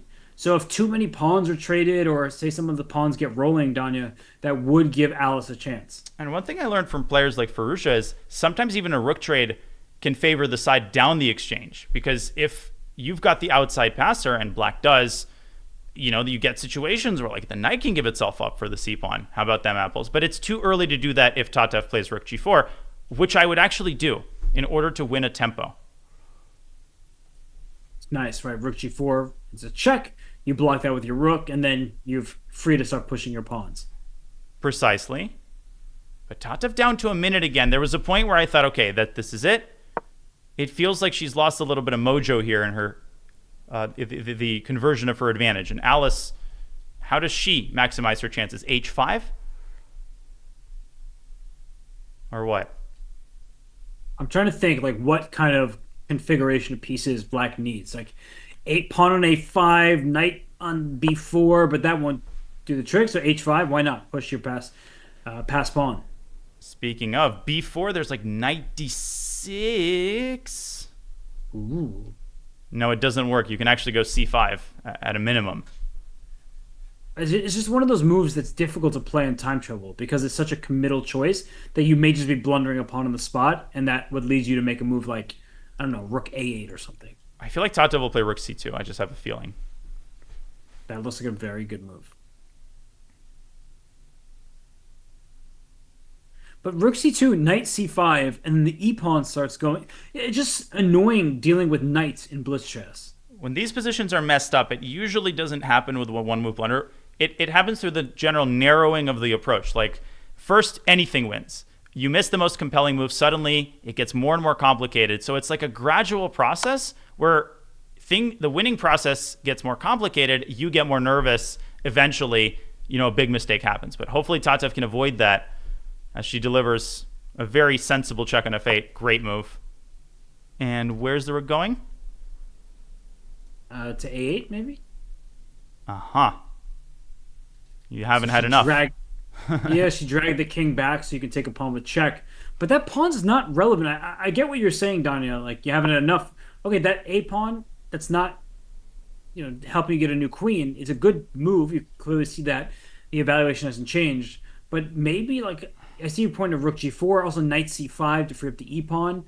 Rook g4 is clever. I think it's a good try. That's kind of what I was referencing, where you're using the rook trade, even though you're the side down the exchange. I wouldn't be surprised if Alice went rook f4, but obviously that doesn't come with a threat. And every tempo here is golden. She's doing everything within her power. King f6? Wait, actually, Rook Danya, h2, h4, rook h7. king g5. Nah, then you can even trade rooks probably. Yeah, but even there, it's like the knight is so sticky. Ugh, gosh. Rook h2 played, h4. Playing super well. h4, knight g3. Question. Knight g3, c5 though, and our old friend is back. And yeah, e4, c6. The e pawn's too slow. But you always have rook g8, so these endgames can be really tough to fully evaluate. Especially if you're just looking at the, oh, this is a +4, or it's been +4 for 15 moves. But if you're actually looking at the progression of the game, you can see that White's path it's not all that easy. You make one mistake and suddenly this pawn is, it's a couple squares away from a certain jackpot. So what if you just trade rooks now? Rook h7, king g5, rook g7, takes g4, and then play a4. I personally would play a4 immediately because I don't think black has a next move, personally. But Tatev goes for your recommendation. Yeah, a4, though. Yeah, it should have just been easy winning. Like, how does black improve? Like, even if I play a4 now. A4, I don't have a next move. No, A4 is a great point, great choice. Maybe rook f4 just to keep the rook on the board, but then you keep pushing your a pawn. So let's help people understand. You're saying if white trades rooks here, right? And is the strategy then to eventually give up the rook for the h pawn and let your three pawns overwhelm the knight? That seems like a pretty good strategy to me, yeah. But she plays your idea, which is even better. Like, why trade rooks when that rook on g4 can't move? Okay, rook f4. She's going to go a5. And I feel like she's starting to knock on the door here. There's just no way for, like, black would need the knight on c5 and the rook on g3 to have a chance. Like, if you could get those two moves in right now, Danya, there would actually be, like, a legitimate chance to hold. So can you try knight c5? But knight c5, then you trade rooks, and then Yeah, a5, b4. but I can see white being reluctant to trade rooks with two passers that black has. So I would try knight c5. I believe it's the most practical attempt. I do agree. I definitely agree with that. But I do think that as well. The white three pawns against a knight, it's too much to deal with. Tatev has done so many things right in this game, and she has kept her composure throughout some valiant defense by Alice. You just got to give it to her. I mean, by and large, she's shown phenomenal technique. But chess is cruel. It demands perfection until the final move. It really does. And for Tatev, she's been doing well to build back her clock, so she's not on the verge of losing on time. And she's just really pressing forward, pushing that pawn. The A pawn will become a queen on A8. And okay, now I think is that one moment, right? A5 allows rook G3, and then things could feel a little bit scarier. So I feel like here rook G7 and just trade rooks is what I would do. And it would be a pitfall for white to say, well, I can play a5 and then rook g3, then I can give the check, because pawns capture diagonally. So that is the worst thing to do, is help the pawn move forward by trading on the g3 square. And still probably winning. That's how good I'm the position sure. is. I actually see a really cool idea, but it's rook g7, king f4, rook f2, and then king g3, rook g2. But it's unnecessary and actually probably counterproductive. I find it fun nonetheless, but I do visualize what you're saying. Yeah, I mean, here I think that someone asked the question anyway, but if all the rooks come off and the H pawn comes off, is white still winning? I think with the black king all the way over there and the E pawn not running too soon, then white can win, but you have to be very careful in that dynamic. You don't want to let things get down to like a concrete line or something where it's like move tempo for tempo, because then you run the risk of a miscalculation. 40 seconds for Tatev. And I mean, people in the obviously will be thinking like they're milking this moment. No, like this is legitimately not that easy. I'm being honest. Yeah, a lot to figure out still. Because, you play a quick pawn push, you drop a check, or you lose a pawn. That would be bad. And, A5 was played by Tatev, and for Alice, I guess you try rook G3, but the rook trade should still be winning for white. I mean, rook takes H4 also. Like if Tatev's worried, then rook G3, rook takes H4. Although if black eliminates this like linchpin, these pawns become weak, and you just start getting to that territory. Like, wait, why is this close again? I don't think you take on H4. It just feels wrong, and that B3 pawn is actually the key to winning this position. I feel like I would have considered it. I feel like rook takes h4 actually is pretty straightforward, like rook b3, king c2, because you have the lateral checks against the black king as well. And if rook a3 there? Stop asking the right questions. It's just somehow frustrating to be in these positions. Tatev's down to 30 seconds. Alice is just... her pieces are acquiring these magical powers. Like, how is the knight doing everything? It's like stopping a6. It's setting up this mechanism. It's driving Tatev's clock down to 20 seconds. And her heart is pounding right now. My heart is pounding. Rook g7 played. Now, king f5, of course, avoiding king f4, rook takes h4, which would have been a check. And I think Tatev is taking on g3. She has to now, because rook f7 check, walks into king e6, and then b3 would drop. I'm sure white is still winning in all those positions. Can you go rook b? No. I mean, this is when players get nervous, sometimes they backtrack at the last second. So like, I don't know. You're right, though. Tatev has to go for it. 20 seconds. I'm getting very worried. She has to play rook takes g3. Don't second guess yourself. The pawns are better than the knight. And she does second guess herself. Oh. Whoa. Now where does the king... king can step back and hit the rook? Yeah, and the b3 drops. And you haven't even won the h-pawn in return. Does she want rook c7, though? Actually, that might d6? be... d6? Yeah, but then you take the knight. No, but then king takes c5 and king b4 is a threat. Oh. Oh, no. But this is exactly what we were fearing. And rook f2 walks into another fork. Oh, my goodness. So king d6? If she takes on c5, you're right. The black king just walks up to b4. But c5 check at the end. It's like borderline winning, borderline draw. Alice plays it. Look at how she accelerates at the right moment, sensing Tatev's panic. I think that's a draw. I think that would be a draw if she takes on c5. And unbelievable. Is this a draw already? Like, can white even win? Yeah, just keep the rook on the board. So give up b3 and it's still winning, is what you're saying. No, but practically speaking, it's hard, so much harder to win now. So, I mean, Tatev has made a number of errors here, and she is down to 25 seconds, Danya. I'm seeing +5. I think rook c8 was maybe the move. She does go for the rook endgame, and she wants c5 check. She wants c5 check. But Danya, look at our live board.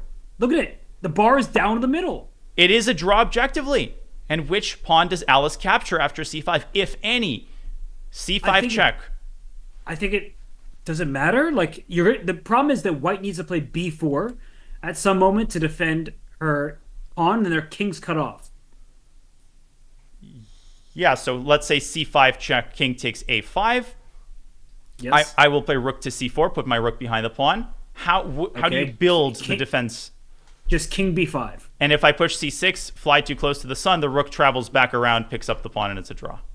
And the e pawn is very useful because you'll just sacrifice that pawn and draw rook and pawn into rook. Believable. I mean, Tatev is thinking here. She's thinking maybe about like king c2, but this is the fact that this is even on the board is ridiculous.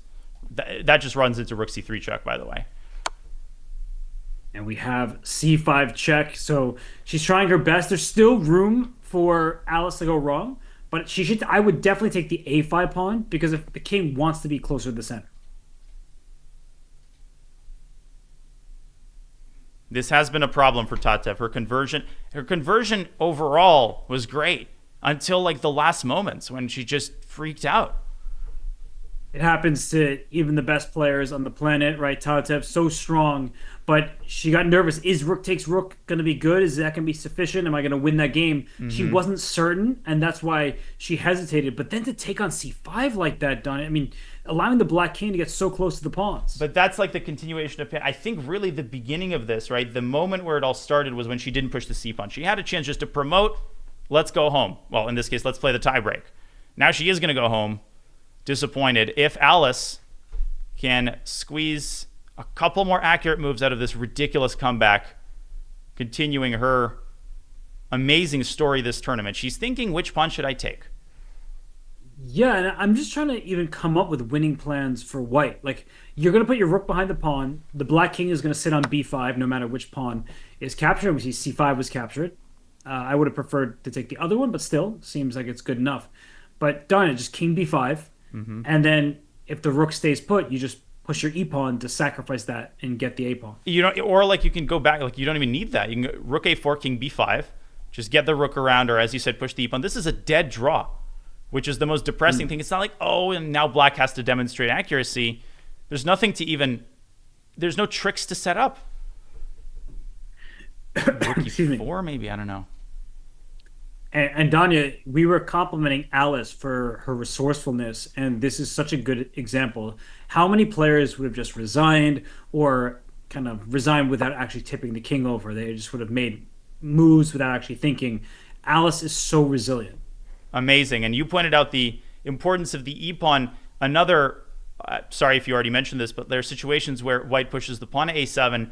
Here, black can very safely go into the pawn endgame, safe in the knowledge that white will have to waste a bunch of tempi hunting down the e-pawn, giving black a chance to resurrect the king and at a very minimum claim opposition. It is heartbreaking to watch for Tatev, but at the same time, you got to tip your hat to absolutely heroic resistance by Alice Lee. Just great resilience. She did not want to lose this game, and I mean, it's really exceptional what she's been able to do, with mere seconds on her clock, less than a minute. She's been the one winning in the time scrambles against Irina Krush, and she's not winning this game, but she'll win the match if she can hold this draw. And I'm not going to toot my own horn here. It's about Alice, not about like how I framed this, but I just want people to notice how this was the result not just of one blunder. Yeah, rook takes c5 technically it was a blunder, right? Rook takes h4 rather. Believe it or not, by the way. Apparently, maybe taking the knight still was a win.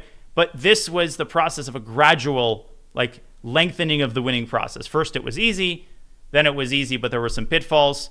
And when it becomes hard, you're already in panic mode and not psychologically capable of figuring the process out. Yeah, this is tantamount to a draw offer. Now it's easy. I mean, it's very straightforward surviving this game, at least for a player of Alice's caliber. Rook King to B4. Sure, the king will get checked back, but the white king can't march forward, and the white king is needed if you are going to try and win. It will always be checked away. Tatev might just repeat moves. She might go king c3 and trade rooks, but all roads lead to the winner's final for Alice Lee. And Tatev stays in the tournament. That is the good news for her, right? She's still alive.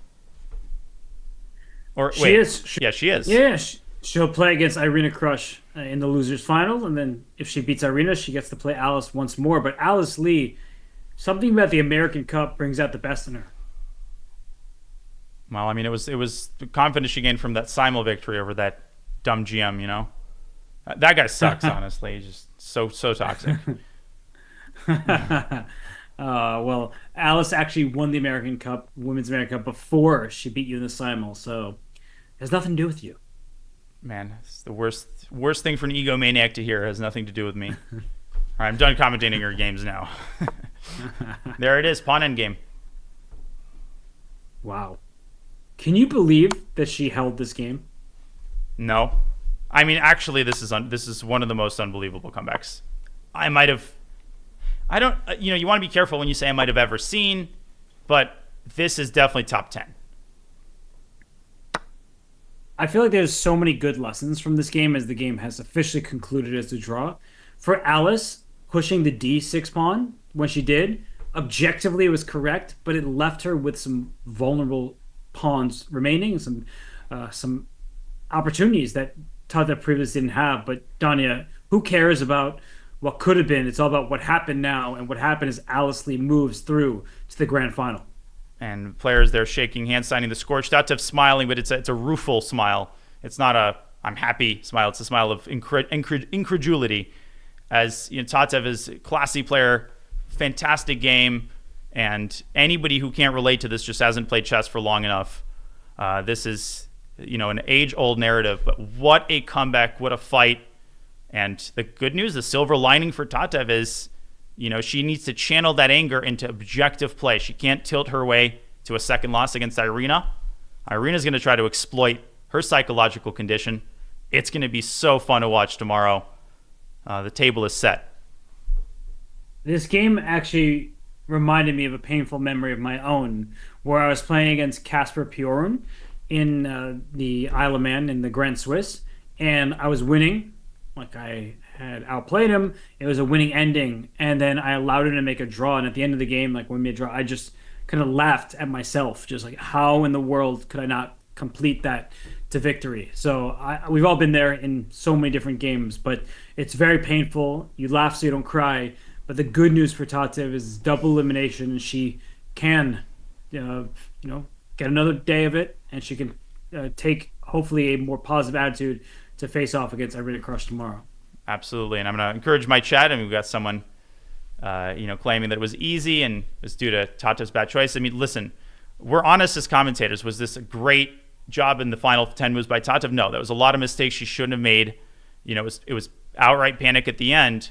Both things are true at the same time. It was Alice's resilience that set it up. And if you think that, your success rate in such a position is 100 times out of 100, well, then you're probably playing the next world championship because your name is Gukash or Magnus or whatever, and your Twitch handle seems to be Dive Bar. And I'm giving you a little friendly ribbing. It's good to be respectful to the players, and when you're sitting in your comfortable armchair, it's never the same as when you're at the board.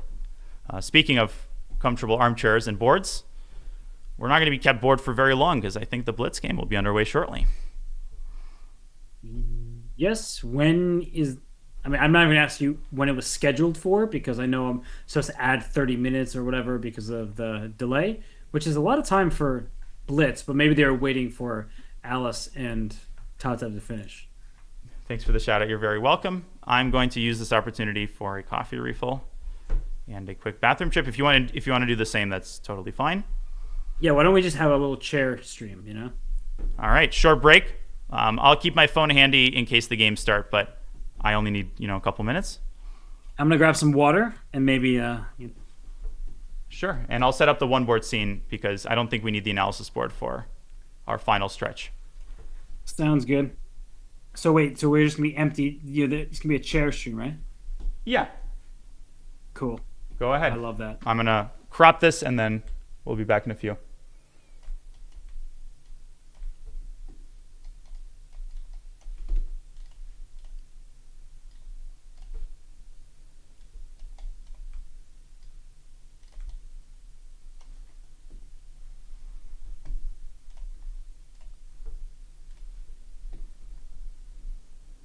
All right, folks, almost ready. There we go. We don't need this.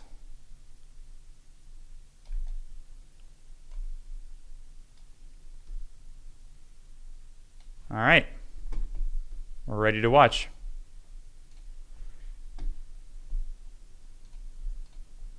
And we shall be right back.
Okay, looks like the games are underway, but I'm not seeing it again. Don't tell me the DGT boards are broken. Okay, Robert is going to return momentarily.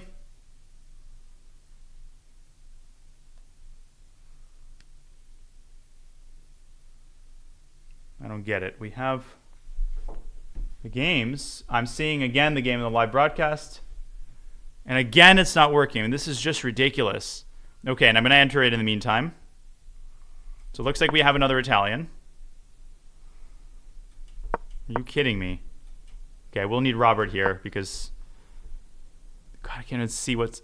They're repeating the line. Okay, so here, here, here, here, here, here, here, here, here, here, here.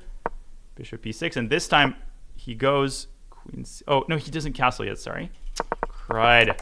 Where is a3? Here, here, here, here. But okay. Here, here, here, here. Okay, now he castles. Queen c8, bishop b3, bishop b8. This is the position. Takes, takes. Knight e7, c4, and knight f5. Fabi with the white pieces. Hikaru with black. Bishop d2 and c6 on the board, undermining the pawn. Fabi is thinking. 2 minutes 52 seconds. 2. Check again. Okay, it's working now. I don't see it, folks. It's not working for me. Okay, now it's working on the St. Louis site. So it should come in momentarily. Unbelievable. It's happening again, but I think they have the GGT feed now. No, it's working, right? It's working? I'm playing the moves. Click only live games or whatever that thing is. Sorry. It's just so only active games. That's only active games. There it is, and we're underway. It was not working at the start, I believe. Okay, well we're there now. I spilled tea, but that's okay. I'm so sorry. What's going on? What's going on here? It's like a capture on f6, which means black's king will be open. But what's the material count? I'll put on the eval bar. I thought white was better at first. The material count is extra pawn currently, but it can be recaptured. Why is he thinking? Why is he thinking? c5, that's why he's thinking. What a move by Fabi. Wow, you know what's crazy with that move is the engine hasn't budged, right? The eval bar is the same. But like that's the type of move that can win you a blitz game. Oh, absolutely. It's all about practical chess. I can't believe the game started so fast. It's like we had to wait an hour yesterday. And the one time I don't have to go, the game starts immediately. Now, the knight from f3. Very often in these structures, you see the knight moving back to pave the way for the queen. The problem is queen g4 can always be met with knight g6. So you have invested a lot into this attack. Where's the return? And you see that last move, b5 was just played, which I don't hate. I see the the evaluation dropped a little bit, but the whole point is bishop b3, bishop c4 solidify there on the queen side. My name is now GM Hess, and your name is GM Naroditsky. No, you are still GM Hess. Hikaru Nakamura is still a blitz wizard, and I'm getting skeptical here. Yep, opposite colored bishop favors the attacker, but you're a pawn down, and it's very hard to actually make serious headway with the d3 pawn about to collapse as well. Knight d2, giving up that pawn on d3. He wants some kind of queen g4 check, bishop c2, and going for the attack. I think Fabi's like, if Hikaru was playing with the white pieces, I feel like we'd be thinking, okay, the attack is, it's really getting stronger, and there's going to be problems with the black king. But it does seem like, from Fabi's point of view, that he hasn't exactly planned this out. That's a strange move, though. Yes, he centralizes the knight, but the d3 pawn, the pressure's taken off. Where is this knight on d2 going to maximize its activity? Is it going to e4? Is it going to c4? Are you going to go pawn f4 and try to open up the king side? Then you run the risk of allowing some discovery. He does go knight c4. Rook e1, I would play. Mm-hmm. King h8 maybe from Hikaru. Just get the king to safety while you still can. Yeah, I guess king h8. I mean, the problem is for white, this bishop on a4 is bad, and the queen can't move out the way. And I wouldn't be surprised if b6 is not played, right? He already played c5. I would be surprised if it isn't played. Yeah, b6 followed by rook b1. Have to play it, because if Hikaru shuts down the door, I mean, Fabi's taking too long here. No, that's not the move. And Hikaru gives him another chance. Yeah, I think the second time you have to go for it. But Fabi went rook e3 to go rook g or h3. So he's probably aiming for an attack that doesn't exist. Queen h5, rook h8, allow all of that and play king h8. No, Fabi is completely losing the thread of the game. And now Hikaru says, thank you very much. Muchas gracias. You had 2 chances. You won't have a third. No, and it's funny because the bishop on c7 is a bad piece as well. But black is up material. And now queen h5, you have bishop d1 after. I think you have to go for that. Speaking of bad bishops. And he does. Good call. But queen f5, queen takes f7. Still complicated. Oh, he plays it. I'm surprised by that move. Okay, no, actually he takes. There was rook g7 maybe after queen takes f7. So the reason this is not as good for Hikaru is because it allows white to activate the bishop. But I'm still very skeptical. Fabi down to 20 seconds. He's still much worse. And I don't see him pulling this one out at all. He is definitely much worse. Black is now up a pawn and it's heading towards an endgame, but still so many pieces left. Danya, I feel like White needs to play Bishop H5 and then just hope that Black goes wrong Dude, he's somewhere. down a minute. He's down to 10 and no time, and he's getting destroyed here. Yeah, No, this is is over. going. The A file is open. It reminds me of the Dominguez game that Hikaru won. This was not the highlight of Fabi's tournament. He lost control early. He didn't get anything for his attack. He wasted all his time. And kudos to Hikaru. He just controlled this game, and now he controls his destiny because he has to not lose with White.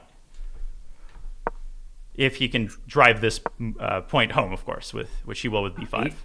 He definitely is winning this game. For Hikaru, just the way he's able to handle the comp. Oh, knight of 5. And Coors like, Cowboy with 10 subs, dedicated to the fork. What a game. So convincing. Hikaru's a beast. Yeah. I'm tired of the old talk. Like, the dude is not even, he's 35, 36. Thank you, Coors Light, for the 10 subs. You're the man. Oh, thank you, Coors Light, as well, for the 10 Aww. subs. And okay, Fabi has to win on demand with Black. How you rate his chances? How does he approach this? I think that he's in huge trouble because it's blitz, so of course there will be mistakes. But I think that Hikaru, with his experience and now with the confidence to boot, I don't envy Fabi's his position right now. Forget who it was after a tournament victory. He mentioned some GM said that when you have like a crazy comeback or you survive a totally lost position, you feel invincible. So I feel that way a little bit after Hikaru survived that match with Mishra. It's like if he can survive that, then nothing can touch him. And so far, it's kind of been true in this tournament. Yeah, for Hikaru, sometimes it feels like he's not trying to lose like intentionally, but he's just playing with fire to the point where it's like, if he loses, it just happens. And yet, it's so difficult to put him away and to get the full point. And in this blitz game, it ended up being quite one-sided. Hikaru just played super well. Yeah, obviously they repeated the same line. Hikaru this time played Queen C8, a different rare move, Queen C8. I just don't understand this obsession with this line. With the greatest respect to Fabi, who is 800 times the opening theoretician and the player that I ever will be, but this constant Italian, Sevian has gotten bad positions. Fabi hasn't had too much success with it. Can we just see one Roy Lopez from time to time, please? Wait, the next game's going. Oh my gosh! Open it up. What the heck? You're okay. It's now, of course, they're starting the games really quickly. And it's not working immediately. So can you keep it open on your end and let me know when it works? No, it's open. It's live. Yes. Go to. You probably clicked on the wrong game. Got it. They have like 8 different games open. Sorry about that, but we have an A4 Najdorf, also known as a Kamsky variation. Mm-hmm. Got a Kamsky. Very, very big fan of this line. They won the U.S. Championship so many times, and back in the day it was Hikaru and Gata. They were the two main competitors for that title that now Fabi seems to win every year. And okay, I like what Fabi's doing because he's just trying to play something that's offbeat. And Donnie, doesn't this remind you of not Tatev? It was Tatev against Carissa. It does, right? With that, there was like a bishop on e2, bishop on e3. Usually in the Najdorf, it's not advised to put a white bishop on f3. It's just not the effective way to keep e4 protected. But Hikaru with the early blitz in the center. Great response. Fabi with the spirit of a Najdorf player. Miguel would be proud. I actually hate what Hikaru has done. This is surprising to see the opening go so wrong for him. And that's the problem, Donnie, I think, with the mindset. When all you need is a draw, you have the white pieces, you start playing, let's just trade some pieces off. And when your opponent plays this, amorphous style, you just are like, let me put my pieces forward, trade them off, and now black's just better. The instinct is to play e6, but no. Fabi, true Najdorf style, pushes it to e5. Now, if white moves the d4 knight, black will play knight takes d5 and f7, f5.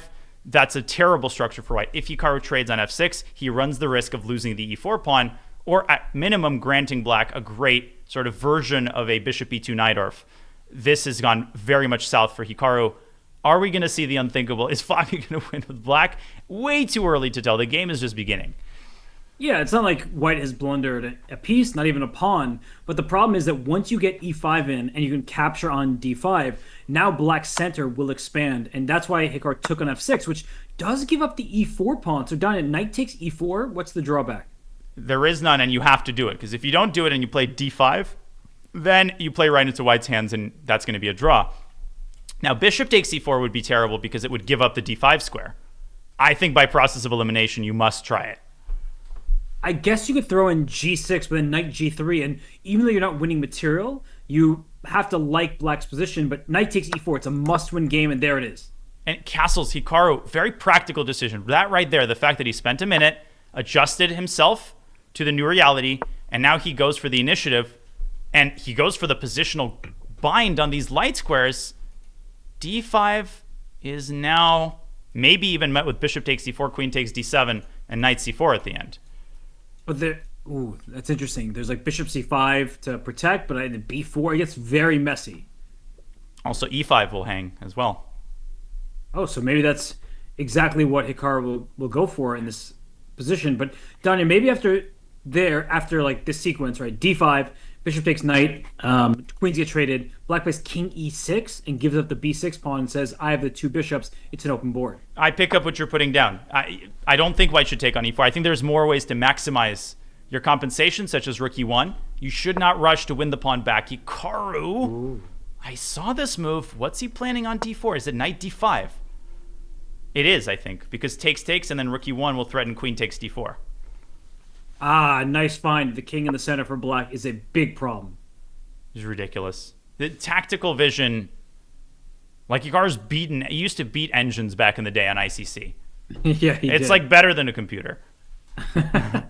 I think what Fabi has to do now, and he did just take on d5, I think he has to play knight f6, understand that rook e1, bishop d6, queen takes d4 is happening, just castle, and say that pawn on a4, Danya, if that pawn were back on a3, I would say white is just so much better. But didn't see bishop f4. That's a lovely move. That's such maturity. That is a professional. Because queen takes d4. Ooh, free pawn. It's a cool move. He's going for the big Lebowski here on e5.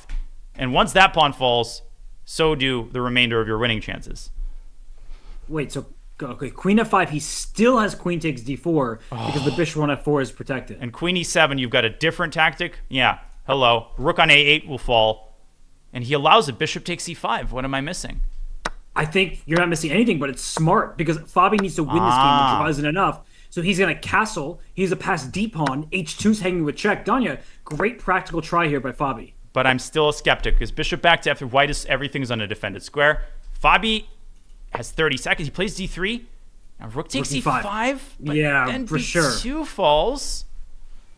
I wouldn't rush with it, but Hikaru, I think, might calculate it and play it. Good point about b2 dropping. And it's not super clear if white is able to equalize the material there. So everyone, this is an instructive moment. Sometimes when you're ahead material, in this case a rook for a minor piece, you give back some of that material advantage to ease up the pressure. And rook e3, d2, Queen b3. I think he's going to evacuate the queen and put a rook in its place.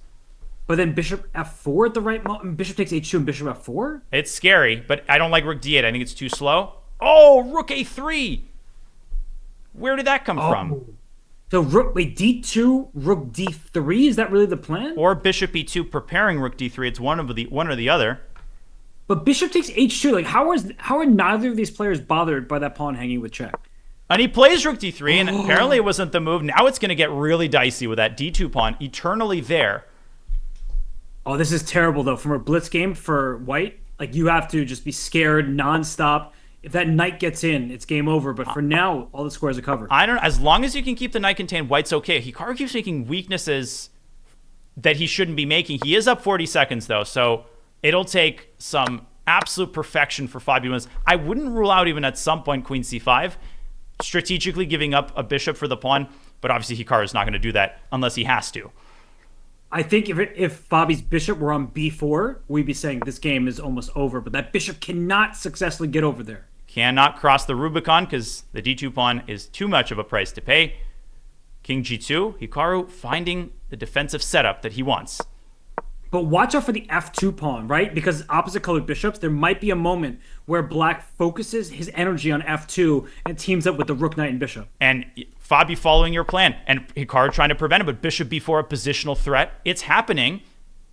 White has no more threats to make. You can't move the bishop. It's stuck. Fabi's on the move. Play. Perfect play thus far by Fabi in must-win zone here. And now the rook d4, knight e4? Rook and e5, rook same e1. idea. I mean, Fabi just keeps making threats. Hikaru's time advantage is dwindling, but watch out for the f7 pawn, right? We see this often. You get bogged down trying to promote. Fabi trying to keep everything under control. Can he make that last bit of progress?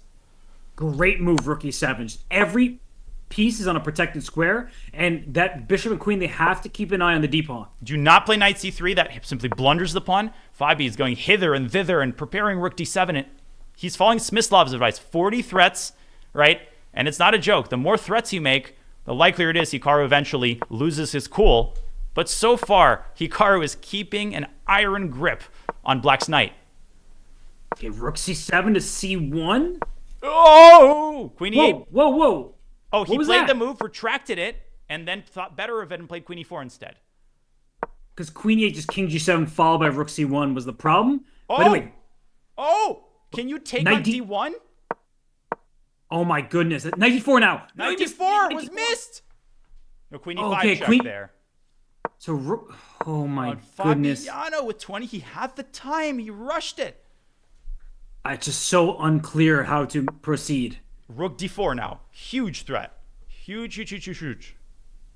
Yes. Huge. To push that pawn. Queen d5 maybe? Rook d4 and a queen f3 hanging on by a thread. And bishop c5, another Bishop foe c5. at white's front door. He's down on time.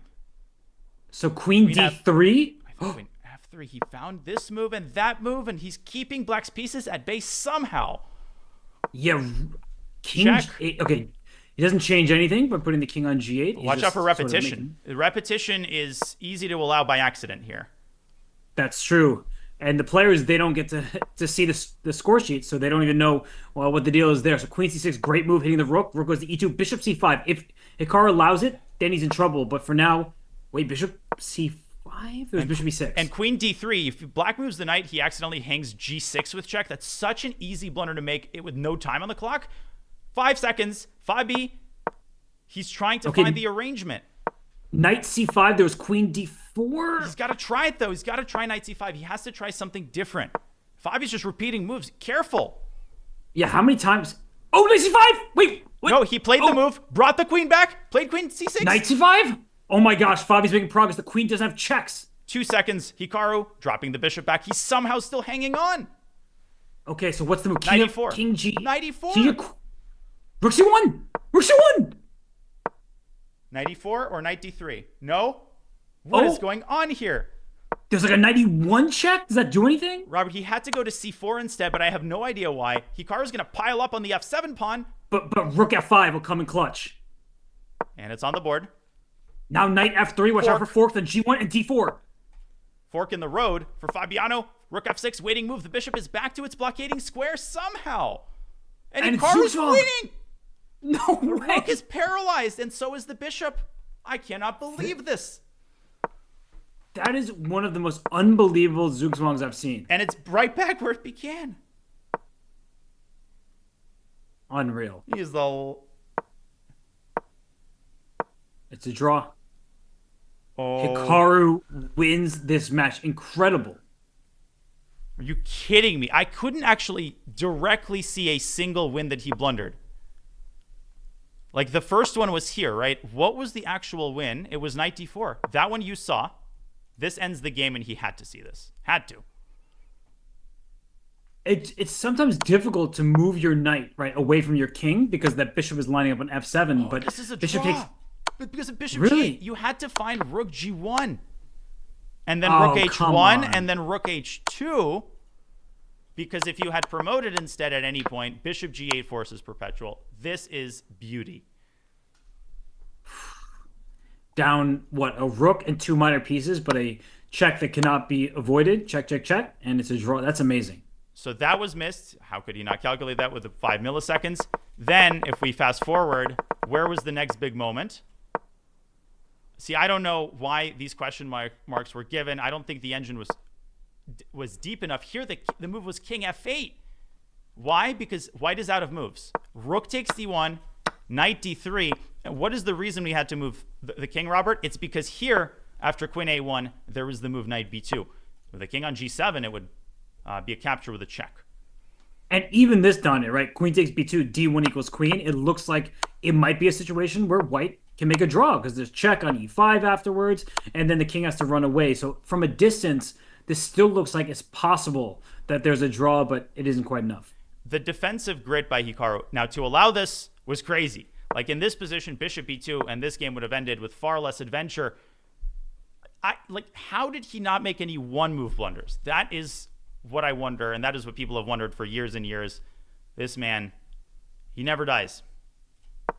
No, I mean, it's just ridiculous the way he is able to put up a fight. And there were moments, Danya, where we could see that the queen would go to a square, and then Hikaru would not actually let it go and then place it on the proper square, right? There were so many potential blunders that didn't happen. And the move before he had king f8, his king was actually already on the best square. Okay, this was the easiest when Fabi missed. He could have taken on d3, and he had the time to find this. Taken on d1, and here it's simple. Knight d3, knight b2.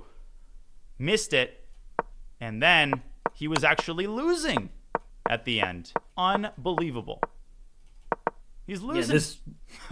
Yeah, this knight trapped, on e1, the bishop moves, the d2 pawn drops, the king moves, the rook is lost. You push g5, h takes g5, and you lose your rook. It's just ridiculous, this position that Fabi found himself in. This man goes to the winner's final. Hikaru Nakamura, Fabiano, just like Tatev. He's still in the tournament, and he might have another chance, but the Blitz crown belongs squarely to Hikaru. What a day. Honestly, just awesome action all around. These 5 hours went by so fast. Hikaru is ridiculous. Fabi gave him all he could handle, but when all was said and done, it's Hikaru who stays up top in the winner's bracket, now moving into the grand final. And you know what Fabi's reward is? Or I guess I should say punishment for losing. Mm-hmm. He now has to face off against Levon Aronian again. Oh, what a great punishment. That should be easy. Levon hasn't really ever won a match in his life. He hasn't been over 2,800 feet, has he? Maybe once I could think of. No, I mean, jokes aside, these two players are going to have their hands full. Fabi versus Levon. In the women's, we'll have Tatev Abrahamian versus Irina Krush. Speaking of players who've never played each other. Okay, that's sarcasm. Yes, that is just like you. Yes. I detect sarcasm detected. Brain fried. We have been, covering this for 4.5 hours, so a fried brain makes as much sense as a fried liver. Yeah, well, fried brain is a congenital condition for me, but thank you for making that brain cell look better. This has been another awesome day of action. I think we're done for the day. No more games, right? No more games. No, I think we are in fact done for the day. The games are concluded, but what a day it was. Amazing all around. The highlights: Alice Lee's comeback. She qualifies to the winner's circle, which has a population of 1. And Fabiano, a great classical game against Hikaru. Lots of rich ideas, mostly balanced. And then the Blitz. The Blitz is always crazy. That's what you learn about the American Cup. Yes, and tomorrow there's no classical. It's only rapid chess, and if tied, then we get Blitz. So the games will be quicker paced. Should be a lot of fun. Fabi against Levon, Irina against Tatev. Two of those players will be very happy, Irina and Levon, because they won their matches today. And then Fabi and Tatev will both be disappointed given how close they were in their respective matches. And we will be there every step of the way to cover it for you, folks. We really appreciate the support in whatever form it comes. Subs, financial support is obviously not turned down, very much accepted and appreciated. But the support that you bring from a wholesome community really helps us move forward. Yeah. The subport? The subport. That's like the USB port under the USB port. Very good. Yeah, but You've just got these puns going through my head now. Well, I got the last laugh. You get the last pun. And those are the last words we'll say on today's broadcast. We're done, folks. We'll see you tomorrow. Any last thoughts from you, Robert? I'm just super impressed by both Hikaru and Alice Lee in particular. I mean, Alice to survive that game when it looked like all hope was lost, and she just spoiled what was immediately a good position, straight out of the opening, and just to survive that, Tati was going to be kicking herself. And then for Fabi, I just felt like he didn't really have a chance in the blitz. Like the first game, he was blown off the board. In the second game, Hikaru made some mistakes, but Fabi just didn't have enough time to kind of coordinate his awkward pieces. So uh, just credit to both Alice and Hikaru. We tip our hats to the winners, and we'll be watching the losers tomorrow. Will they get another chance? The intrigue continues. 1:30 p.m. Eastern time is when we will be live. Don't miss it. Happy Thursday, everybody, and we'll see you tomorrow. It'll be a great reward to an end of a busy week. We're signing off for today. We'll see you tomorrow. Goodbye.